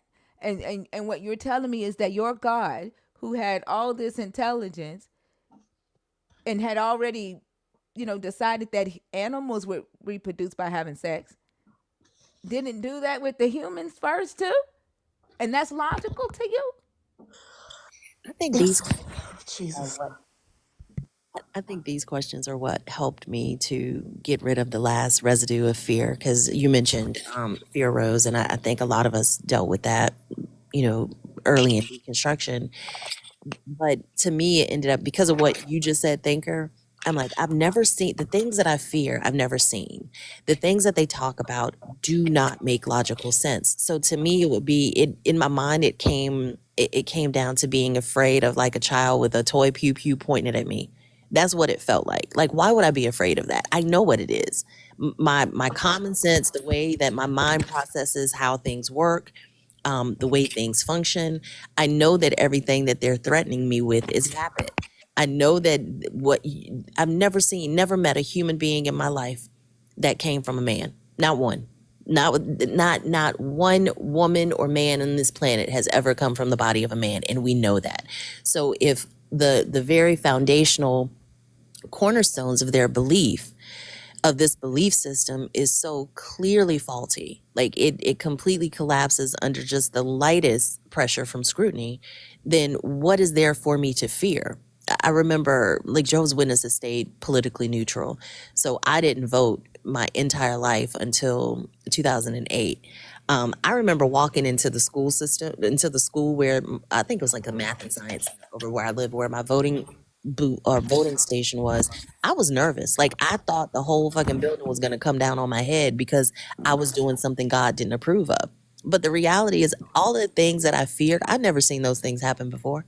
I had been taught to believe that they would happen in the same way I had been taught to believe that snakes talk and you can throw down a stick and it becomes a snake, and like all of these things that I didn't think to question before we got critical thinking skills and the ability to utilize them. So it completely falls apart, but I think they hold on to it not because they think it's true, but because they don't think about it at all. They don't understand it, they just accept it. And when you accept and move a claim to the column of acceptance and belief without truly understanding and comprehending it, this is how this shit continues to perpetuate. Yeah, because there was a lady that duetted "What if Adam was abusive," and on her duet, she put, "I wouldn't want to believe that the rib I came from had the ability to abuse me." And I'm thinking to myself, like, lady, you know damn well you didn't come from a rib. Like, you came from your mother's womb. You today in our time did not come from a rib. But like there are women who still believe this illogical thing. Like they believe that a god in the beginning of time somehow created female animals, but there was no female. Either they have to believe that there was no female at all, and that they are the first female uh, created, or you are the second female. You're not even the first female created. I don't know. Like, do you have, as a believer, even the non-believers, like, have y'all thought about that? Like the female essence would have had to either been the animal first, and then Eve, the human female, second, or there was no female created until he made Eve from the rib of man, and then did he go back and make female animals? Have And y'all ever thought about that? I've thought Not about it, really. not necessarily in those terms, but I have thought about the concept of just the female of any species, like how if because I think the creation story tells it both ways, right? Like there's Hold one on, where Rose, can you mute? Because the wind, we can hear the wind. there's two stories, like the one where he creates the man first, and then all the animals, and then the woman, right? Hmm. So you're saying that the concept of the female species of or the female of any species. Yeah, because if he created the animals, like he created the male human first in Genesis 2, and then he creates the animals. Hold on. Did he just create male animals to as a He was help me? fucking That dude animals. Well, it doesn't say that he went back and created more animals after that. It says he created animals, realized that there was not a partner to be found for or a helpmeet to be found out of the animals. Then he put Adam to sleep, and then he made the female human. So was Eve the second female created, but the first female human, but the second female period? Or did this God go back and make female animals for the male animals he created? I guess I always read it as it was male and female in the garden, because potentially the God would have to assume that's how he was supposed to. I don't know. Yeah, right. So then that would mean that Eve would be the second female Hmm. created. And maybe not even the second, because trees are female, right? We have plants that are True. female. So the vegetation would have been female. The animals would have been female. And then Eve would have been the third female that since created. Which is crazy because that just means literally women are an afterthought. You know what I mean? Like, And it's like saying that if the trees were created with an opposite male female, the animals were created with an opposite male female, why all of a sudden your God lost his fucking sense, and when he created humans he didn't think to create a female opposite like he did for the trees and the animals? He realized that he should have done that at a later time. That doesn't even make sense, and you're calling that higher intelligence? He had a brain fart or something? Is my background loud? Can you hear me? I'm outside doing my walk right now, so I don't know It if was. there's too much interference with like wind. It was. We could hear the wind, but not But anymore. okay, you just blew my mind again, thinker. I have never thought about that, and I can guarantee you, 98% of believers, even the ones who are reading their book, because that's not a lot of them, have never thought about that. There's a male and female counterpart with everything that God created.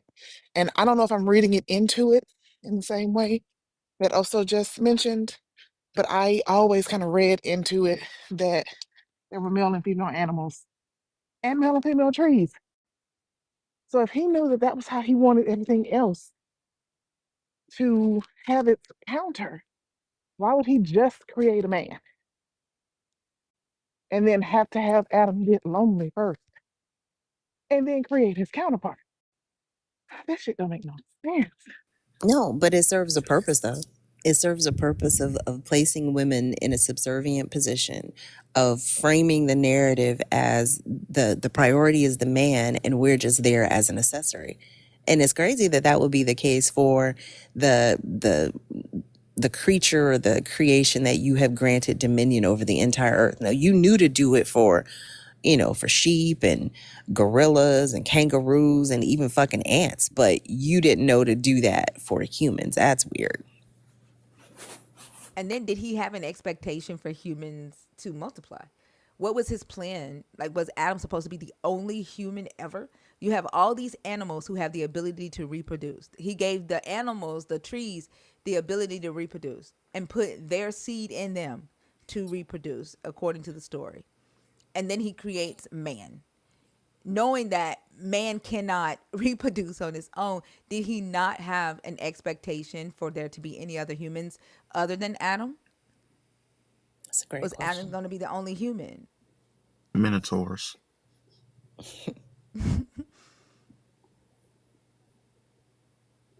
And that's why I think, when we hear believers come in here and call us, they say we've got the carnal mind and you can't understand the deep things of God with logic, all of the platitudes that they use.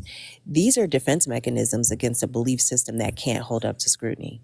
We say all the time, a thing that is true gets clearer the more you investigate it. The more you read into like your field of study. I can't pick a topic that I'm just starting to learn about and then continue to investigate it and study and become more confused about it 3 years later. That's just not how understanding works. But it is with this belief system. And I think that those baked in protections are there when you're told that this is just, and the fear, of course, that Rose was just mentioning. Those baked in protections wrapped up in fear are absolutely how this belief system perpetuates. Because the moment a person stops and says, wait a minute, how the fuck does that make any sense? Then the shit just starts to fall apart. All smoke.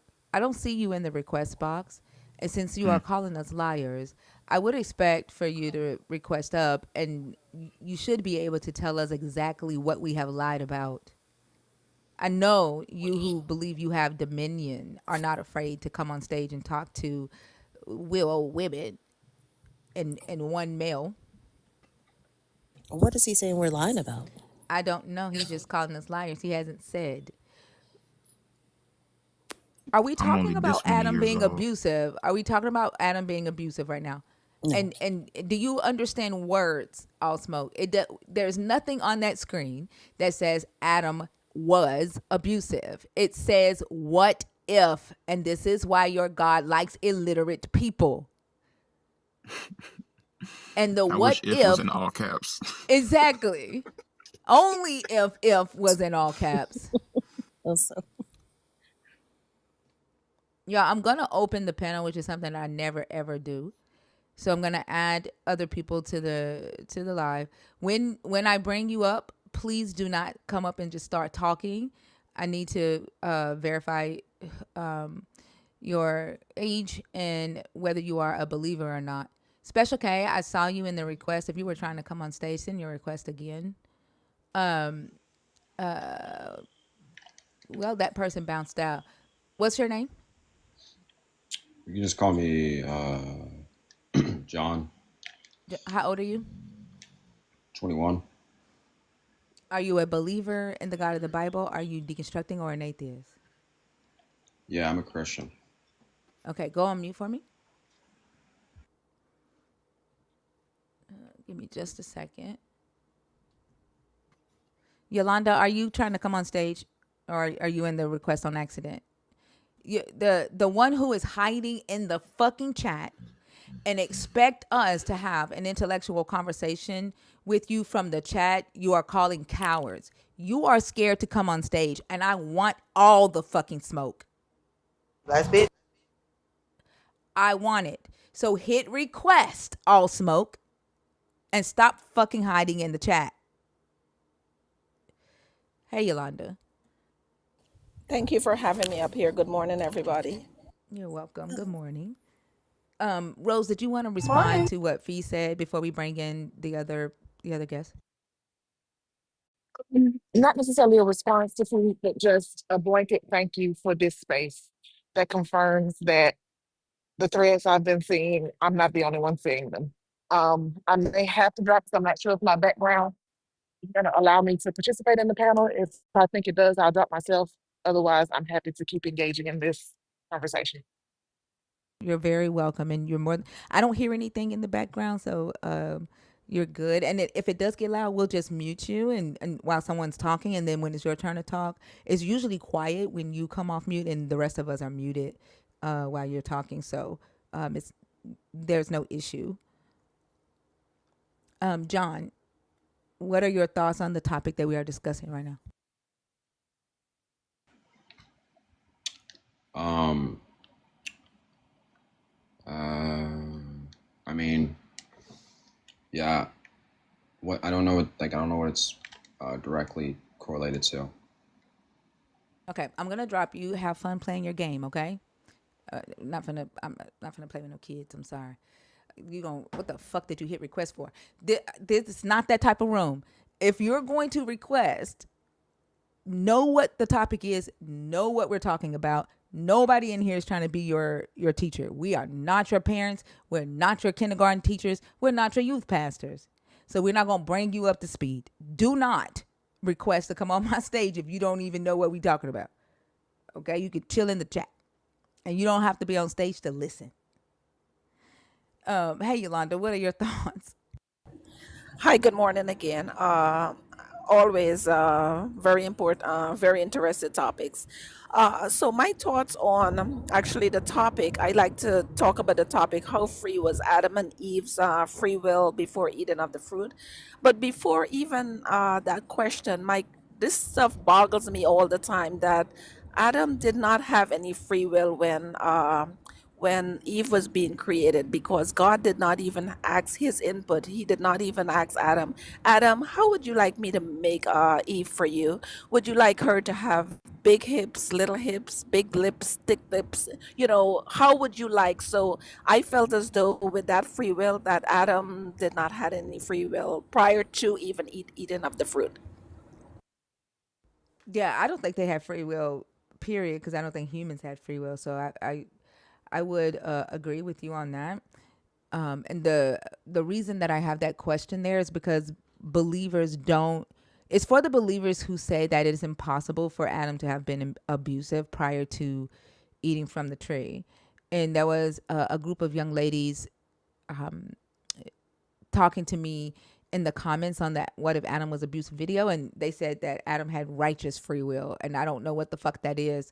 So I was hoping that a believer could explain what's the difference between the free will that they believe their God was testing with that tree and the free will they believe humans had after they ate from the tree. But no believer has been able to answer that for me. But I agree with you. Do you think what they're saying is they believe righteous free will is a You're muffled. I possibility? can't hear you, Rose. Your Oh, microphone is sorry. muffled. One more thing. Talk again. I don't know what happened to your microphone. Oh, no, no. Can you hear me? Every other word. All right, I'll just leave it up. Maybe I'm just going There to a we bad go. There area. you go. Oh, that, I was wondering if what they meant by righteous free will is the belief that Adam and Eve, before they ate the fruit, just couldn't do bad things. That's the confusion that they have with the knowledge of good and evil, thinking that that is actually the ability to do good and evil things. So is that what the train of thought is? They're saying righteous free will means you can't do bad things until you ate the fruit? I'm sure that's what they meant because they did say that they couldn't do evil because they had not experienced evil. But righteous, because they brought up Job, and bringing up Job, they were basically saying that that doesn't mean that Job didn't do bad. His actions were just seen righteous. Um, and so I guess it sounded like to me what they were trying to say is that even if Adam was abusive or had the ability to be abusive, why am I being abusive? Oh my, I need to get some fucking sleep.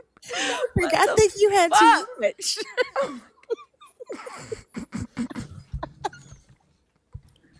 That is too funny, from bumping your head to all of I this. know. Yes, you do need some sleep. Yes. Oh my god. That was hilarious.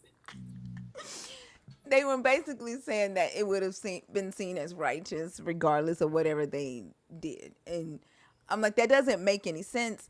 And because Adam disobeyed, and the God didn't see that disobedience as righteous, he cursed them. And then she tagged somebody in, and that person was like, should I, LOL. And then a third person came in and was like, no, we are above this. We don't mess with heathens. Let the heathens be the heathens. And I sometimes I think like when they do that, it's because they see the illogicalness in what they're saying. That's But exactly what it is. yeah, I definitely think that it. I definitely think it is the ability to do, but even that is illogical because they did do evil before they ate from the tree. Well, and it's also illogical because why are you calling it free will if I only have one option? If you're saying, how do I have free will if I only have the capacity to do what you want me to do? You're basically saying I have free will, but I don't, but you want to say it but I don't. Like, it makes no sense. So when, like, I saw that exchange on that video where they were like, no, we're not going to do it, blah, blah, blah, as though just contemplating this idea, this concept was so far above them. But I think what's above them is the access to logic, access to things that actually make sense. And they kind of frame it in a way to make it seem like, oh, it's not even worth broaching the subject because whatever. But the reality is it's not worth them broaching the subject because logic will kick their ass. It doesn't make any sense from the beginning. Yeah. And then it's that sense of moral superiority, and it's kind of like a exclusiveness. Like, you remember that show, School Days, Good and Bad Hair, See If I Care, talk about, and how the sororities were separated by light-skinned girls with good hair and brown-skinned girls with nappy hair. That's how I feel like Black women who are religious, who have this sense of we are above that, I feel like they see themselves as the good hair, and then those of us that rebel and ask questions, they see us as the bad hair. Yep, the wannabes and the jigaboos. Yeah. And I think you're right. And I think a lot of that is because they have been conditioned to praise compliance and obedience, and that's what their God prioritizes. So there's no need for questioning when what you reward is just following. Of course, that's going to seem as though it's a problematic thing or a problematic tendency when you ask the difficult questions. But the reality is, what it does is it shines the light on the fragileness of their belief system. We say all the time, a thing that's true is going to be true after you investigate it in the same way it was before you investigated it. But it's the investigation that's the problem. And instead of recognizing that, they want to vilify the person that's asking the question and not zero in on the fact that they don't have answers to them. And I think that shows the power in knowledge. Yep. The power in critical thinking, because they run from it. And in this book, when Jesus is calling out demons, or the apostles are calling out demons, I see facts, data, and logic, the power that has the ability to rebuke or call out something that will make them flee. Right? Because all we have to do, if we want to get rid of a Christian and have a Christian stop fucking with us or stop trying to preach their shit to us, fact after fact after fact after fact regarding their book or regarding reality, and they'll run. Yep. And they have to, right? Because their only defense is not going to be effective against facts. They're just not. It's going to boil down to, well, I believe this. Okay. And the crazy part about it is, we say this all the time, if that's what you want to believe, or that your brain processes it that way, okay, cool, but keep that shit to yourself. Because the moment you speak it, especially when you speak it as though it's this objective reality, and then we start asking questions, which is well within our right to do, you react in the way that you do, i.e. the woman that was up here showing her complete ass when I came up this morning. It shows that they don't have any ammunition behind this belief system. It does not have any substance. It's completely vapid. And I think it's the fact that we're willing to now have these conversations and speak that truth loudly and boldly is what makes them act the way that they do. Because we don't have to agree about things. Like, all of us on this panel don't agree about everything. And all of us on this panel have different experiences that have led to us seeing the world the way that we do. But in the things that we disagree about, we're not denying facts. We're not denying logic. We're not denying reality. But they do that, and they do so repeatedly, because the moment you appeal to the spiritual, like you say all the time, Thinker, it's like Vegas. Anything goes. There are no rules. There is no methodology that you can use or follow to make sure that what you're claiming to be true is actually true, and it is indistinguishable from imagination. And they don't want to wrestle with that. They don't want to accept it. So they come in here and say that we're lying, and when given the opportunity to, okay, come up and show us where we're lying. Look Come what he up and said. what'd he say? He's not smart. One, that's why he's not coming up, because he's not smart. First, he called us witches. Okay. Oh Lord. Then he says you don't have to blaspheme to worship the devil. Just be you. What?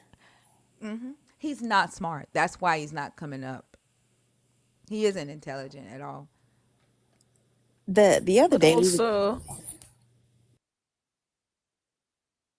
you can go ahead.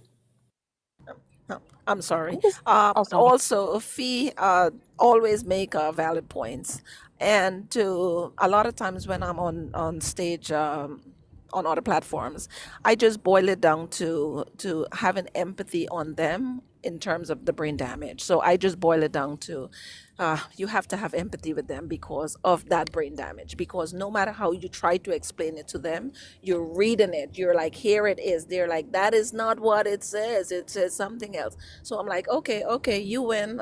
Empathy, brain damage. I think I'm learning who to have empathy for, because some of these people are just outright dangerous and willfully ignorant, and they prioritize their selfish motivations, whether that be male domination, whether that be influence within their religion, uh, earning money from it, whether they're speakers or they have books that they sell or whatever. I can't have empathy for that mindset, for that type of mind. But if it's someone who, like my mom, she's not making money from it. She's not trying to. This is all she know, right? So I empathize with her because she has not experienced the world the way that I have. So mindsets like that, I'm learning to have empathy for. But a lot of the believers that come in here, it's very difficult because of the things that they say and do, and their motivation behind what they say and do. I I I have a I can't. question for you, Thinker, kind of on that. Hopefully, this is not too much of a deviation, but because of how tightly coupled religion and patriarchy are, do you ever do deconstruction conversations around the patriarchy too? This conversation here is kind of that, but I don't do red pill conversations. No, that shit irritates my. I don't believe I have a soul, but if I had one, it would be irritated. It's just they're so tightly correlated because the patriarchy is held up by religion largely, the biggest Hmm. institution that supports it. And I know that when we talk about deconstruction topics, we'll probably naturally lean into, breaking that down. I was just wondering if this space only solely focused on deconstructing the theology or some of the underpinning systems that are supported by the theology as well. So we do bring in how the belief system is used to influence these systems and keep these systems going, but I don't have conversations about uh bringing more to the table, body count, um shit like that. I think there's a place for that, and I'm not that place. But I do talk about the how your mind is used to keep those systems in place, and who would have the who would benefit the most from those systems being kept in place. So I talk about it from that standpoint. All that body count shit and who's fucking who and all of that, I don't care about that. That's not for me.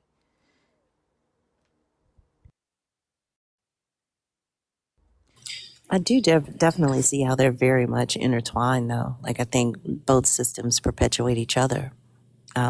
You, the patriarchy is built into Abrahamic religions for sure, and I think part of the reason why it continues to be so prevalent in so many denominations of this religion is because of that hierarchy.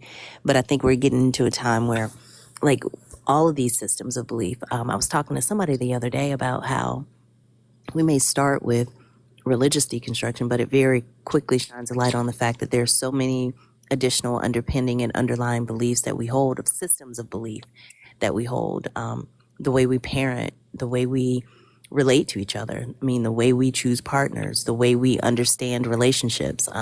All of these quote unquote norms that society likes to posit as objective truths of the way things need to be. So I think it's inevitable that you start with one system of belief, especially one that's so all encompassing as religion, that these others will be impacted as well. Literally just spoke my last 6 months. I have started to question everything because you Yep. should, because it's literally the Matrix. I swear to God was I think the best movie ever made.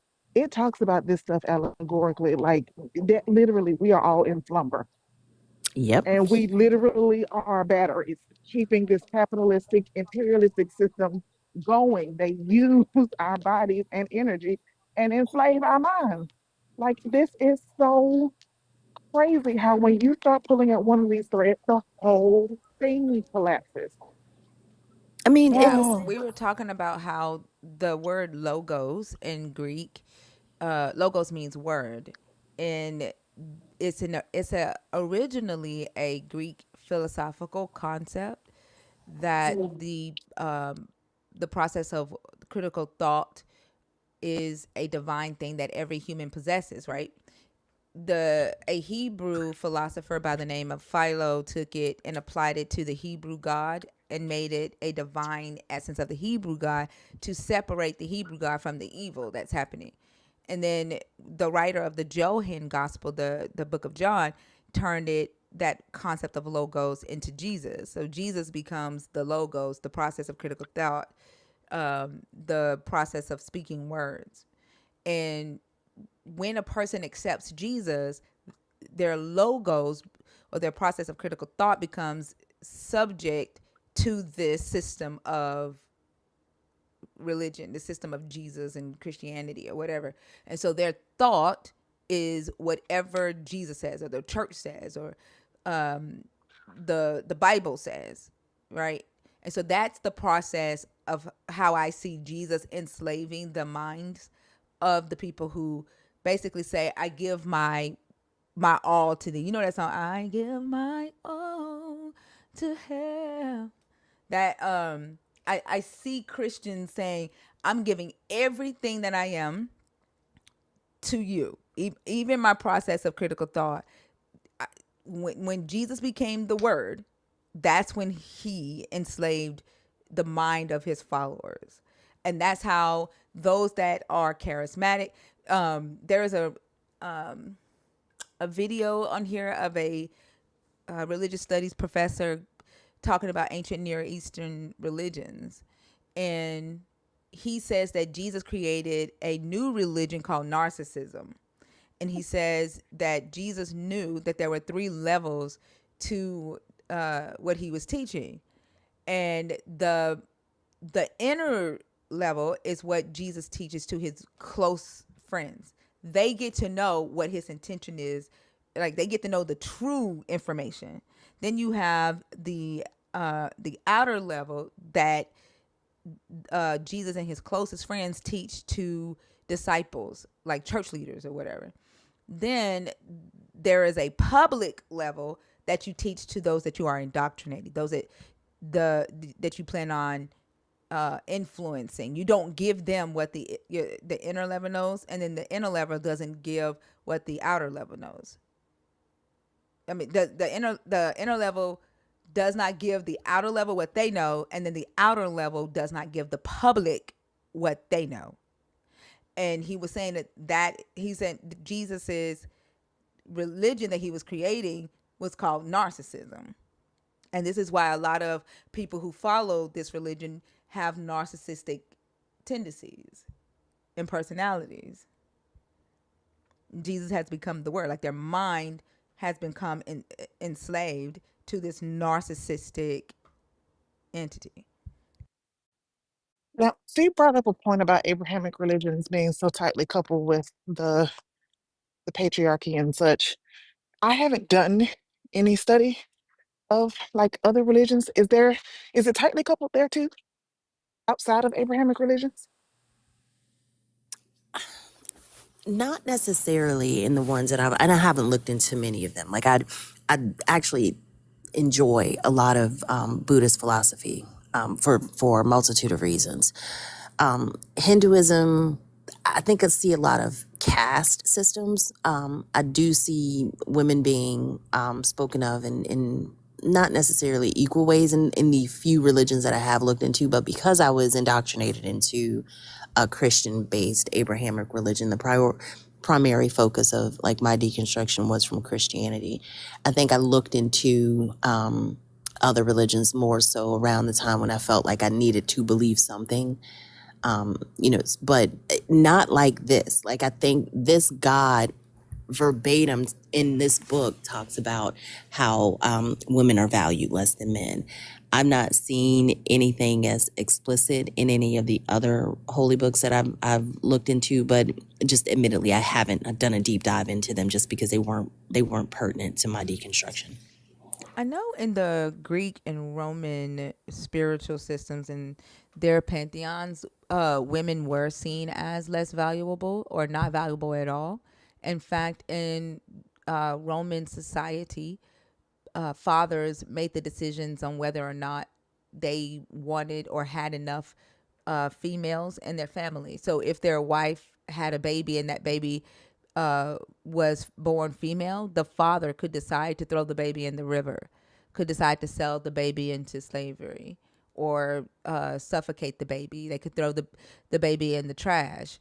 And that's how they saw females in the Greek and Roman society. And at first, it was not seen, it was not condemned for female humans to be homosexual.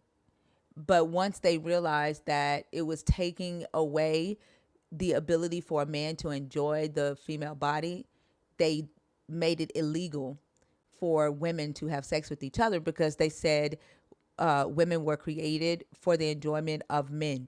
And anytime a woman was rubbing up against another woman, it was depriving a man the opportunity to enjoy her sexual organs for himself. So they made it illegal. That's why lesbian, because at first homosexuality was not condemned, like loving homosexual relationships was not condemned in the ancient Near East. It was more so about status. A man of high status would have sex with his male slaves. They would have sex slaves that were young boys in exchange for teaching them how to be high status men. And unless you were Rome was a little bit different. Rome did not allow free male Roman citizens to have male on male relationships unless they were the ones penetrating. They couldn't be the ones getting penetrated. And that was the same thing with Greeks. Anybody could have same sex relationships. It's just you had to be the one penetrating if you were high status in a Greek culture as well. But with Rome, this only applied to free. If you wanted to be a free Roman citizen, you could only be the one penetrating, and you could only have sexual intercourse with your male slave or a young boy that was a sex slave. But when they realized that women were enjoying themselves with each other and there was a high number of lesbians, they decided that that was taking away opportunities from men, because women were created from men. And so that's when they made it illegal for women to be lesbians. Interesting, interesting. Thank you guys so much for having me up here, and continue the good work, everybody. Continue do what you're doing, and I love you all. Have a happy holidays, and thanks again. I'll drop down so that I can listen.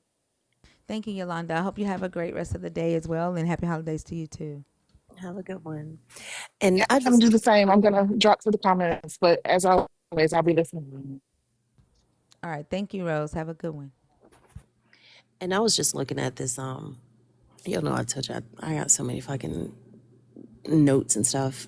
but one of them that I was just looking at that I'd written a while ago, I think it was only Sikhs and a few African indigenous practices of the major religions that did not have a separation in terms of equality between men and women.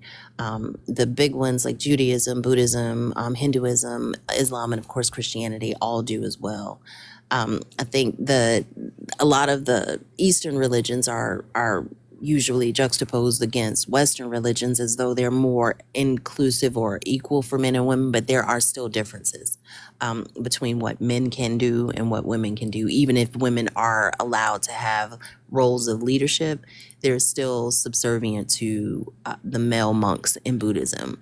But in Sikhism, there's no distinction there. And for a lot of African traditions and indigenous religious practices, women are usually centered in their rituals and customs.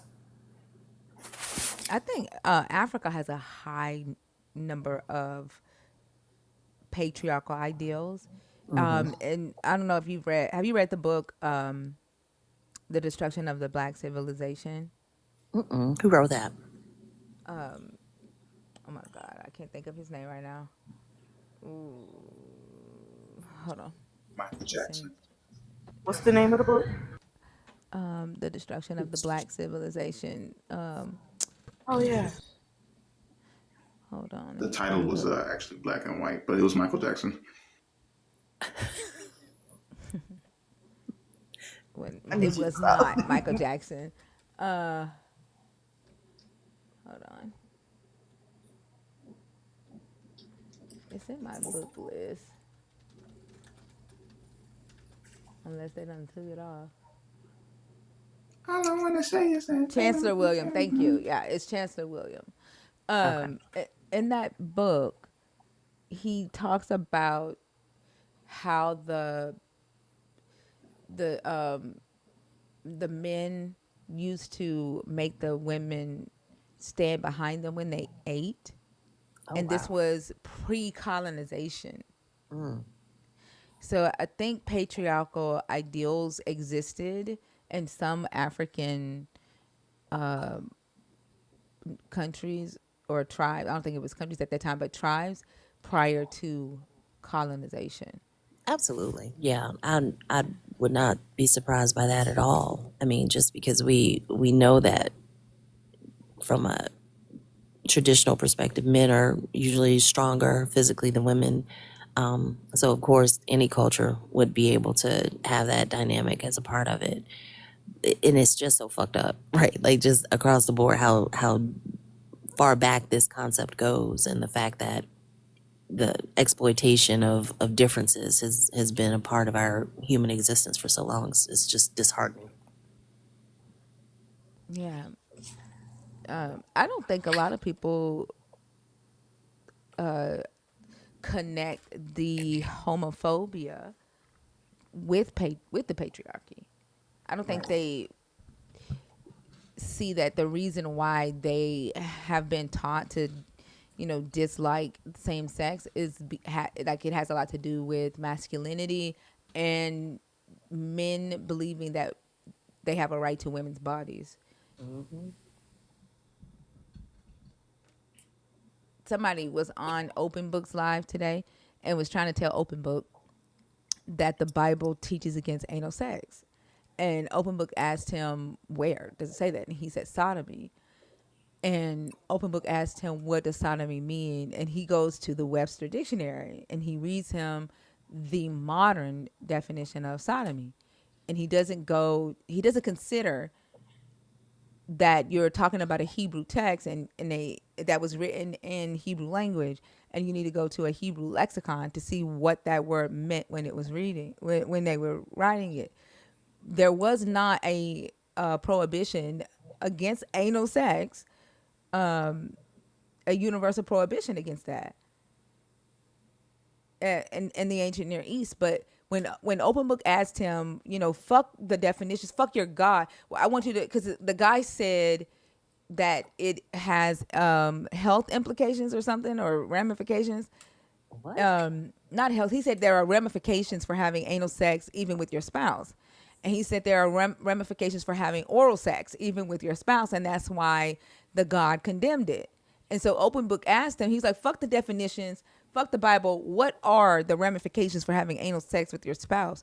And the guy said, I can't rationalize it. I don't know. I just know we're not supposed to do it. And he said, well, what about oral sex? Like what's what's the ramifications for having oral sex even with your spouse? And he didn't have an answer. So he said, you're just supposed to obey it. And so Open Book asked him, he's like, you're telling me you don't know why it's wrong. You're just going to repeat that it's wrong, and you're going to condemn people for doing something that you can't even explain the practicality of why it's wrong. Wow. And I think that's the issue. Like the number of people that'll come in here arguing about language. Well, that's not what it meant. How do you know that? And why the fact that they don't ask why and their automatic response or reaction is to comply speaks to the depth of this indoctrination. The fact that this dude has been in the comments for the last hour talking about we're lying. Truth exists beyond your knowledge. Like, just because you don't know it does not mean it's automatically false. But this mindset of, oh, well, somebody told me I wasn't supposed to do it, therefore it's illegal or it's forbidden. That was a made up word. Bitch, all words are made up words. What are you talking about? Like, this is literally the case for every word in every language. It has been made up. But they don't think about these things. They just have been handed this book that they do not read and follow what they've been told to believe is in this book. And it's so infuriating to try to have conversations with them. Yeah.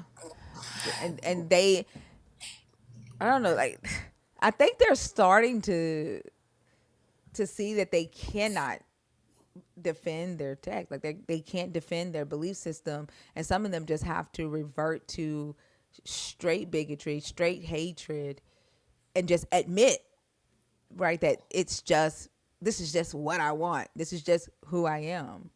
They're having to just admit that. I was going to create like a Christian conversation flowchart because we know where it's going to go. Like it's going to ultimately end at the point where, of course, we're trying to utilize logic, reason, have these conversations, but they're going to devolve into like the way that woman was acting earlier when I came up. The fact that they don't have an answer, I don't know, it just is. Like, your lack of curiosity clearly is not contagious because I don't have it. And just because you don't have an answer doesn't mean I don't have the right to ask these questions. And shit needs to make sense if we're going to call it true. Jimmy, I saw your comment earlier in the comment saying that you would come up if I changed the qualification. Somehow you were not listening. I have already done that. I've already said that it is an open panel. And since you just said that fee generalizes too much and you think that you can handle a conversation with fee, I expect to see you in the request box because I am letting you know in baby terms, anybody can come up. So hit request so you can have a conversation with Fee. Jimmy. Hey, Open Book, how are you? Hi. Good morning. Good How morning. are Good you? morning. Hi, Y'all make sure Fee, y'all follow Oso. Open Book so y'all can catch his lives. When do you go live? I scrolled in yesterday, had to hop out for a meeting. Is that your typical schedule? No, I'm gonna go live in a little bit today, but I am just really trying to make sure I'm live on my days off. And then if I use my time wisely on the days that I work, I'll go live for a little bit. So I'm up right now. So I'm gonna go live for a little bit for the morning time, but I'm at it. I'm doing it. I'm here. I started. I broke the cherry and I'm on my way. Sweet. Yeah, I he has feel some good really good. conversations. His topic Can right I now is really ask? interesting. Go ahead, Thinker. Yeah, his topic right now is really interesting, and he's just asking, why do you have a phobia against things that you don't understand? And that's literally what when they come up to talk to him about that topic, they cannot explain why it's wrong for two genders to love each other, for two genders to have sex, for someone to have anal sex, or oral sex. They cannot explain why it's wrong, but they have a phobia against it. So it's a really interesting conversation. Go ahead, Open. Thank you, Thinker. I I'm making the topics more so around like my own personal life, and they're helping me a lot because the questions that I'm asking are questions that I've asked like myself or even other believers when I was a believer. Like when I first became a believer and I started detransitioning, one of the biggest things I had a problem with was believers telling me how much grace God has to forgive and all of these things. And because I started doing just different things, and I was like, God is like, I know God mad at me because I'm messing around doing these things again, and I've given them up, talking about like substances. And there's grace for you in that. There's grace for you in that. Well, how come there's so much grace for me in that, but yet detransitioning is just what was just like had to be a thing if I wanted to walk with this God. Like, how come in the queer community there has to be so much change with the queer community? One question I continue to ask is, how come the straight community with Christianity, if you choose to be, abstinent from smecks, when you find your partner, your God now says you can go out and do all these things with your partner. Well, how come the God didn't give that standard for queer people? How come there wasn't a standard like, okay, with your little queer ass, you can be a celibate, follow me, and then I'm gonna get you a little husband or a little wife like I do for the straight people, and then you can go out and be little nasties in your privacy of your own home like the straight people. But there's no answer for that. There's literally no answer. The only answer is maybe like reproduction. And I just don't want to hear that either, because queer people are not pulling away from the population growth of humanity. It's just not. That's not a good comparison for me. They're also adding to it because queer people can still give birth and fertilize eggs.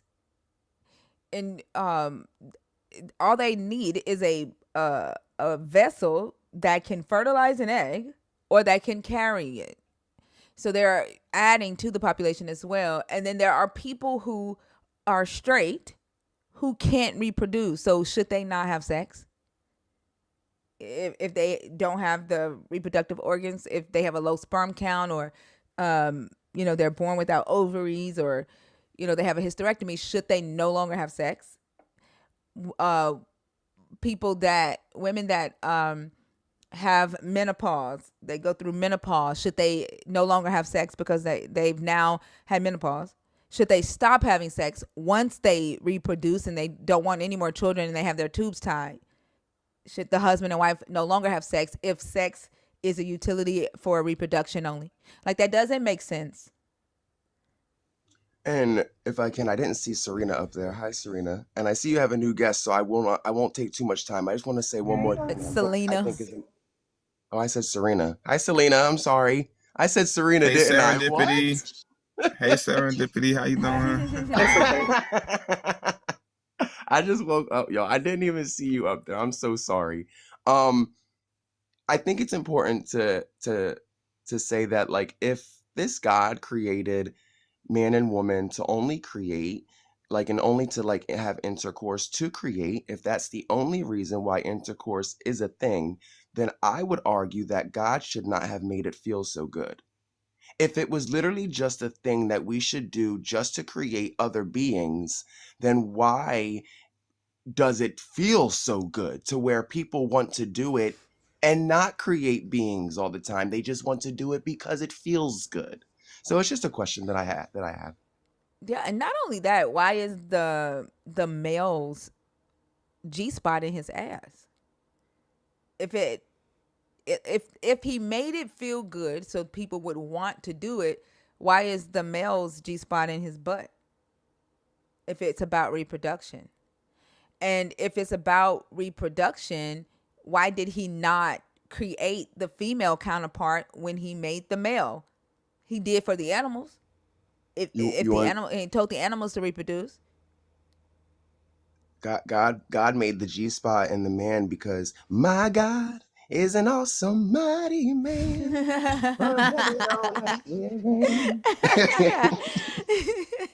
I have a question.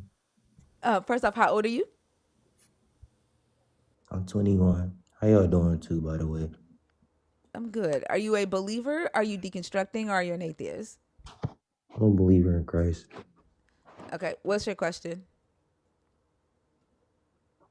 Where does it say God only told us to have sex only?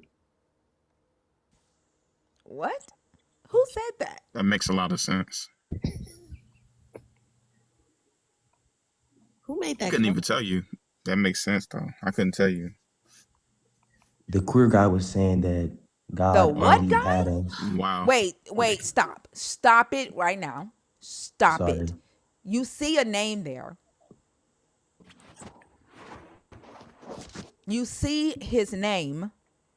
Open book. I apologize. Don't let it happen again, though. Please. You're right. Apologize. But he said that God only created us to just have sex. Where does it say that in the Bible? He said if sex is only for reproduction, he did not say that. Yeah, that's what I was Y'all don't saying. listen. Y'all don't read. Yeah, I'm saying, like, where does it say only reproduction? He literally says be fruitful and multiply. He doesn't say go and enjoy fucking. Yeah, that's what I was trying to get at. Like, be fruitful, multiply, and subdue the earth and rule over it. It wasn't just about sex, like it was about The way more. sex was about reproduction is what he's saying. He didn't say it was only sex. He said the sex was for reproducing. And he said if.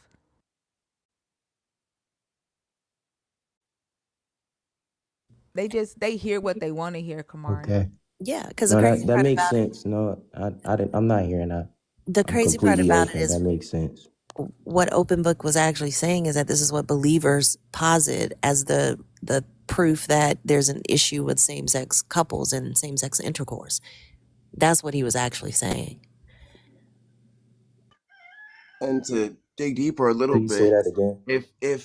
if heterosexual people were only created to have like were only made to have intercourse with one another to reproduce, that's it, that's all. You get with your wife, a wife gets with her husband to have children. That's it, that's all. If that was the case, why did the God make the intercourse feel good, so good to a point where people, even heterosexual people I'm talking about, want to enjoy this action without the decision of having kids? I just want to go out and be an adult.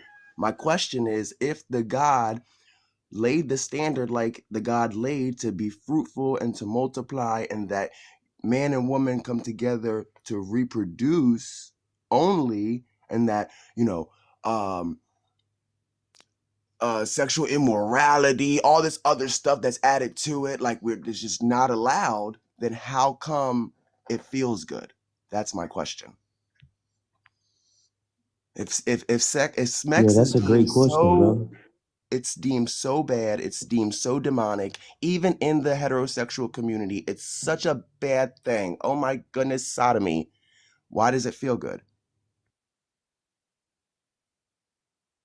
Well, I apologize for calling you a queer, and I'm completely open to hearing what you guys got to say. But it's a gift that's good, and God gave it to us as a gift, like money, sex, and power. He gave those to us as gifts, but we oftentimes turn our back on Him, so we can't What really power enjoy the and money do gifts. you have? What power and money do you have? And what does that have to do with anything? You said he gave you the gift of sex, And I was money, saying, and like, power. he's given us the gifts. These are good Right. gifts. Okay, if he's given you the gifts of sex, money, and power, why is it that the only gift you have access to is to have sex? What money and power do you have that's natural to you? The only gift that's natural to you is the ability to have sex. It's not the gift. It's our heart. No, Our you heart just is where the said problem at. no, you can't change it. No, You I'm just not said changing you anything. are, because you just said that your God gave you the gifts of sex, money, and power. And the only thing that is natural out of that is your ability to have sex. The other two are not natural. No, I'm talking about like he gave us these good gifts. Am These I are what he am I gave us. am I saying something? What? You're not. What? You're. That's not. First of all, there's no scripture that tells you that either of those things are gifts. Second of all, Thinker's question is: you're saying that they were given as a gift. Then, if that's the case, where are your other two? And thirdly, how do you get to, or anybody gets to dictate what a person does with a gift? If I give you a birthday gift, it's yours. What the fuck you do with it is up to you. Yeah, and that's why I said it's a lot of people heart is where the problem is. You have to go to God, be obedient to his word, and he teaches you how to steward and discipline. He don't want us to just go and have sex with everybody. It's really where your heart is. Well, And then why didn't he have an issue with it in the Bible? a lot of people turn their back on God. And Why didn't he after, have an issue with it in the Bible? He didn't have a problem with men having multiple wives in the Bible. He didn't have an issue with them sleeping with enslaved women in the Bible. he did. That's why the nation of Israel fell multiple times. Can you Even Solomon show me fell that away from God because in the he Bible where a man having multiple wives was a problem for this God? King Solomon, he fell away from God because he did not obey his word. Show Not me because how. he had multiple wives. How does That that be? But that was a part of it. no, He it was married foreign no No, it women, and wasn't. that it foreign. It caused was them the to worship type of multiple false. wives. Not hold on. It was the I'm type. It was the type of multiple wives. Not that he had multiple wives. That's not true.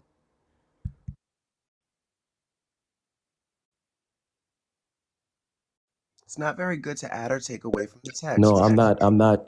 I'm not. hold on a second. We should try our best to just read the text for what the text is, what the text says. Take the words for what they are. Do not add to the words. Do not take away from the words. I know our feelings. Our feelings kind of like get in the mix with this God, okay? And we really want to add and take away based upon our feelings. But the God already set a standard to not do that. So try not to. Yeah, and that's what I was pretty much saying. That it was a standard that God wanted us to be with one wife, one man devoted to his husband and wife. No, but you added like the host thinker just said in Fee, you added the part that the reason why Solomon fell was because he had multiple wives. No, no, no, no, no. Half you Christians idolize Solomon because he had multiple wives, acting like you can do a thing because he did a thing. You're the first person I ever heard say that the the reasons that he fell away from God was because he had multiple wives. That wasn't it at all. That was not it. And we're It was asking if you one can of the like show us reasons. where that's at. If you can show us where that's at, like where it says like you had multiple wives, and for that you have fallen away from the Lord thy God, and I shall, smote you No, in your sin. I'm saying that he he ended up marrying a lot of wives and he started worshiping other gods. And God forbid him to, you know, like marry wives from different nations and things. And he ended up doing that But it's not and he because fell he away. had multiple wives, though. Yeah, I Abraham got what had you're saying. That was a hold on. mistake. I Abraham had understand. hold on. I'm sorry. Abraham had multiple wives, right? And there is nowhere in this text where your God says you are to marry a woman. Nowhere, or a woman has to marry a man. There's nowhere in this text that says that that is the law. But Yeah, isn't it in the part New of? Testament, he said he would rather us to be with one wife. It was I can't It remember. does It not was say that. Corinthians. It That's not was. your He God. said Hold on. Corinthians is not your God. That's Paul. And if you heard what I said, he's there is speaking the nowhere. words of I'm sorry. God. Don't talk while I'm talking. Okay. If you heard me when I said there is nowhere in this text where your God says that. You are talking about the understanding or interpretation of man and calling it God. So are you saying that because Paul speaking is not God? I just want to get Yes, that. I am saying that. I don't know why you would think it is. That's like you thinking when a pastor speaks and he says that the Holy Ghost told him, that you actually think that's your God speaking, or that you don't question whether when a human says God said, whether that human is actually hearing from a God. You just accept it. Paul is a human man living Mhm. in Rome, claiming to get revelation from a dead man named Christ. Who he never met, by the way, which is wild. Because how can I speak for a person I've never met? I become the voice piece for a person whose acquaintance I have never been in. That's crazy. And the fact that there are people 3,000 years later looking at this as the word of God is even more diabolical.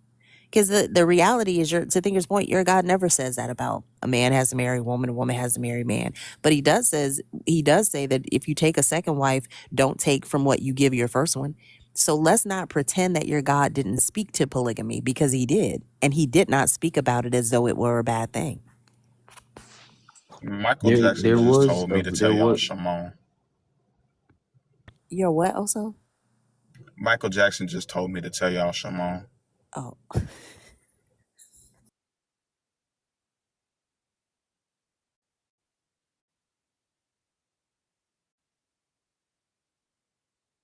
I'm cracking up over here.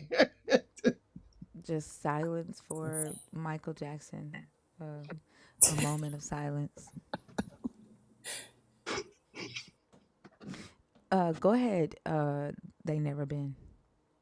Yeah, so there is a verse in the New Testament where Paul was talking about that, but I do want to go back on when he said Jesus, Paul never met Jesus, but Jesus had rose from the dead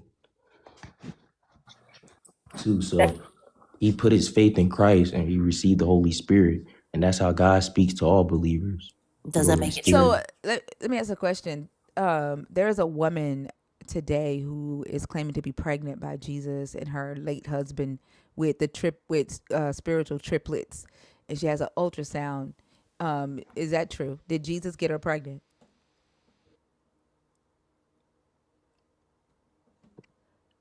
They never Obviously been. not. That's kind of Why is it obvious? absurd How is her claim? How is her claim that a dead Jesus showed up to her today, and because got her? Hold on. How is it that she's claiming Jesus' spirit got her pregnant with triplets? How is that any different than Paul's claim that a dead Jesus showed up to him and told him that he's supposed to be the father of the Gentiles? because there's historical documents and there's Of literally what? times BC and AC named after the incident of Christ No, resurrecting. what? There's No, it's not. You Sir, do please don't. realize no, it's not. there is BC means historical, no, it's not. Stop talking over me. but there BC is means though. no, it's not. BC stands for before common era, and CE just stands for common era. It does not stand for before Christ, and it does not stand for Christ era. It does not. That's not And true. then I have And something to and add and that and that to has that. absolutely nothing to do with Paul. And then there's the cave where he resurrected too. No, there's not. No, there's not. But It you know what actually they do it have. is You though. know what they do It's in have. Hold Nazarene on, hold though. on. No, no, it's not. It is. You No, can it's actually it's go what? there in person. He said it's It's in what? Nazarene. He said it's in Nazarene. Oh my God. Nazarene. This is why Oso's topic is so important. God does not want educated followers. And it's frustrating because you keep saying things that are just demonstrably untrue. And every time we try to give you information that you can verify and look up, you just come back with another claim that's also equally as untrue. It's just frustrating. But I do want to say something. I am gonna look it up. I'm not completely because a lot Hold of the on. stuff you Wait. guys are saying Hold are on. true. Listen. I'm gonna tell you the rules of this live one last time. Okay. If someone is talking, do not interrupt them. Let them finish what they are saying, and then you can respond. If you have a difficulty remembering what you want to say to what the person is saying, please grab a pen and a piece of paper. Okay? That is the best way to have a conversation here, one where we reach an understanding. Do you understand that, Never Been? Yeah, I understand. That Thank man, you. that man's name is They Never. They never been, right? Oh, it's They Never. I didn't see that as part. I was That's like, Oh, oh, you're okay. correct. remixing the name. Yeah, go ahead, Fee. Yeah, like I mean, I just feel like I appreciate you engaging in the conversation. Let me start with saying that. But you made a claim that they found a cave. Appreciate you too. They found There a. you go again. Don't do that again. You're saying that they found a cave. How do you know that? How would you confirm that? What process would need to happen in order for someone to locate a cave that was the cave that Jesus's body was in? What would that look like from a methodological perspective?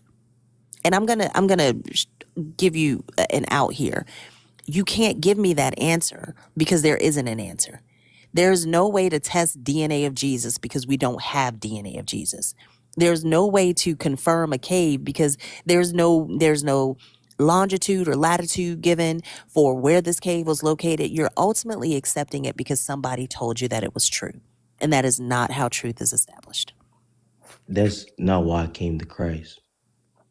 That's not you coming to Christ is not, it doesn't have anything to do with what I just said. What I just was talking about is verifying information.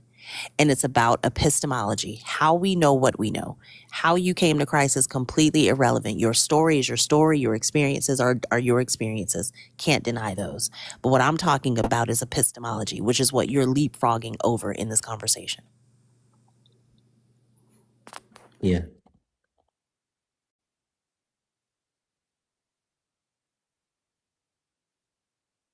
You don't understand what she said? You just say, yeah. No, yeah, I was agreeing with her because she's right.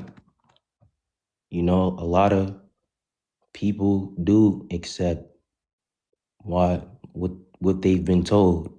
It's kind of like conditioning. They do that to us our whole lives. But that's not how I ultimately got to Christ, or you know what she's That's saying. not Because what we're she's saying, talking yeah, about, though. I know, yeah, She I just told you understand that. that. Yeah, I'm just verifying what she's saying. Yeah, I get it. That's not what she was talking about. So that wouldn't be verifying what she's saying.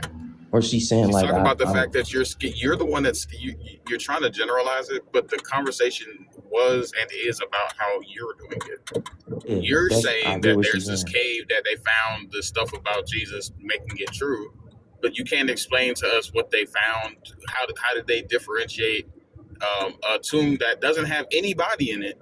How they know that that means that it was a tomb that somebody resurrected in? What evidence is left behind of that? Like, you can't explain that. That's just a claim that you've accepted. That's what she's No, talking about. I don't know why you trying to broaden that out as if you're not the person, the subject in question. yeah, but I'm not saying that. I'm saying like I seen like some articles, and like I was reading some articles. I seen like pictures. I heard from people who actually visited the cave and seen the Okay, so what tomb did and they seen find? and hold on and seen the writings on the wall. So what did they find? Just seeing where he lived, where Jesus lived, his tomb, like the What did writings they on the find wall and in all of the that tomb? stuff. What did they find in the tomb? It was empty. It was his tomb though. Okay, they found a cave that was empty, and that means Jesus was real. But no, but it was his tomb. Like it was Okay, writing on they no, found a tomb that was empty. That means it was Jesus's tomb. it was writings on the wall. Okay, Was what did the writings on the wall say? was it I'm not Jesus? sure. Because You're if not it sure? What does the what? Bible say was written on the walls? It don't even describe that. Oh, so how do we know that those writings means it was Jesus? Wait, so Jesus wrote on the walls of the tomb that he died in and resurrected in, but he didn't write any of his gospels? For No? some reason, we don't know that. Yeah. That's not even And added so to the Bible, even after we discovered it. Interesting. but I haven't visited the tomb, so I just know people who did and talk about their experience. So I haven't visited. But wait, logically, it makes logical sense to you that Jesus woke up from the dead after going to hell, and he just started writing in stone in this tomb. No, I didn't say Jesus wrote on. I said it was writing on the walls. I didn't say Who wrote Jesus the wrote wrote it. Who wrote the I writings don't. on the wall? I don't know. But So again, so I did. hold I on, did hold on, say hold on, that. hold on, hold on. Let's follow a logical trail here. So you don't know. You're not saying Jesus wrote the stuff on the wall. You're saying there was writings on the wall, and there's no room for a human writing shit on this cave wall after Jesus would have left the tomb, or there's no room for a human writing this stuff on the wall, and Jesus was never in that tomb. Is you're logically saying that? Am I understanding you? No, I'm not saying that Jesus wrote on the wall. I just said that it was writing on the walls. People visited. I've seen some articles. I read. I I know heard what their you're story. saying. Yeah. Listen. I know what you're saying, but I need you to. Let's follow a logic trail. Okay. Okay. All right. All right. You're not saying Jesus wrote the writings on the tomb, on the wall of the tomb.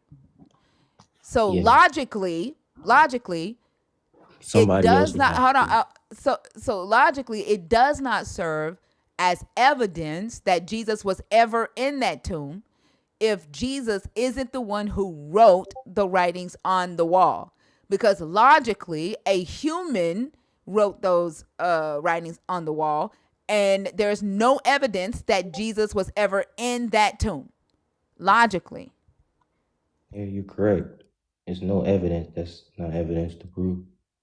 Right. So then you bringing up the tomb when you're trying to say there is evidence that Jesus was in that tomb, and then saying there's no evidence does not make sense. Well, I said that because people have visited it. They shared their experiences, and it was a real place on the map. So So New York is a real place, and Spider-Man ain't real. There is not a human that can shoot spider webs from their wrist, but New York exists. yeah, that's true. Spider-Man ain't real? Nope, neither is Santa. Hey, Dr. B. Good morning. I won't stay up long. I thought it might be useful. Um, so, uh, have you ever heard about like the ancient Sumerian tablets? You know, and how like aliens from 445,000 years ago came and seeded the planet. Have you ever heard about that? I'll be back, y'all. Sorry, so that one's for you. I can't read your name. They never. I'm sorry, I didn't know you were talking. Are you Have I heard familiar with of? that, like the Anunnaki or the Anunnaki, you know, the aliens, that sort of thing, Sumerian? Not. I know about that stuff. Okay, so there's a guy that wrote several books. His name is Zachariah Sitchin, and if you pick up one of his books, it'll say like the Sumerian tablets say this, and here's a picture of this piece of iconography from Egypt or from Mesopotamia. Look, the king is so much taller than everybody else. You know, therefore it means that he was actually an alien because he was a giant. You know, these are the kinds of things that you can see, and when you read the book, the article, I mean, the argument can be very convincing because it says this Sumerian word means this and this Sumerian word means that, and of course the problem is that if you don't know Sumerian or you're not familiar with the iconography or the archaeological data, you don't know any better, right? Nobody would. I mean, it's not like it's sort of a common knowledge, field.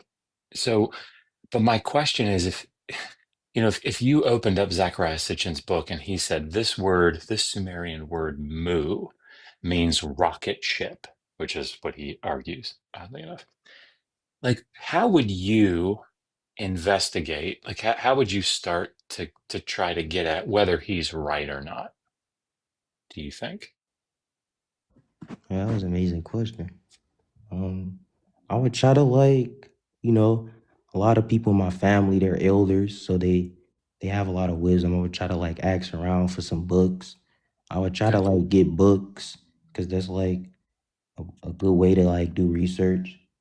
And then I would try to study it, like the context, like the historical events, and like, try to do that, like do some research online, watch some documentaries, Okay. listen to podcasts, and try to actually get some understanding so I can know what's going on for myself, just Okay. so I know it's true.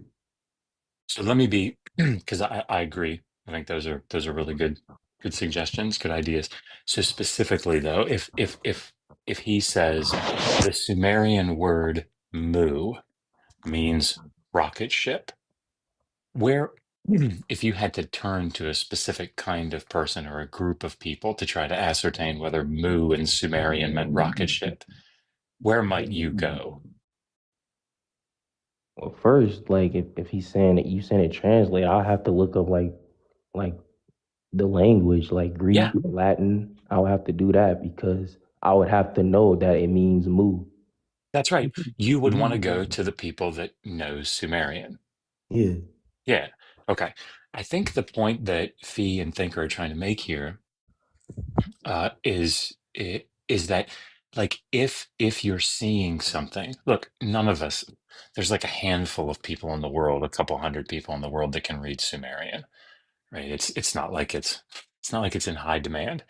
Um, so it's not surprising if the normal person or whatever can't, on their own skills, with their own skill set, be able to know that mu doesn't mean rocket ship, right? That like that's no fault. That's not like a detriment. There's no shade being thrown.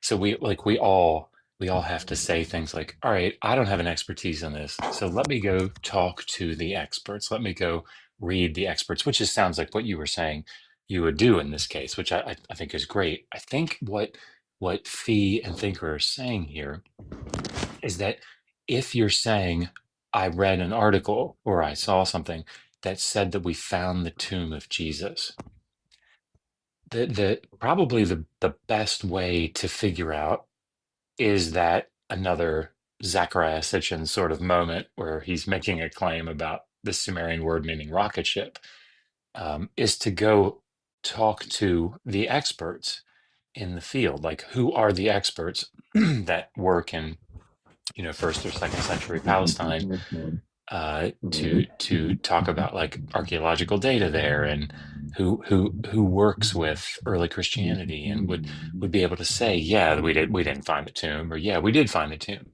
Like, I think that's what they're trying to get at. And Thinker, Fee, you guys correct me if you think I'm off here, but I think that's the investigative um, issue that I think we're seeing, is that it sounds like what you're saying is that you read it somewhere and you believed it. Yeah, you're absolutely right. And I do have like some knowledge, and I'm not afraid to admit that some things I don't know. And we kind of did like stray off, and I strayed off far from, like the topic about the gifts that the good gifts of the Lord. And yeah, she was right. I didn't know, and you explained it well, that I need to go deeper in like what I had said earlier. So it's a lot more research I got to do. But let me ask you this, hey, when you do research, are you researching to understand more deeply the gifts from God? Is that what you're saying? Um, yes, but I'm not. I do want to understand, but what I'm researching for is just to ultimately just know the truth, because like I want to understand the truth. Right. And I think that's an important distinction to make, because if you want to understand the truth, you can't come with your conclusions in hand. Right. Mhm. Like, and I think all of us do that because most of us were indoctrinated. I mean, all of us were indoctrinated. Even if we weren't indoctrinated into a religious belief system, we've been indoctrinated into cultural beliefs, into a multitude of different shoulds, right? I said this the other day, like if we have a thought process, one of the things I challenge myself with is if I have something, well, this should X, Y, and Z, I push back to ask myself, why do I think that? Who told me that? Where did I learn that? And how do I know it's true? So if when we talk about research, specifically with religious people, oftentimes what they're really referring to is confirmation bias, meaning let me go find information, articles, documentaries, papers, or posts that support what I already believe to be true. That's not research. That's just verifying what you already believe. If we are truly interested in finding truth, then we must be willing to engage with information that supports a claim as well as refutes that claim if our goal is to arrive at truth. I think that's the most honest way to approach it. Yeah, that's correct. And that's what I did. Like I did have knowledge like on some things, but I kind of did what you just said. So, but it was like I wasn't I don't really do this like debates and stuff. So, Well, this um, isn't a debate. This isn't a debate. But I would push back against that, though, because you came up here saying that somebody found Jesus' tomb. And if you yeah, had actually approached that claim through a critical lens, you would realize that that is an unfalsifiable claim. Do you know what I mean by unfalsifiable? explain. It means you can't prove it wrong. You don't have access to what would prove it wrong. It's an unfalsifiable claim. So I don't. One example people always use is like a teapot is orbiting around Jupiter. We don't have access to Jupiter. We don't know that. I can't falsify that. I don't have the tools. I don't have the resources. I don't have the access to determine whether or not that claim is true or false.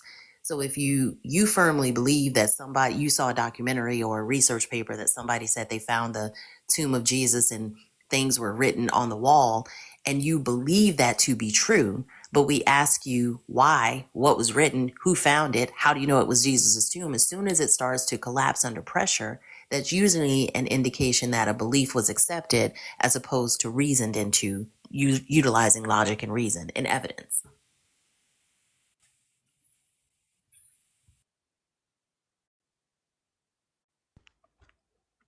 Mm-hmm. True. I do that all the time when I keep it real with myself. So it's true. If it's true, then when you first started this conversation, you were originally talking about like the purpose of like the gifts that your God gave humans: sex, money, and power. And your belief in this God, like, do you allow yourself to question what it is that you believe about the God and what how you are supposed to live according to how you've been taught the God wants you to live? Say that again.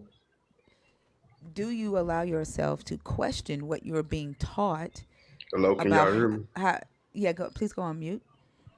Do you Oh, allow yourself to question what you are being taught about how this God wants you to live and using logic and evidence and Mm-hmm. I do. have you and you've done that? Hmm. All the time. That's why I Are you understand most of the stuff that y'all saying is true. And like she said, the argument collapsed because there was irrefutable evidence or the words he used. So I understand. I'm not talking about just in this conversation. So if Yeah, you're from the beginning too. even well, I'm From the not talking about just beginning. this in this conversation. I'm talking about period in your life. The Mm-hmm. things that you are taught and you're saying that you have done that. You see that it lacks evidence. Good morning, sweetheart. You see that it lacks evidence. It's illogical, yet you are still calling it truth. Not no more. It's Huh? not true. What you have adopted for yourself as a belief system, you're saying you willfully know it's not true. Yeah, I'm letting it go because I want the truth. Wait, what do you mean you're letting it go? You're saying you're deciding right now in this live to let it go? Not like I'm accepting that I need to do. actual research on what I was talking about. Because you're, Oh, and you're saying you did not do the research prior to the live. Is that what you're saying? yeah, about the tomb. No, I'm From talking about your belief system, period, in the God, not just the tomb. oh What yeah, you like for my life, like I said, yeah, I do though. Because most of it okay? I studied, and most of it, yeah, most of the word I've studied for Okay. myself. And are you saying that in your studying and your researching, your validating with evidence or invalidating, you found that what you're studying to be true is what you're saying? Yeah, like And for the when you was talking about like the gifts that God give us, and I was saying like that stuff. Yeah, I saying that's still true. Like the gifts that God give us, like sex, X, money, and power. I yeah, still believe that those are good gifts from God, but a lot of us, turn our back on them. but let's do the logic train the same way we did with the tomb. Yeah, You let's are do that. saying you are saying that your God gave these gifts to humanity when he created them.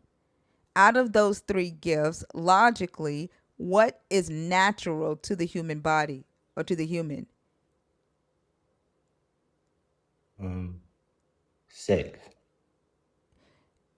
And what does the humans have to do to get money?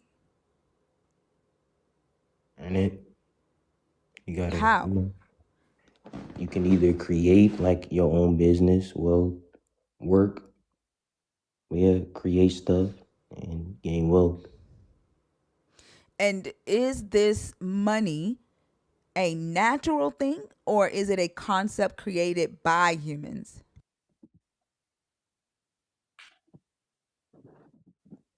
I think money is natural, logically. Not the paper, but like in terms of the Old Testament, they refer it as gold, and gold is natural. So I believe like because we switched from using gold to dollars and currency, so Where are they gold is using natural. gold in the Old Testament? To where are they using gold as money in the Old Testament? Um, I cannot remember. To be honest, I think I remember a verse like Solomon blessed God. I mean, God blessed Solomon with wealth, and at that time they were using gold and stuff. They So were the using currency, shillings of silver. yeah, that's natural. Well, That's That's not, no, that's a it's not. mineral from Earth. but how it's utilized isn't natural. I mean, oil is natural from fossil fuels, but the fact that it powers cars is a manufactured utilization. That doesn't Hmm. make it natural. But it's still like it still is a mineral from Earth though. That's So it. But the take utility of it, it yeah. being a natural element, sure, but the utility of it is man-made. You're conflating two completely different things. You're kind of confusing the map for the place in this conversation. Did your God expect for people to have gold teeth? No, no, not at all. Why not? Like gold is natural. I mean, Gold, hey, if I gold probably is saw it. natural, hold on. If gold is natural, and what humans did with gold into turning it into a form of currency, then and you're calling that natural and a gift from your God, then Hmm. gold teeth would be natural and a gift from your God too. I mean, it. I mean, if you get a closer relationship with him, he probably revealed to you that it's not what he want. But the natural use for it is like the build and trade, Where and does it say that? like he said, go cultivate the earth and rule over it. And we created from the natural currency, like with gold and silver, to like do those things, like trade currency, buy and sell. So that would be natural, but anything else like after that wouldn't be. But you are applying cultivate does not mean buy and sell. Cultivate is what farmers do or Hmm. landscapers do to the earth, right? They're pulling weeds, planting seeds. That has nothing to do with gold. It has nothing to do with turning gold into currency. It has nothing to do with buying and selling. You're the one making that decision. Similar to the fact that it was the human mind who made the decision to create a currency system. That's not natural to your God. Neither are gold teeth. If your God required humans to put gold in their mouth, don't you think he would have given them gold teeth from the get-go? Mm-hmm. Right. So just like that isn't natural and we're not born with gold teeth, it isn't a natural thing for gold or silver or paper to be used as currency. That is a human idea, but you are calling it a gift, a natural gift from your God. And it sounds like what you are actually trying to say is that the ability to create or to think or to have ideas is the gift, not the money Yeah, that's itself. what I'm saying. That's what I'm saying. Right. So but you do realize that that's not the same thing. If when you say money is the gift, Mm-hmm. not the ability to create money being the gift, you're saying two different things. Mm-hmm. Yeah. Hey, did God tell you that gold is actually not even natural to Earth? There's no like process on Earth that creates gold. All the gold that we have on Earth comes from outer space. Did he tell you that? I've never heard that before. I'm not even gonna lie Yeah, to there's you. no process on Earth to create gold. I never knew gold because like they still mining it, so I thought it was a Yeah, mineral because that asteroids formed hit over the Earth will time. have gold in it, and then that's how it gets buried in, with all the tectonic plates shifting this shit. It gets pushed deeper down into the Earth. But yeah, there's no process on Earth that creates gold. Yeah, yeah. I like research. I didn't. So yeah, But gold wouldn't even be natural to Earth. but yeah, what I'm basically saying, because I kept quoting the verse or going to the verse, is that God gives dominion over, and go rule over and all that stuff. And from what I got from it, like when he was saying, is that I there is gifts that's good, but God teaches us how to discipline. So you're calling subduing a gift, not a command?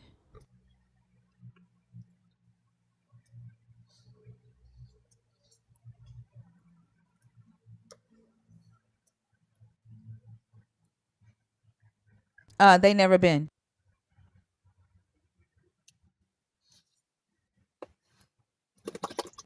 You're on mute. We can't hear you.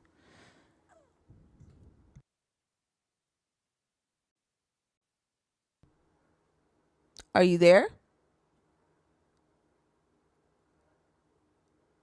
What did you say? You're calling subduing a gift and not a command? Yes, it's a command, but I'm saying like what I'm basically trying to say is that money, X and power are like gifts that we need disciplined hearts, and like you gotta steward like if you have power and dominion over an area, understand you gotta steward it, and it all come down to like where your heart is, and like Do if you know you what? Sorry, go ahead. and if it come down to like where your heart is, and like this is why we called like we have to have a relationship with the Lord, because He gives us understanding, wisdom, and knowledge to like how to lead a people. Like we see like King David, he got a lot of wisdom and knowledge from God to lead his people and further his nation, conquer kingdoms and stuff. And sex is a good gift that we have to have discipline for. And money is a gift because God, I understand that God loves wealth. He wants to bless us with it. It's not like that the main thing, but he wants to bless us with it. And it all come down to where your heart is. Like your money and power, like love and power go hand in hand. All that stuff go hand in hand. And God gave us these gifts, and we've turned our back on them. And so I believe, like, if you give, like, for example, if you give like an evil person power or money, it only reveals their heart. Like where I'm spending my dough, it's like where my heart is exposed. Am I generous with it, or do I let all it blow? So it only depends like where your heart is. And Do you? that's where the stewardship and I'm sorry, you discipline just comes keep in. going on and on. Hold on. Do you know what it means to subdue? Do you know what that word means? Yeah, like take control. In what way? Like to have like dominion, control of it. If I'm correct.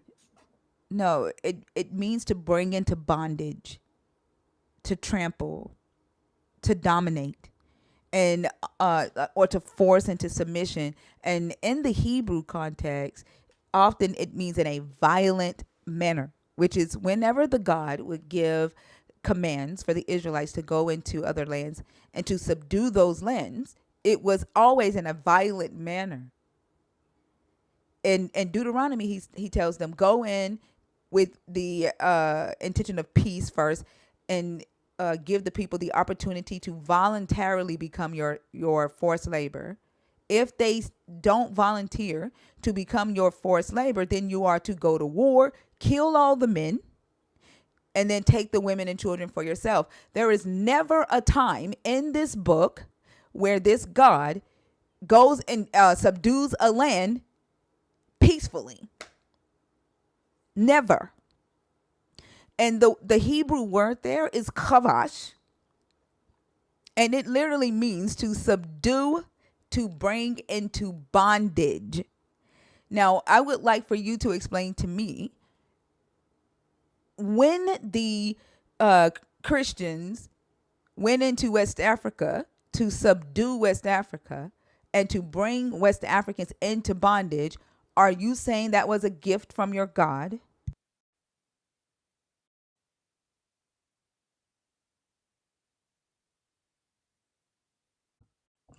No, but Why not? That's subduing. That's because I dominating. That's didn't, bringing into bondage. Why not? because the subdue, I know, like the definition was like to take control or to bring dominion. I didn't know it was like another. What do So you mean another? Like, this is written in Hebrew. yeah, I This is didn't, I the didn't, I didn't know that. It's to you subdue. what Like what I thought what it was to definition take. of where did you get your definition of subdue? I I just learned it. Like From I where? life. Like I never really thought to look up the definition of subdue or Google and just say to bring under control and dominion.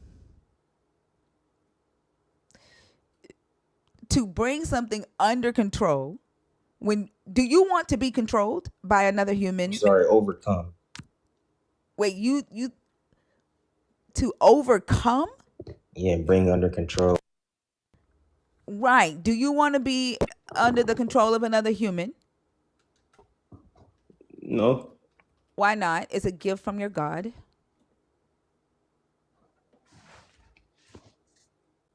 Um, I do not. I really don't know, but I do know that I do know that back in those like the ancient days, like what God would use the kingdom for, like to destroy other kingdoms because they were wicked, and that He would have them subdue like and kill off half of them. And then I do remember some verses where God did say to not bring anything back, like in terms of like plunder women, like kill and then subdue the other part to slavery. So I do know that.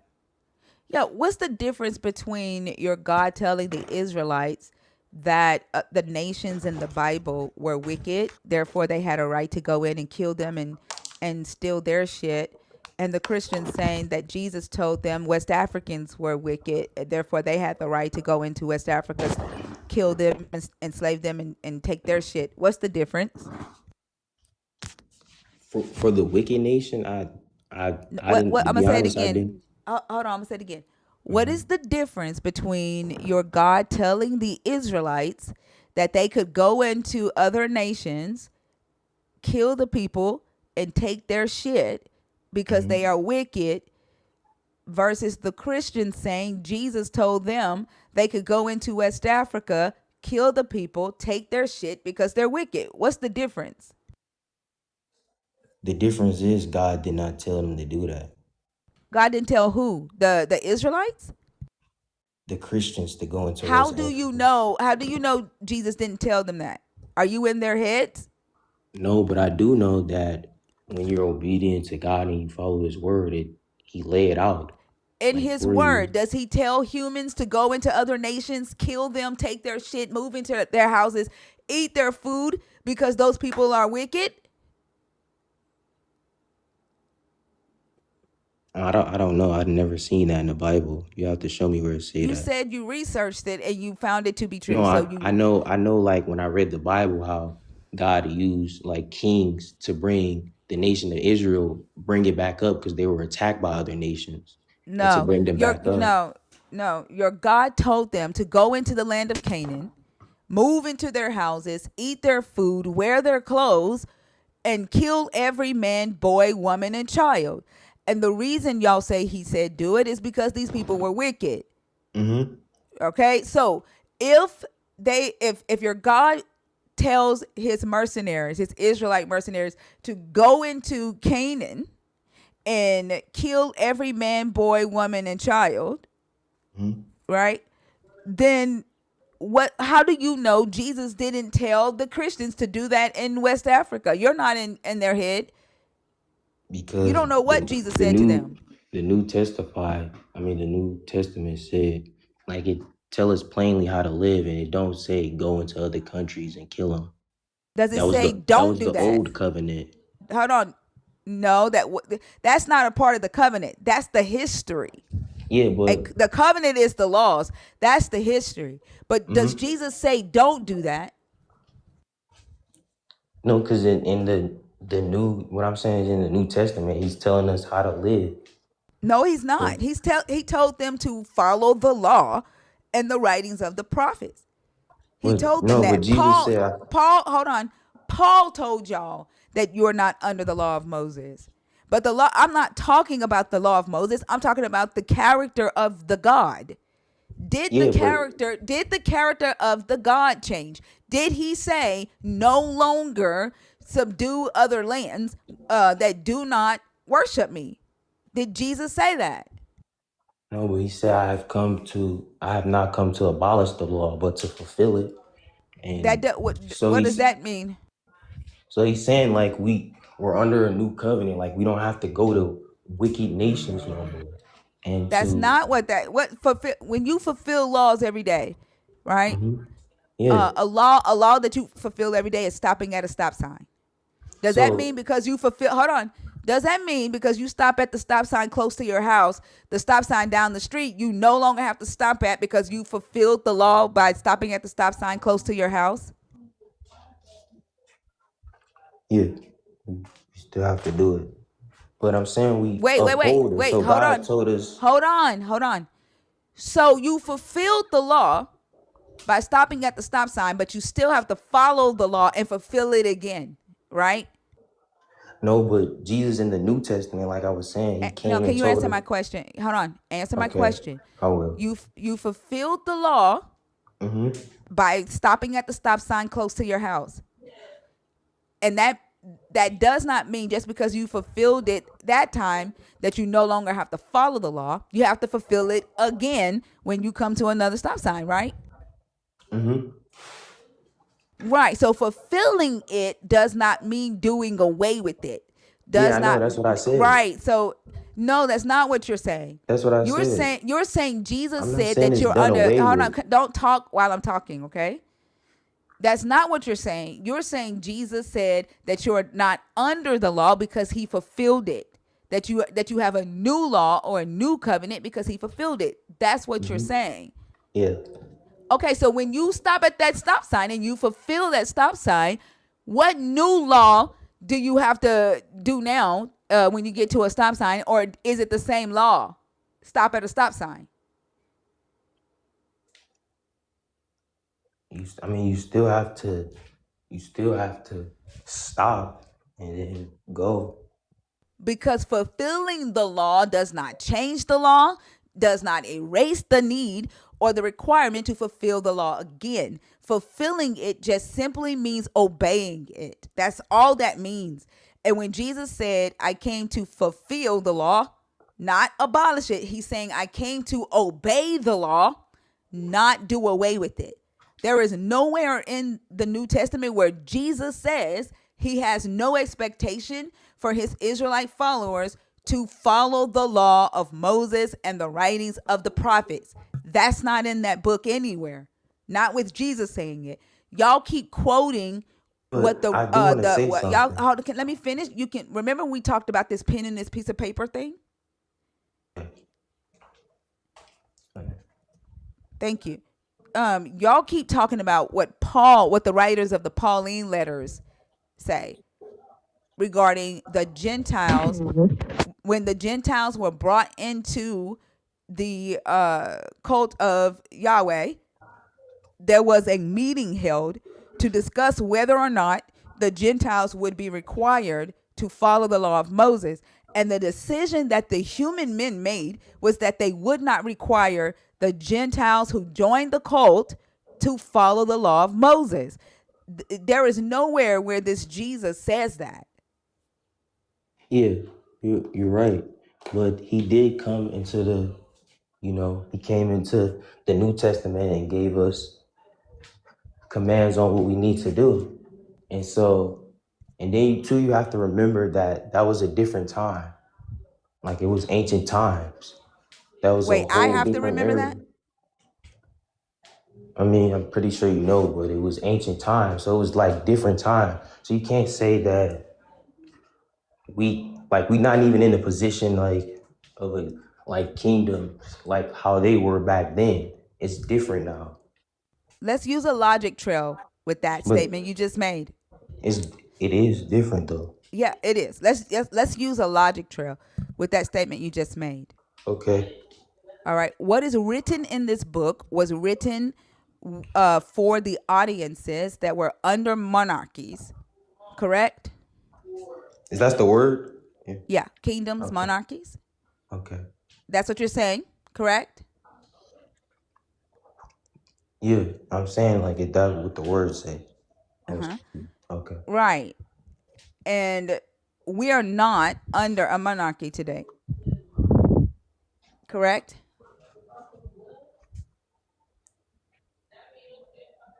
I I know. Huh? Do you But know I what a monarchy is? no I don't. Yeah, I was gonna It's ask. That's it's what ruled by one person, like a king, that a dictator. One Yeah, person controls everything. yeah. And that's where I was gonna go on to say that, that we are in a different time, and so the Lord, like I know it's not abolished because to fulfill and then Paul talks about it too. He said we uphold the law. hold on, before you go any further, I I want to go down this logic trail with you. Yeah, okay, let's Okay. So do it. logically, this text was written for an audience that was under a monarchy, correct? Correct. All right. And logically, we are not under a monarchy, correct? Yeah.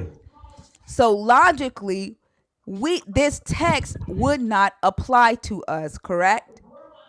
Mm-hmm. Do Yeah. you understand what you just said yes to? You saying that so we're not under a one king based thing anymore. We're not under I that don't anymore. I don't think you understand. Listen again. The text, this Bible, was written for people who lived under a monarchy. Today, we do not live under a monarchy. So logically, we should not be trying to live by a text that you are saying no longer apply to us because we do not live under a monarchy. Does that make sense? No. Let me see if we can if I can pull a theology card. Fig, do you think you can help him out? So where do you disagree with what she just said? Your answer was no. Why is it no?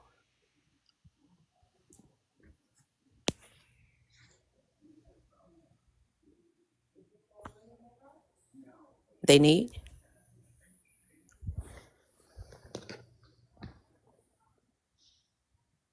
You're on Explain it mute. one more time. You need Thinker to go through it one more time, or me to repeat my question? She can explain it. We established what a monarchy is, right? You understand what a monarchy is, right? You understand that our government and our lands are ruled in very different ways than the people who these texts were written to, correct?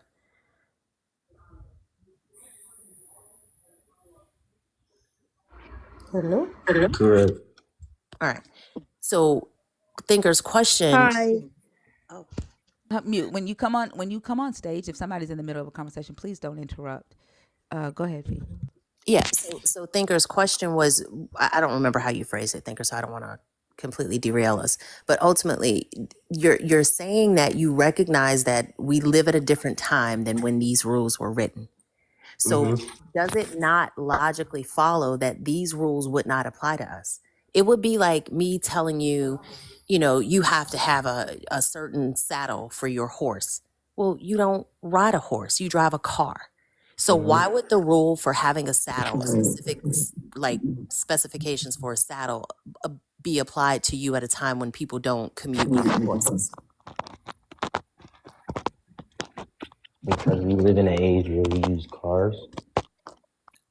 Right. So the point is, these laws were written to people at a time that we are not living in. So how are you trying to make them applicable to us? You can't. Then why was your answer to her question no? I didn't understand it at first, but not if yes. But so you do realize that you are saying that we should not be using this book, this text, to govern our way of life today in 2025. Well, no, I'm not. I'm not saying that because I'm saying that we, like you said, we still uphold the law. And yes, I'm acknowledging that I said no, but we uphold the law. So like, we can't really do the stuff we used to do, like slaughter lambs and like the most of the stuff they did in the law. But that's why Jesus came and he fulfilled it. And he was telling us these pretty much new laws: love your neighbor as you love yourself, or forgive others, when they wrong you, and he was telling us to live that. And by doing that, we uphold the law. So the point was not to focus on the law, but to focus on Christ, who that we put our faith in. But Because you I do mean, some of realize this that stuff you you do can't. realize that the law of Moses is like the Constitution in America, or like your government laws in America or in your state. The law of Moses governed the land of Israel, and it governed the citizens of Israel. So saying that the law was that you're under a new law, without getting new laws, is a lawless group of people. You're saying your Jesus came and made a new agreement with you. Covenant means agreement. You're saying he made a new agreement with you, which he did, right? A blood agreement, but he didn't give you new laws.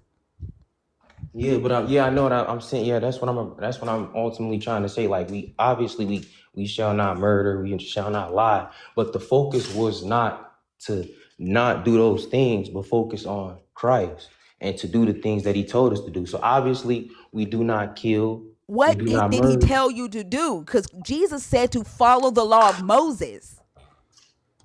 Yeah, love your neighbor. That's what he told us. Love your neighbor as you No, love yourself. that is the law of Moses.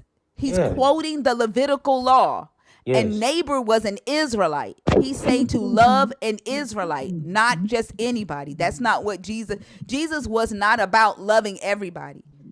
There's nowhere where he says that. When the disciples ask him, what, you got to go on mute. When the disciples ask him, what are the two greatest commandments? What are the greatest commandments of the law? They are asking him, what is the greatest commandments of the law of Moses, or the law of Israel? And he says, love the God of Israel with all your heart, soul, and might. He quotes Deuteronomy 6:5. And then he says, love an Israelite as yourself, quoting Leviticus 19:18. He's not, neighbor there does not mean everybody. That's not what that means.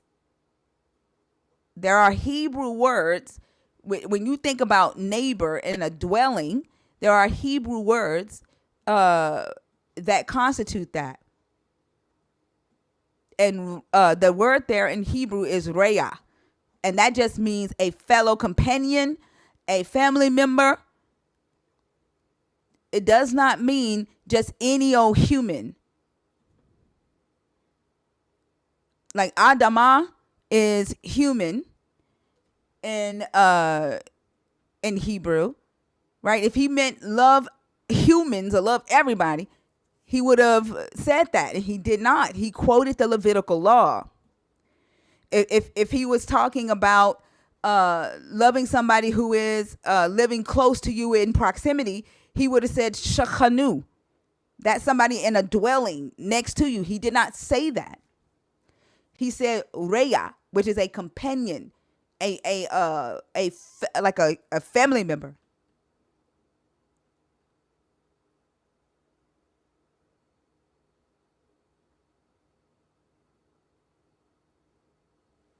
Are you there? Yeah. So he didn't give you new So laws to live by. So if you're not to follow the law of Moses, then as a follower of Jesus, you're under this new agreement and you're lawless. Because even the 10 commandments that y'all keep quoting is from the law of Moses.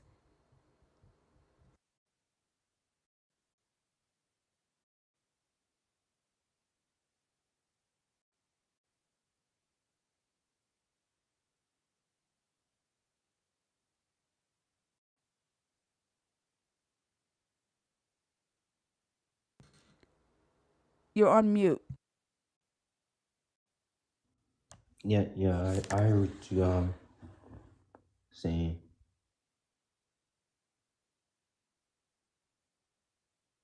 Uh, What? Tell me, what am I saying? Um, you saying that if I'm saying that those, those laws, if I'm saying that these new laws, I'm saying are new, then what I'm basically saying is that the old ones don't apply and I'm lawless because it's two different sets of law. Basically, that's what you're saying. I'm saying. No, you're saying that the law was abolished and that Jesus made a new agreement with y'all, but he didn't give you new laws to follow. That's what you're saying. That's like America saying our constitution is abolished and not creating a new constitution. And I am saying that when I say the verse that he has not come to abolish the law, but to fulfill it, is us putting our faith in Christ and focusing on him. So it's not that we not following the laws, obviously, but it's obviously recognizing that we can't do this on our own and that we need him. And so I put my faith in him, and that's You that's what he's you need that's what basically saying. hold on, but you are saying that uh Jesus that the Christians when they went into West Africa to enslave, kill, and steal shit, you're saying that Jesus didn't tell them to do that because Jesus abolished the old law. No, he didn't abolish it.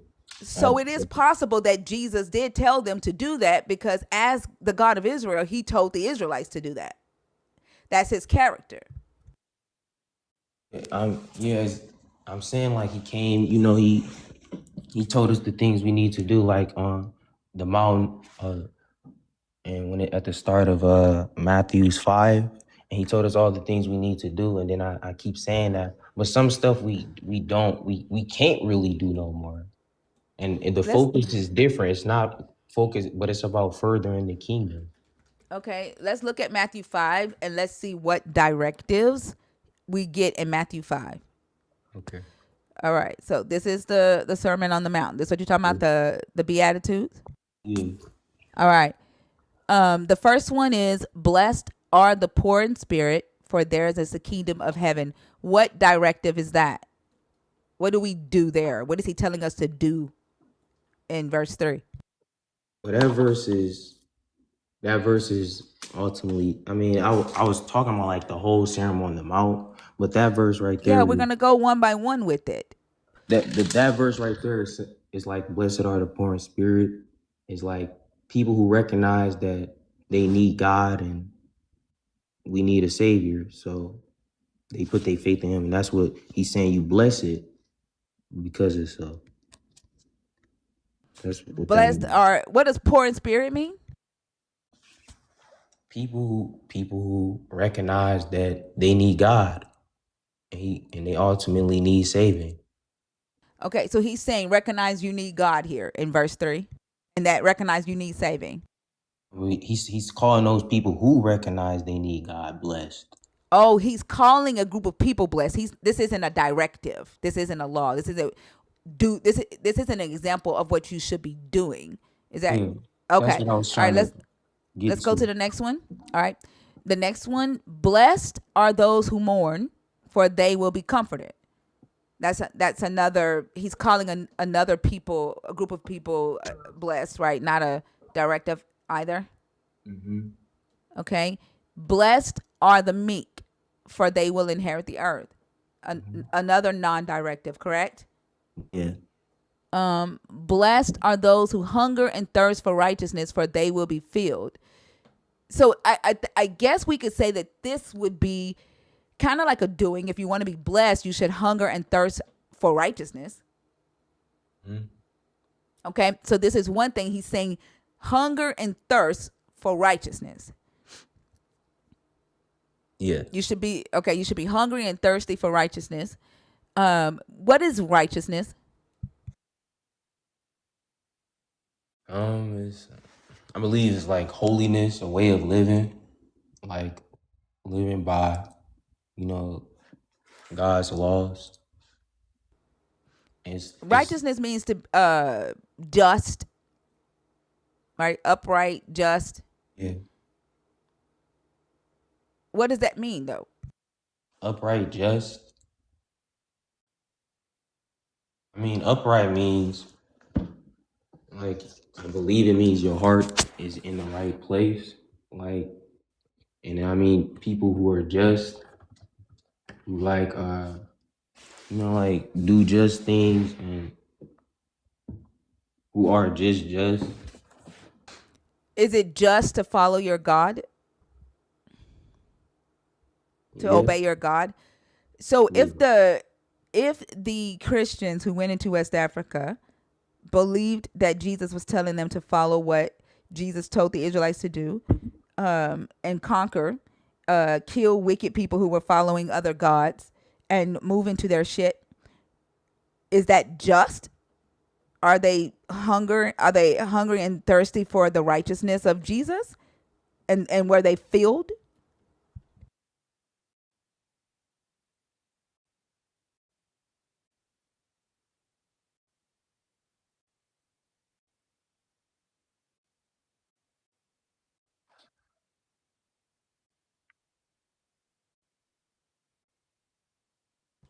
Are you there? Yeah, I'm here. I'm just thinking. Like, I think they are. If they following what the Lord say, I think that would be Just That would be just. yeah. And Isaiah 13, Isaiah is given a prophecy of what the day of the Lord would be. Are you familiar with the day of your God's wrath, your God's final judgment, the prophecy of that? Yeah, like upon the nations.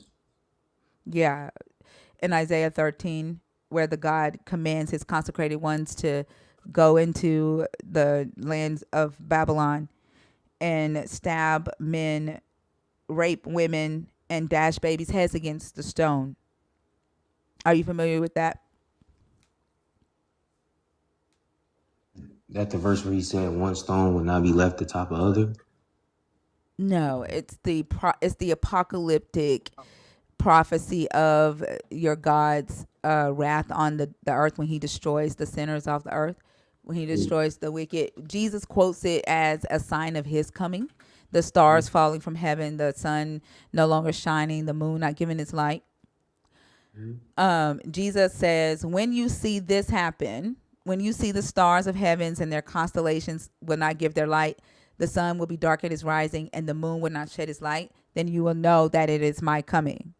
And in this prophecy of his coming, his consecrated ones, it says, whoever is found will be thrust through. That means stabbed. And whoever is caught will fall by the sword. Their infants will be dashed to pieces before their eyes. Their houses will be plundered, which means robbed, and their wives raped.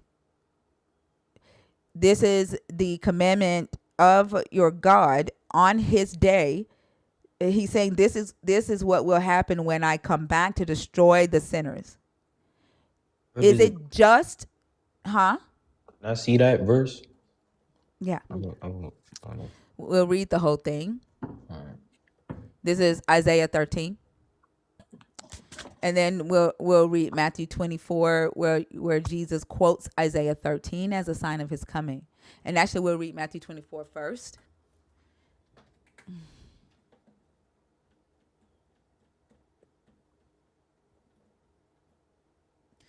We'll start at verse 21. For at that time, here we are, verse 21. For at that time there will be a great suffering, such as has not been from the beginning of the world until now. No, and never will be. And if those days had not been cut short, no one would be saved. But for the sake of the elect, those days will be cut short. Then if anyone says to you, look, here is the Messiah, or there he is, do not believe it. For false messiahs and false prophets will appear and produce great signs and wonders to lead astray, if possible, even the elect. Take note, I have told you beforehand. So if they say to you, look, he's in the wilderness, do not go out. If they say, look, he's in the inner rooms, do not believe it. For as lightning comes from the east and flashes as far as the west, so will be the coming of the Son of Man. Wherever the corpse is, there the eagles will gather. Immediately after the suffering of those days, the sun will be darkened, and the moon will not give its light. The stars will fall from heaven, and the powers of heaven will be shaken. Then the sign of the Son of Man will appear in heaven, and then all tribes of the earth will mourn, and they will see the Son of Man coming on the clouds of heaven with great power and great glory. And he will send out his angels with a loud trumpet call, and they will gather his elect from the four winds, from one end of heaven to the other. This, verse 29, is a quote from Isaiah 13, the proclamation against Babylon, which was the apocalyptic prophecy for the ancient Israelites. Okay?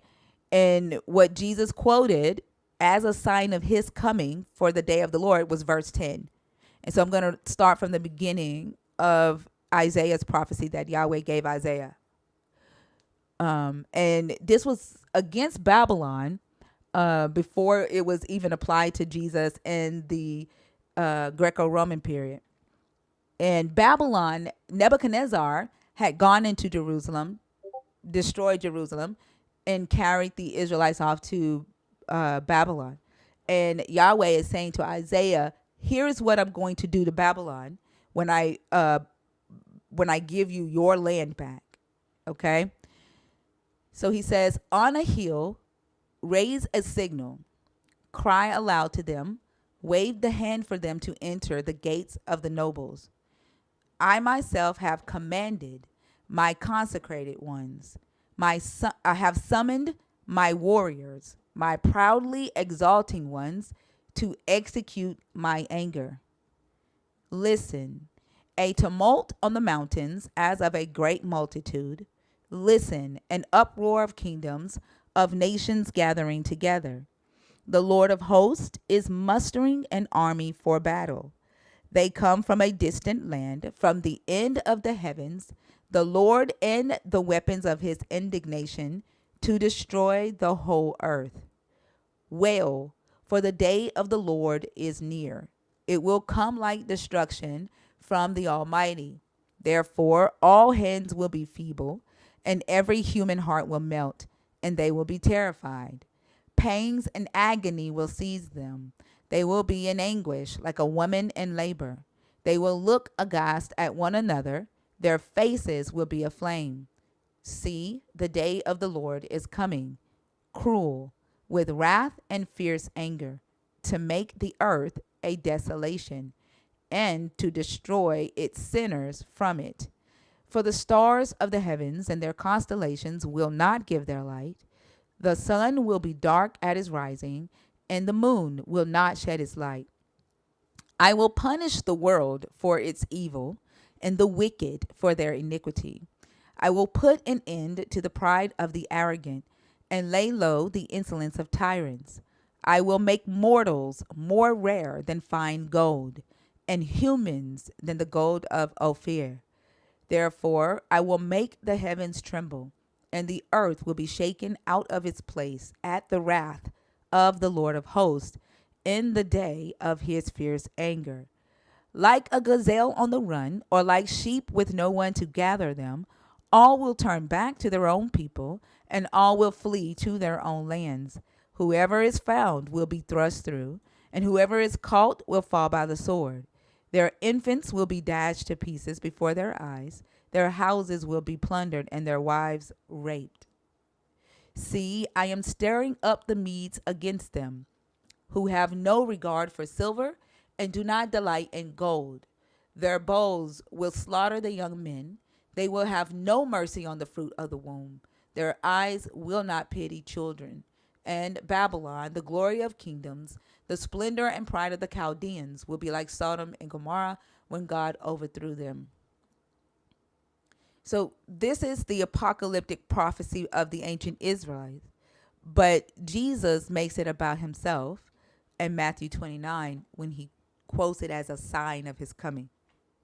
And so is it just for those that will be considered the consecrated ones of Jesus, the proudly exalting ones of Jesus, to execute his anger on earth, to destroy the sinners out? He says, they will execute my anger and they will destroy the sinners from the earth, right? This is what those of you in the army of the Lord are going to do on the day of his great wrath. And amongst those things, it will be stabbing men, robbing houses, and raping women. Is it just if you to hunger and thirst after righteousness? Is that just for a person to follow those commands?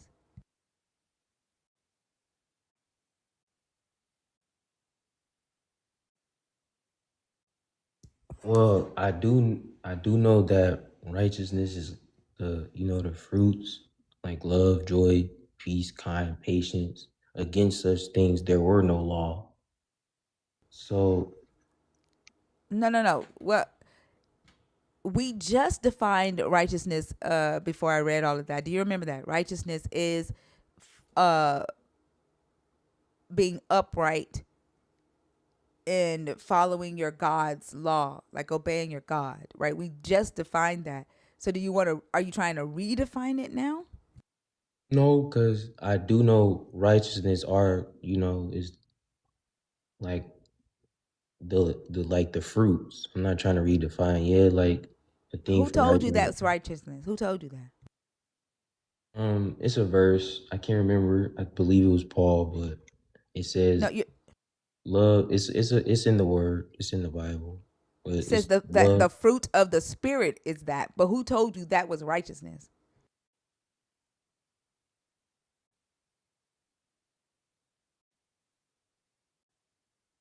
I don't know. I believe I thought that's what I was like believing righteousness was the fruit of the spirit, living holy and upright and just. That's what I was believing righteousness was. Okay. Have you ever looked up what righteousness means in this book? Yeah, I have. I have. What did you find it to mean? The word righteousness. I mean, it mean to be set apart for holy and follow. Set apart. That have nothing to do with the way you live or the way you dress. It just means to be set apart. Holy Yeah, does. What does yeah. righteousness mean? Righteousness and holy are two different words. What does Yeah, righteousness mean? I don't know. I can't remember. I, So I think what, because you told me you studied, right? And I think studying needs to include understanding the words that are used in the text. 'Cause like if Jesus says to hunger and thirst for righteousness, and you don't know what righteousness is, how can you hunger and thirst for it?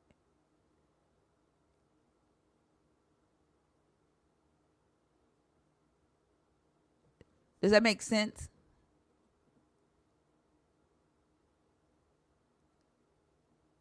yeah, Yeah. So I think like and then to try to explain to someone else something that you've not studied yourself and gotten an understanding for it, I don't think is a good thing or even a moral thing to do, because I think it just adds confusion, or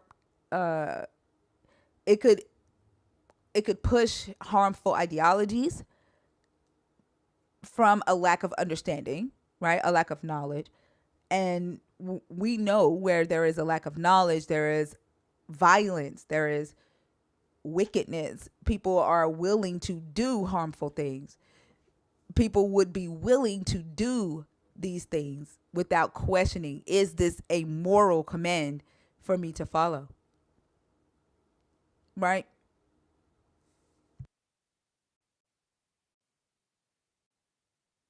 yeah, And so you would not think that this would be righteous to follow, right?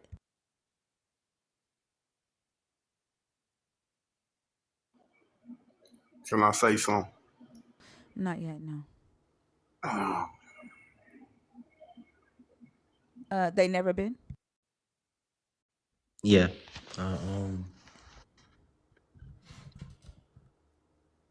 You would not think that this would be a righteous command to follow, correct? Yeah. You would, No, I wouldn't.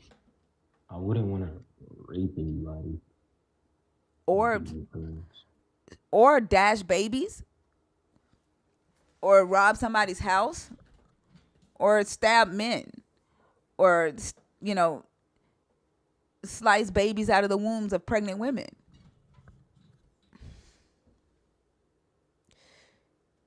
But the personality of the God in the Bible is that God does give those type of commands as punishments, as judgments, and he expects humans to carry out his commands or his demands. And righteousness is just obeying the God. And if your God is your moral objective standard, then you, as a believer, do not get to decide good and evil for yourself. Your God decides that for you. So when your God says go and rape women, stab men, and dash babies' heads, you don't get to say, well, God, that's immoral. If according to the book, according to the Christian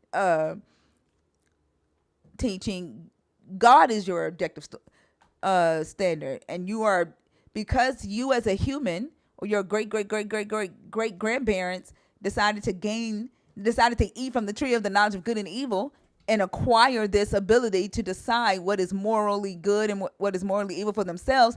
They are now sinners. It would be righteous to do this because the God said so, right?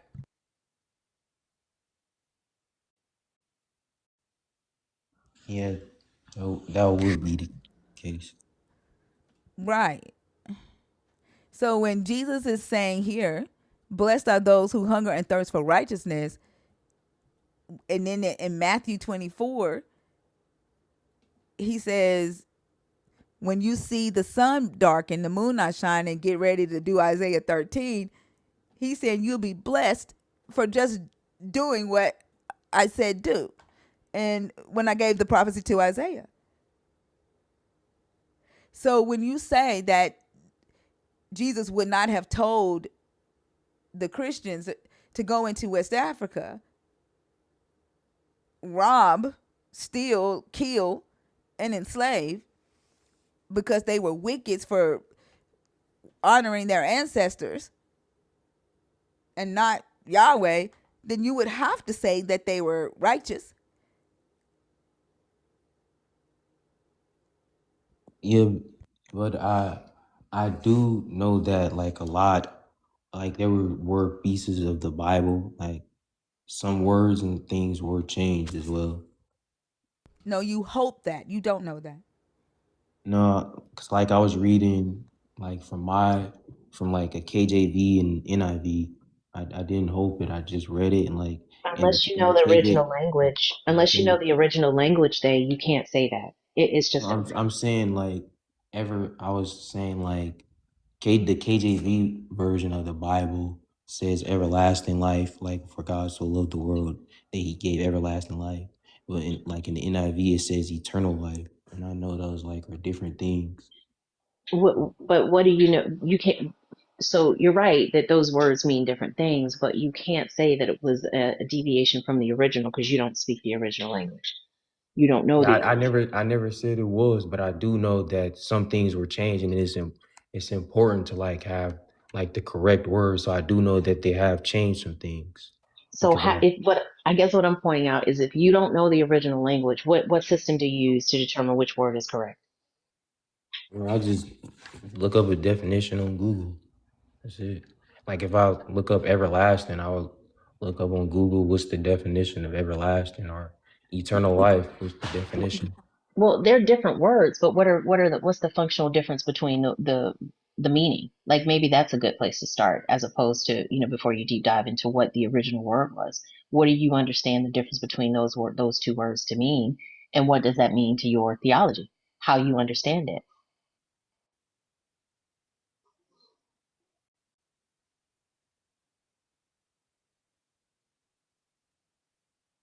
Can you say that again? Somebody spoke to me. No, I was asking. You're saying that there's a difference between everlasting and eternal. If you believe that the difference between those two words impact the way you understand that scripture, what is that difference?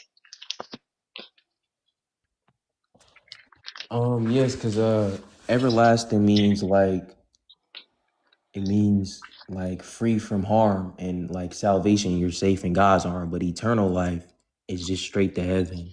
And that is like a huge difference to like understand that you don't believe in God to get eternal life. Or you do Well, believe in him, but it's a big difference. That's what I'm that's a saying. difference in theological interpretation, but we're talking about the definition of words, and those two things are not mutually inclusive. You have some belief systems and some theologies that tell you that, what you just said, how they make that distinction, but we're talking about what the words mean. If something is eternal, what does that mean? If something is everlasting, what does that mean? You jumped over the most fundamental piece in all of this. And I think you've completely leaped over the most critical thing, is that no matter how you understand that scripture in King James versus another version, how do we know any of this came from a God? How do we know we should be putting as much emphasis on trying to understand, trying to figure out, trying to decipher the correct interpretation, when just keeping it a being? If this God is perfect, all knowing, and outside of time, he would know that those words in these translations would lead to confusion.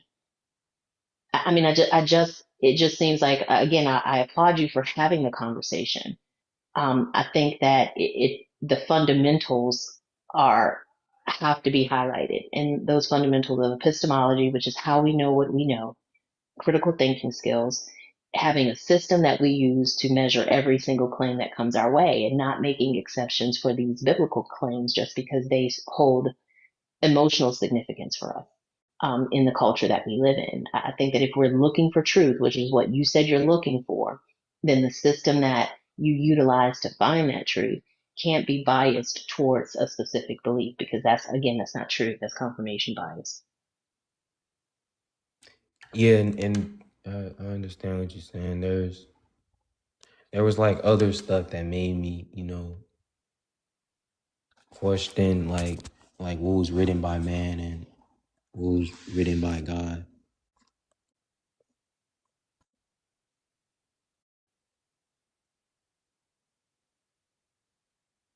Well, I mean, the questions are great. I mean, I think that's the purpose of these conversations. I mean, then next would be, what do you use to make that determination? Because just because somebody wrote in a book, "Thus saith the Lord," doesn't mean, one, the Lord said it, or two, the Lord is even who you think it is, or who they thought the Lord is, or if the Lord even exists. I mean, the questions, like Bash says all the time, the questions are God's to the answers, because they're going to lead to more questions that help us to understand the thing that we accepted as truth.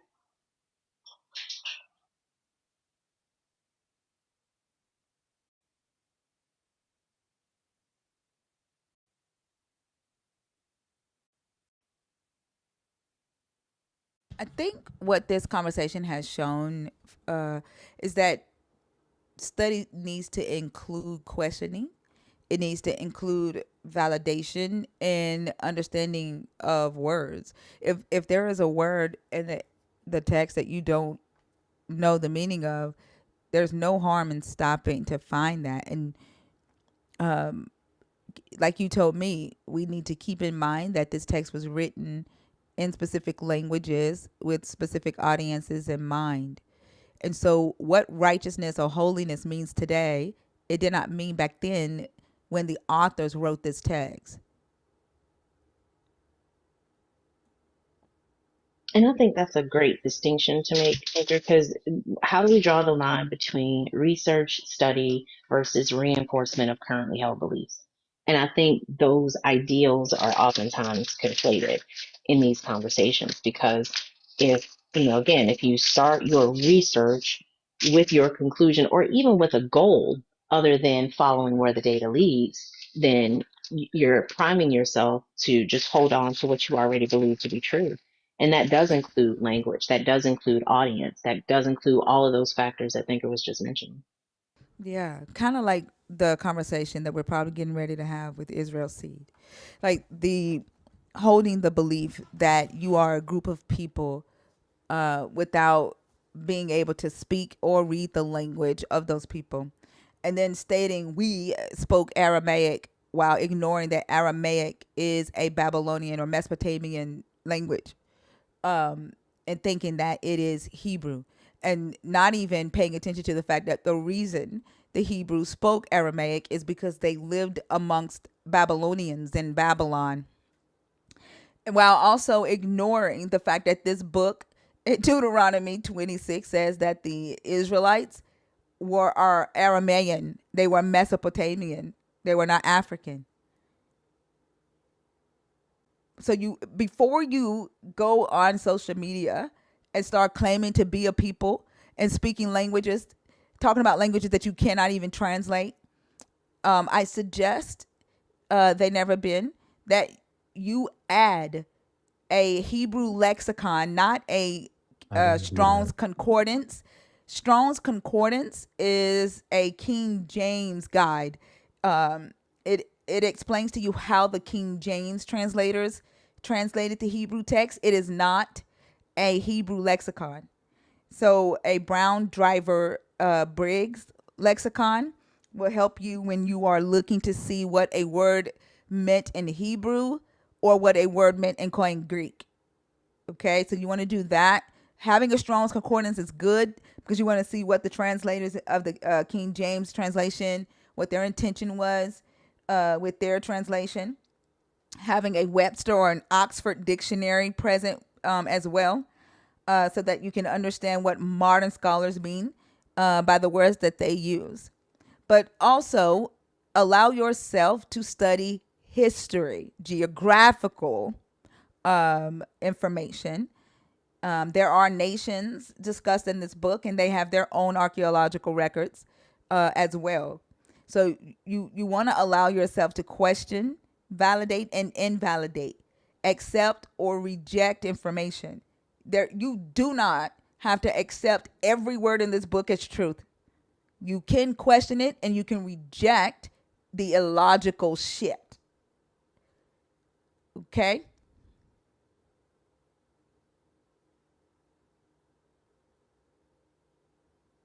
Are you Okay. there? Is it possible that like you can send me like some links, some books that I can like the dictionary, the books and Absolutely. the concordance? Yep. I'll send you a follow. And when my live is over, I will message it. Now you're gonna have to follow me back so that you can get my messages. But when the live is over, I'll send you all of that. I do have a question for you. Hmm. What do you believe in? Honestly, I think it's personal. All you need to know for the conversations that I have here is that I do not believe in a God. But anything else, that's personal. You're not entitled to that. And I think that people should keep their beliefs to themselves. And had Christianity done that, there probably wouldn't be deconstruction lives. But because they try to force us to accept for ourselves what they've accepted for themselves, we have to have these types of conversations. Similar to how Israel sees, because he thinks he's a Hebrew, he thinks that I am a Hebrew. Now, although I can read Hebrew, I'm not a Hebrew. And the reason I know I'm not a Hebrew is because I learned to read Hebrew and I question. But if you try to put on me what you have accepted for yourself, then I'm going to scrutinize it. I'm going to question it. I'm So going I can to talk now. validate. I'm sorry, I'm not talking to you. Go back on mute. I can Oh, validate it or invalidate it, right? So whatever you have adopted for yourself that's personal to you,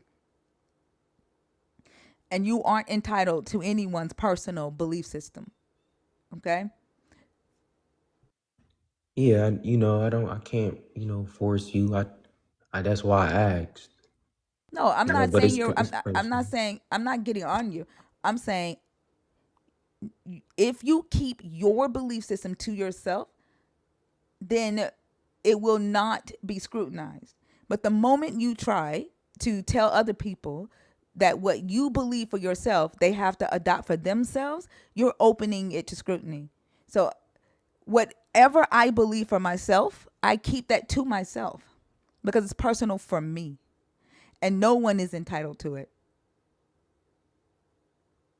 The only thing you need to know for these conversations is that I don't believe in this God that we are discussing. I don't believe in a God, period.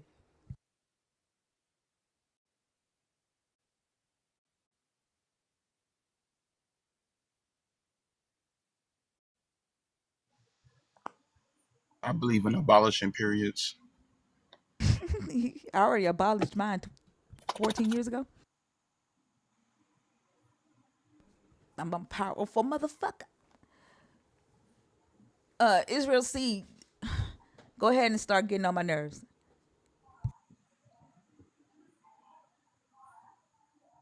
Hold on. Let me, Israel, let me play a song. Let me do a song break. Hey, nah, hold No, on. hold Let me on, say hold this on, first though. hold on. No, because you've been tagging me in the comments. She mad because she You, Hebrew. No, no, no, no, no, yeah, no. you I been I picking on seen my you. little bro. Hold on, You been hold picking on. No, on my no, little no. bro. Hey, hey, You's I'm a gonna play bully. you. I'm gonna play you a song. I'm gonna play you a song right quick. Hold on. We need to do a song break because that was a long conversation.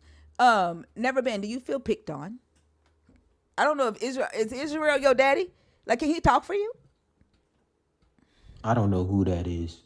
Oh, okay. Do you feel picked on, or do you feel like you had a good conversation? No, it was great. And but when you said, some stuff you said that was, a lot of, like you say, like I got most of my information offline, which I didn't partially, say that. are you That saying wasn't like, me. no, you had said something about I got my videos offline or I the did. That the wasn't me meaning. that said that. You were talking to somebody else. I did not say that to you. That wasn't me. But no, I don't feel victim. I still believe that, there, at the end of the day, like I'm not putting my beliefs on you. So, but at the end of the day, I still believe that we came here to do something. We came here for a purpose, and if there is a God, I would hopefully like to spend eternity with him and be in paradise. Okay. Thank you for sharing that with me. I just want to make sure because for some reason Israel thinks that your lips can't speak for itself, and he feels like he needed to speak for your, or somehow he can feel what you don't feel, and he needed to communicate that. So I appreciate that. And like I said, you can stay there, continue to be a part of the conversation, and after the live I'll send you those books to help you learn to study the Bible. There's another book, How to Read the Bible, that I'm going to send you as well. Okay. But hold on, I'm going to have a short music break. No, I didn't feel picked on either. I, Okay. and then Thank you you. answered me perfectly. I still got a lot of research to do. That's why I asked you for help. It's important to have these conversations, no matter what I believe. I still believe Christ is Lord, what He's done in my life. But it's important to have these conversations so we can learn. And you open my heart so I could go do some research for myself and not thinking like the way, society or the brainwashing or the passed down trauma of the you know, of the world. Mm-hmm. But hopefully one day we all can come to agreement. Yeah, you God sound like bless a you. very respectful young man. Well, I God don't bless believe in y'all your though. God, so tell him. So I I love don't you. believe. Hold on. Now I was about to compliment you. Mm. I don't believe in your God, so saying God bless you to me would be offensive. Okay. I don't want anything from this God. I think this God is quite evil. So I don't want the blessings of your God. Okay. Uh, We can show mutual respect for each other. There are ways to say goodbye if you're getting ready to say goodbye. And that's saying, I had a nice conversation. I hope y'all have a good day. Much love, baby. All right. I'm not your baby. I'm old enough to be, like, I'm a grandmother. I'm not your baby. No, Okay. I'm sorry. I'm sorry. I wasn't meaning like it's a slang in Detroit. We say my baby down here. So it's You say like that to your grandmother? no, and I Right. apologize. I'm But a all right, let's grandmother. let's let's end it on the mutual. I appreciate you, much love, and I appreciate you all. And All right. Have a good day. you too. Goodbye, my baby. Hi, sweetie. This is gonna be kidding. What the hell? See what I couldn't see. Keep at sky, yeah, I advise thee. You can do that easily. Proclaiming lineage from scripture, Avadi no. You should know. Keep at sky, yeah, I told you so. Avadi no. Why you look like that? Now what did I just say? Run the track back. da ya da da, that's you should know. But if you did, you wouldn't be claiming this role. My ancestors were West African, had tribes and tongues. I wouldn't give that up for a story undone. So before you claim what you can't translate, at least cite your source before you preach and debate. You say yes, people, I say prove it, boo. If you Hebrew, then what did I just say to you? Da da da dee, what I couldn't see. Keep at sky, yeah, I advise thee. Da da da da, you can do that easily. Proclaiming lineage from scripture, Avadim Hayi. No. Now what did I just say? Yeah, I thought so. I said, da da da da, what you gonna do? Can you break it down? Or can you post a clue? Talking tribes and bloodlines, yeah, that's cool. But translation don't bleed generations, fam. This ain't you. You quote scrolls like they family proof, but your sources be TikTok, not actual truth. We study context, you copy and paste, and you call it revelation, claiming bloodlines from a Deuteronomy page. You wear Hebrew names, but forget the roots. Misquoting prophets and designer boots. Lineage ain't learned, it's lived, it's traced. It's not a meme, it's a documented space. Da you should know. Keep at sky, yeah, I told you so. Vavadi Mayenu, why you look like that? Now what did I just say? Run the track back. Run it back, run it back, run it back, run it back, run it back, run it back, run it back, run it back, run it back. If you Hebrew, you should've known. Cause I just read your whole argument in Hebrew. Now go study that.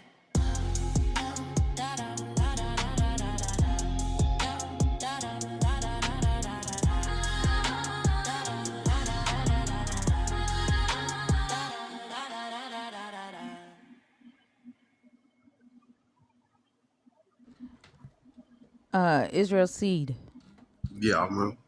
pick a topic from the board.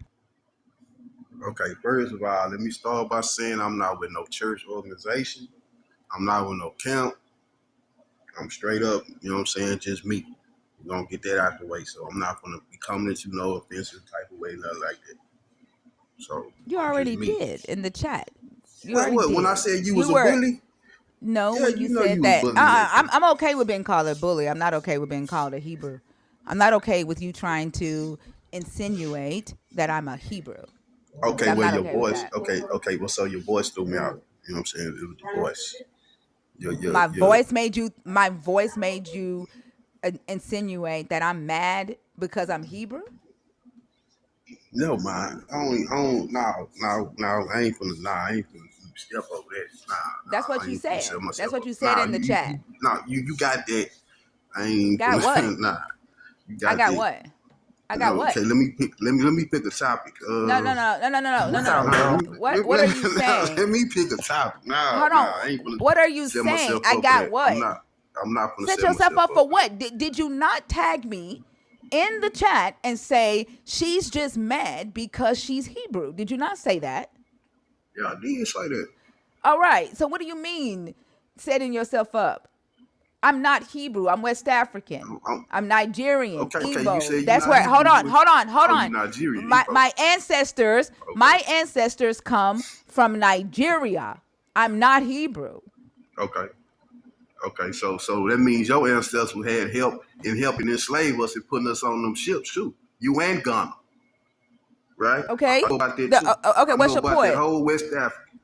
Okay. What's your point? I What's already your see where point? this gonna go now. What's Yeah, I your know about point? that whole West Africa. They Hold had on. What help in the point? Hold on. translated Hold on. slave What point trade are though. you making? What point are you I making already from know where that? this gonna go.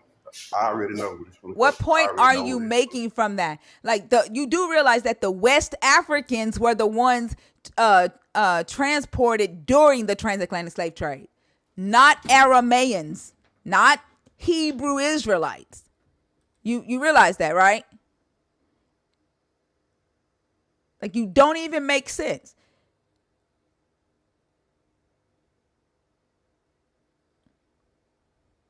Like you don't use logic.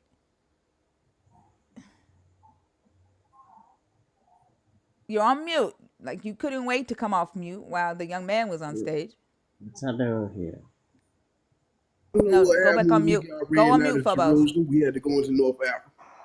We Huh? went to North Africa, fled into South Africa, fighting the Romans out. That's how we ended up in West Africa. You know this.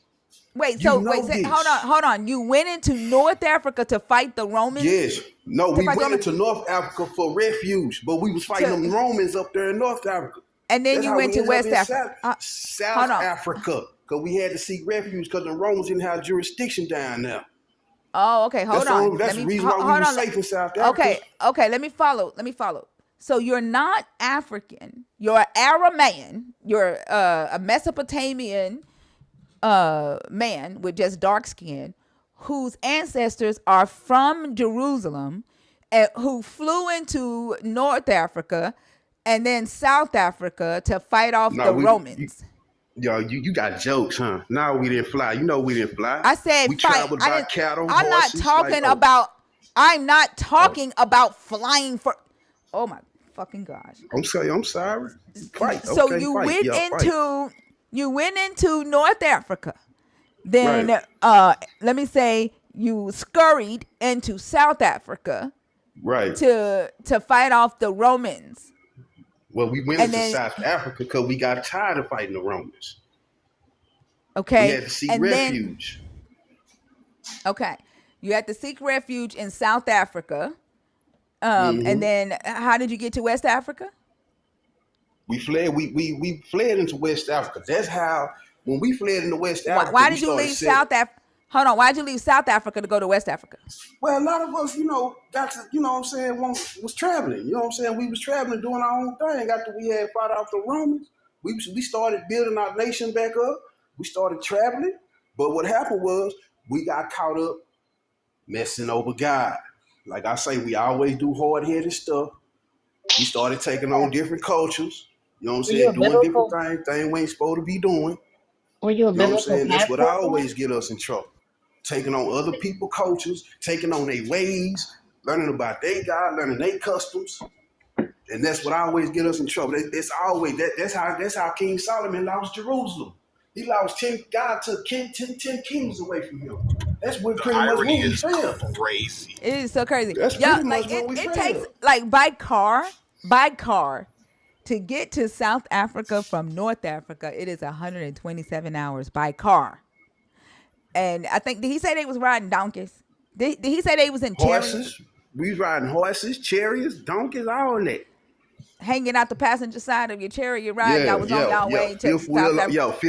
Fifth wheel on the back. Yeah, fifth wheel on the back. Yeah. 120, and so if a car takes 127 hours to get from North Africa to South Africa, how long would you say that it took your ancestors to get there? I didn't say it took no one day. I said we was fighting I off the said, how Romans while long we was would you fighting. say? How long did it take them to get I there? don't know. I ain't never been to the motherland. I don't know. I ain't never been home. I don't Okay, know. I and want to go home.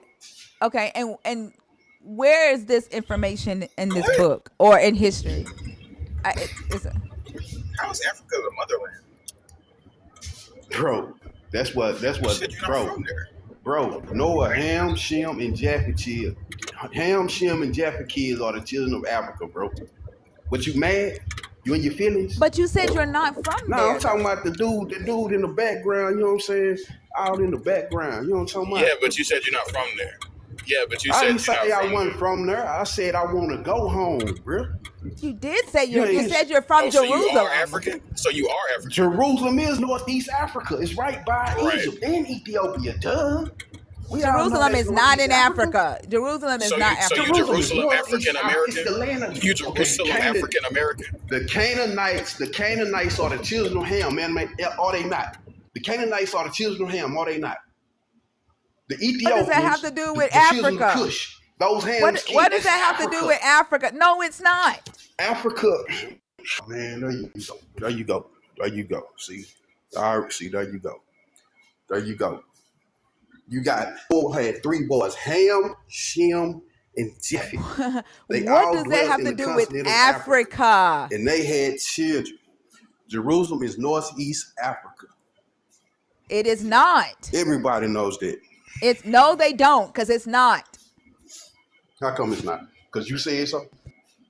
Because the map says You it's speak for not. all the Africans, And but you land, speak for yeah, all Hey, Africans. hold on. To the Africans that are You're right. nerds in the chat, hold on. To the Africans, no matter where you are on the continent that are in the chat, especially if you are a nerd, is Jerusalem Northeast Africa?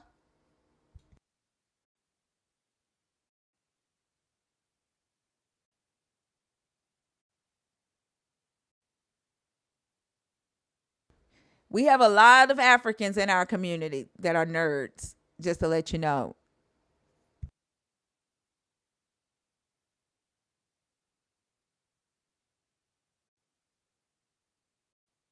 Do you see I do that, know if y'all Israel? take up, yeah, y'all do know if y'all take up this Israelite covenant, y'all welcome into the kingdom too, right? Y'all do know that, right? You good. You It's got only all a that. certain, We don't want it's it. only a certain nation allowed into the kingdom. Hey, we don't fucking want that shit. We don't want it. I already told you that in song. Do you even know what I said to you in that song? Yes, I do. What did I say? Don't worry about it. What that means? Don't Don't worry even about worry it. about it. That means you don't fucking know. Yes, I do. Like you're telling me don't worry about the shit Yeah. I wrote. You You're already like told me how literally. you Hold on, feel. stop. I asked you what did I say in the song, and your answer is don't worry about it. I wrote the shit. I already know what I said. Where is your logic? Where is your common sense?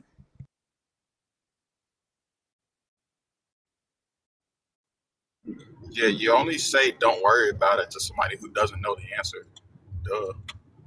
Nah, ain't no dub. I'm trying to get out this time, man. Cause I can't even talk to her. You know what I'm on? I can't even talk to her. Did he say She he ain't trying trying to to hear leave? nothing. She ain't trying to hear nothing nobody say. He She said she he she trying to she leave. she This is the extent she of like your mental powers. It's crazy. she's like a mad cow right now. She got Oh mad cow wow. disease. You know what I'm Oh saying? wow. You And know, you she got ain't talking dumbass to her. disease. You know what I'm saying, bro? Words don't hurt me, bro. I'm saying that That's right now, fine. bro. That's fine. That's fine. I That's got fine. rhino skin, homie. These words aren't intended to hurt you. They're I intended to got make you I examine got yourself rhino better. skin, homie. You hear me? You also have the brain of a rhino. Yeah, okay, whatever. Aren't you the Okay. guy that thinks the Gullah Geechee came from South Africa? Yeah.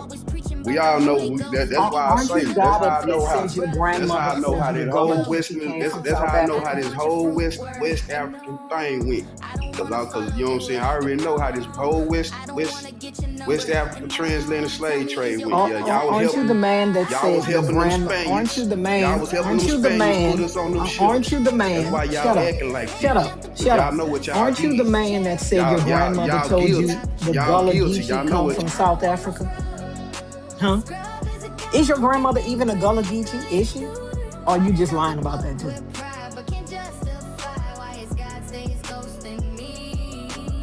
So what if you read Paul? He gaslit y'all, now you gaslight me. Saying doubt is a sin, but questioning's where the truth begins. You just mad cause I broke free. Keep your altar calls, keep your guilt trips and your threats of fire. Cause the same old song, it's tired, it's played. And I ain't buying your eternal life flyer. Yeah. I don't want no scrub. A scrub is a guy that believes in magical trees. Hanging out the passenger side in his chariot ride, trying to indoctrinate me. I don't want no scrub. she ain't trying to hear nothing I gotta say. I'm trying to leave this panel, man. Y'all call yourself Israel. Your name is probably Willie Lee or some dumb No. shit like that. Tap the screen for thinker. If you tired of these Motherfucker don't scrubs pay trying to attention save to a us, motherfucker named Hold Willie on, Lee. Lord. just live out. Let everybody know we ain't following no broke ass theology. I don't want no scrub. A scrub is a guy that believes in magical trees. Hanging out the passenger side in his chariot ride, trying to indoctrinate me. I don't want no scrub. A scrub is a guy who can think critically. Putting out the book with pride, but can't justify why his God stays ghosting me. All right, Lords, go ahead. Imagine interrupting everyone, and then when it's your turn, you don't want to play. You want to play everybody's position, but when it's your turn, you don't want to play your position, Israel. You don't want to play your position willingly. What That's you why he talking about? cursed. That's why he What in you the talking about? position he is. He don't know how That's to what I play his said. position. You interrupted the previous guest so many Bro, show me times. it's a sin. You Show you me in the Bible it's a listen, sin to curse, bro. listen, Israel. You wanted to No, I'm play not his Israel, bro. position. Oh, Willie Lee, I'm Nah, sorry. Willie Lee, you wanted to play his position. Y'all didn't You Willie wanted to Lee. wait. play his position, but Yeah, I now it's did. time. You up for bat. You was screaming, No, put me in, coach. Now it's yeah, your yeah, time. Now you yeah. want to throw down the bat and Yeah, she fucking told run. me to pick a topic just a while ago. Now I can't pick no topic. You jumping in, you know what I'm talking about? You know what I'm saying? You jumping in, you Okay, cheerleading, you well, got your little pom poms. well, You know what well, I'm well. saying? Pick a I pick can't a do nothing. topic. Pick a You topic. cheerleading with your little pom pom. Put your pom poms up. Take your Willie cheerleading Lee, take your cheerleading You skirt off. told the host. You told Take the your cheerleading host skirt off. that she's acting like a mad cow, and I think Take you thought she take was your take fucking mama. I think you thought take your that bitch was your cheerleading mama and your take your fucking cheerleading grandma. skirt off. Take your cheerleading skirt I off. think you Put your thought pom poms I down. think you thought the host was your fucking trash ass mama. Get That's out why the you sky. called Lord, her Get mad out Lords, the you cow. sky. accidentally calling me a bitch on I'm accident. sorry. I'm That's sorry. kind of I crazy. He I was mad. gonna I say He that in think his was kind feelings. of crazy. I think Yeah. that you thought that the Tell host him was take your it. fucking mama. That's why you call her a mad cow. Tell him take the skirt out. Tell him take his skirt out. Put the I pom think that's pom. why you called her a mad cow, because you recognize your fucking mama somewhere This in there. dude funny, bro. This dude Yeah, funny as hell. your mama is a This dude dude. funny as hell, Your bro. mama is a dude. Listen, Willie My Lee, mom passed we away, bro. I don't that dead bitch still a dude. My Wah mama wah. passed away, That bro. dead bitch still a dude. I don't give a fuck. I don't care if that hoe dead. I don't care. Probably trying to get away from you. I don't care. I don't care. You say don't words don't hurt you. Why you telling me Yeah, your you mama ain't dead? got I that don't give a right. You fuck. Live dead. She still gonna get it. Still a mad cow. put them pom poms down, girl. That Yeah, doesn't work on talk to women. your dead Like you mama realize about that, it. right? That shit does not work on women, right? Yeah. Like they're supposed to be the ones in your like ideology that wear the skirts. So like, Go talk to your dead mama about it. Go get you some flowers and go cry at her fucking grave and talk to her. Mama, black they brain called cells. me. They called you a mad cow, and I told them you was dead, and they still didn't care. Yeah, she was acting like a man cat. She Like your was. mama. I'm That's what calling it killed like your it is. mama. Mad cow disease. She getting Cause mad, she see this hollering, dumb shit. screaming. Israel, is that You what know what I'm killed your talking about? mama? Mad cow I'm disease. not. Nah, bro. That ain't what killed my mom. Mad cow disease killed your mama. Nah, my mom passed away from a Eating that Dollar Tree what's meat. that? What's they called? Eating that meat out the Dollar Tree. That's That's how that little Yeah, crazy, girl had man, mad from Lawrence. cow That's disease. crazy too. some Meat with the out the heart. Dollar Tree. Dollar She Tree passed meat away killed from her, huh? Mm-mm-mm. damn, I'm trying to think of the That's name that of it, Campbell man. soup Mm-mm-mm. shit. That 3D Yeah, printed Campbell shit. soup. She Somebody passed away Campbell from soup. Mm-hmm. damn, man. That's bad when I don't Mm-hmm. know how my mom passed away. That's Mm-hmm. bad, bro. You I don't done got even know old, why. man. You don't even know how your mama died. I done got old, bro. You don't even know I how have a she question. fucking died. I done got old, man. Damn. Something with the heart. When your heart beating too fast or something like that. Not a heart attack, but it's the other one. Oh, Uh, it's called speedy heartosis. no, not that one. Oh, Got a okay. You don't couple. even know how your Cardiac mama arrest? passed. Do you Yeah, mean You don't. cardiac cardiac arrest? arrest. Yeah, that's how she passed away. Yeah, went to the You don't hospital. even know Damn. how she passed. Yeah, I'm getting I'm old. I sorry just to hear told her I'm that. getting old, man. I got gray hairs all over me. I'm getting old, bro. I got a You question. still talk like a little dude though. You Hold ain't on, too the love old to goddess. Let me call somebody a introduce you. fucking mad cow. You ain't that goddamn old. Yeah, she was. Hey, you Well, see how she came at me, bro? listen, listen. You You ain't see too how she old to came at call. me, You ain't bro? too old I to didn't come call at them. you no way. She You ain't you come were at you at tagging all. me in the comments. You were tagging me in the comments the whole time I was having the conversation with No, this young man I that was on did get stage. okay. You Look, okay, asked for this shit, and I okay. warn y'all every In fucking time. defense, I'm in going. Don't talk while defense. I'm talking. Don't talk while I'm talking. I'm going to treat you the way you teach me to treat you. And when you were in the comments, you showed me how you wanted to be treated when you came on the stage. Don't fucking whine now. I'm not whining. After your You friend literally told crying, dog. after your Come on, friend dog. told me after your friend told me you was trying to bring the young dude some clarification, I shut up. And then you started Mm. then I started hearing certain words That's when I said, But damn, let why me would you be think she was quiet. automatically bullying him because she doesn't believe what he believes? That's not bullying. Nah, it's He no, listen. He cause came up at here first I just like thought she you was came up bullying here. because the He's a way she was fucking bringing adult. the He question. can read the topic. He can read the topic. True, you right, you You, right. you you know I got a store. You know I got a store.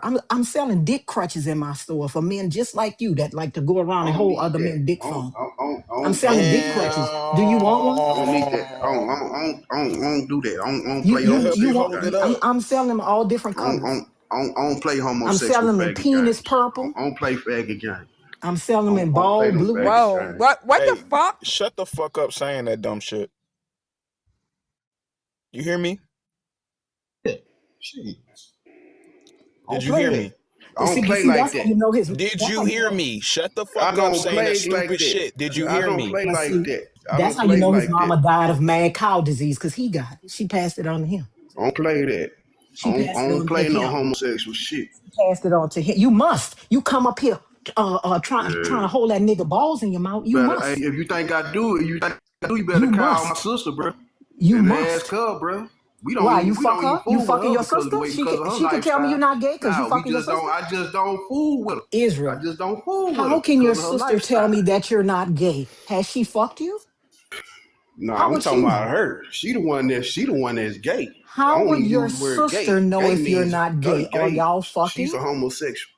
Are She y'all gonna what? fucking? Are you and your sister fucking? Man, I don't do no incest, man. I don't do no Well, incest, then bro. why would you tell me to call your What's wrong sister with you, to find man? out if you're not gay? Only a person that does stuff like that ask How them would you kind know? of because you want to make sure you do it, so you want to make sure I do it, so you be in your Wait, How head. would you ain't know? you a You the That's one Hebrew? what trying you to do. You call your want to make sure He's sister. a Wait, you'll be dumbass. wait, okay.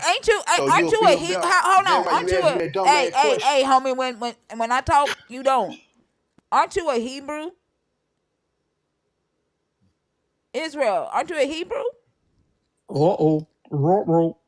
But he asking dumb ass questions though. But no, aren't you a Hebrew? And you know he asking dumb ass questions. Wait, hey, Yeah. aren't you a Hebrew? Does he not know the difference between me and Lords? Mm-mm. I don't Do care, you bro. I don't care. do I you don't, I hear don't me? care the Hey, difference between. hey, Well, are you you a heard me? Hebrew? Yeah. Okay, is Yes. Abraham a Full Hebrew? blooded. I'm not mixed. I'm not Okay, mixed or cool. none of Okay, that. cool. Is Okay, Abraham a Harriet. Hebrew? Is Yeah. Abraham a Hebrew? Okay. Yeah. Is Sarah a Hebrew? Yes. Aren't they brother and sister? Nah, they husband and wife. You know that. Huh, okay, cool. Yep, they're husband and wife, but aren't they also brother and sister? In Christ. Yeah. No. Wait, Thousands of years before Christ was born? Yeah, that makes Yeah. sense. In Christ. Yeah, that hold Yeah. makes sense. on. I see Yeah. why you In don't have a Christ. sect. Yeah. In Christ. Okay. Yeah. Moses' mama was his auntie. Did you know that? Prove it. Prove it. It, Prove it. it's in your book. Prove it. It's in your No, it's not. Bible. Okay. So my Bible. I say, hold on. Let me get my Bible. I was using my Are you phone. okay? Man, say I'm excited. I'm excited to see this. You sure? Hey, Because you sound if like you she short teaching me circuiting. something, if she teaching me something that I don't know, I'm gonna see what it is. Wait, Okay, does what that what mean what? incest is cool now? No, no. What book and chapter? Why Oh, don't you because you know your sound history, excited man? Ex- to read about incest. Yeah, because I want to see if she lying or not. Give me Exodus book 6, chapter and verse. Exodus 6:20. Exodus 6:20. He did say ask his sister about his sexuality. Nah, I don't fool my sister because of her lifestyle. She always going every time I can't even talk on the phone with, because when she bring it up, I get upset. She pulled more women than you. That's why you So I mad. She just pulled more women no, than it you. ain't that. It's just that. Come on now, I can't play like that. Six and what? Exodus 6:20. Yeah, y'all know that's an abomination anyway. It says, and the Lord, Spirit of God, said unto Moses, rise up You don't early in even the morning understand the book. and stand before Pharaoh. Lo, he coming forth to the water. Hey, Say unto him, Exodus 6 that's what I'm and reading. 20. That's what I'm reading. Exodus 6 and 2. No, you're Thus not. said, yes, I am. Thus said the It's Lord, let it's my on the people go. screen. E- Let me see. It's on the screen. Wait, I need to come up out there. Exodus Exodus 6 and 2. chapter 6 verse 20.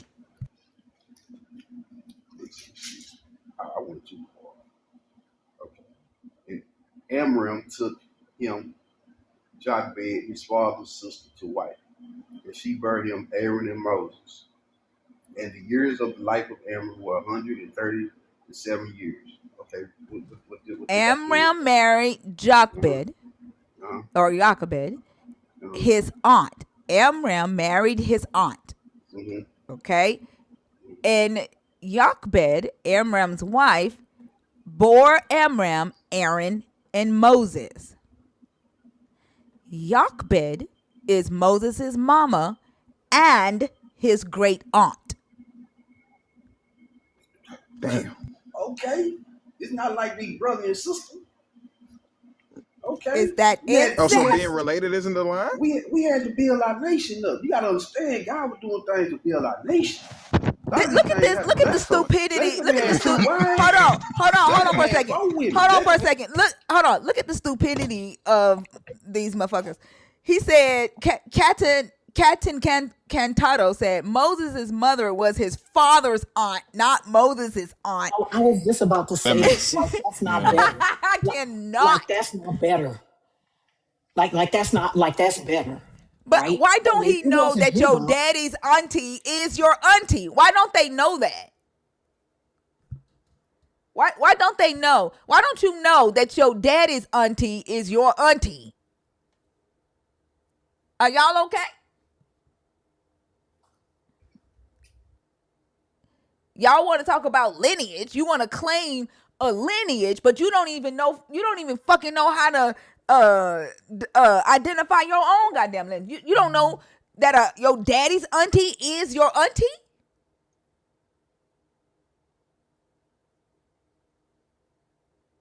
And he said it with pride. He said it with pride. That was his father's aunt, not his aunt.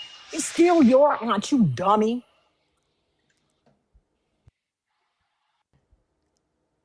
Man, Israel, see, you don't know that straight Abraham and jealousy. Sarah were brother and sister. Show me the scripture. I got my Bible right here. Show me the scripture. You Yeah, don't know go. that? Let's go there. Now, I want her to That's show me. crazy. Yeah, Now, go to you You say Genesis I don't, but do did 20. you not between me know and her. that? Now, bro, That's I didn't say I crazy. didn't. I want her to show it to me. I didn't say So I you What? don't didn't know. know that. No, I didn't say I didn't know it. I want her to show it to me. What So scripture you is that? do know that then. No, I'm not saying nothing. I want her to show it to me. Okay, so you don't know that. Okay. Say, bro. He Let her doesn't show know. it to me. He's never seen Bro, that in the bro, Bible. let her That's why he show it was to me. so surprised Yeah, when he Absolutely. said he doesn't look, know. cause He thinks look, the Gullah Yeah. Geechee from South look. Africa. Jacob That's what had, his look, daddy bro, Absolutely. mama bro, told him. bro, He died from bro, America. bro. You don't think I don't know Jacob went and had sex with his daddy's sister, with his daddy's uncle's sister? I mean daughter. You don't think I don't know that? What does that mean when Yeah, we're talking I know about about the Abraham and incest that Sarah? was going on. I I know mean, I What you know does you that about have the mean you when we're have talking incest to that about was remember. going Abraham and on. Sarah? What does that mean? But I You What does didn't have that go to to. mean when her. we're talking about I what asked does her to that show mean? me. What does that mean when we're talking about Abraham and Sarah? I asked her to show me to see if she knew what she was talking about. I knew we was doing incest. We had to build our So nation up. Abraham and Sarah were brother and sister, correct? We had to That's what build you're our saying? nation up. We was doing, yeah, we So wasn't supposed to be Abraham mixing and with Sarah y'all. were brother and We sister, want correct? we wasn't finna go mix with y'all. So We wasn't Abraham finna and go Sarah mix with were the brother and sister, Egyptians. correct? We wasn't finna go So mix with Abraham and Sarah were brother and sister, correct? y'all do know we was the fewest of our So nations though. Abraham and Sarah were brother and sister, correct?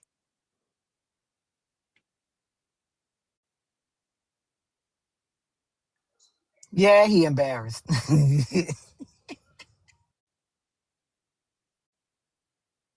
Abraham and Sarah were brother and sister, correct? And the anti-blackness is fucking wild coming from this motherfucker here.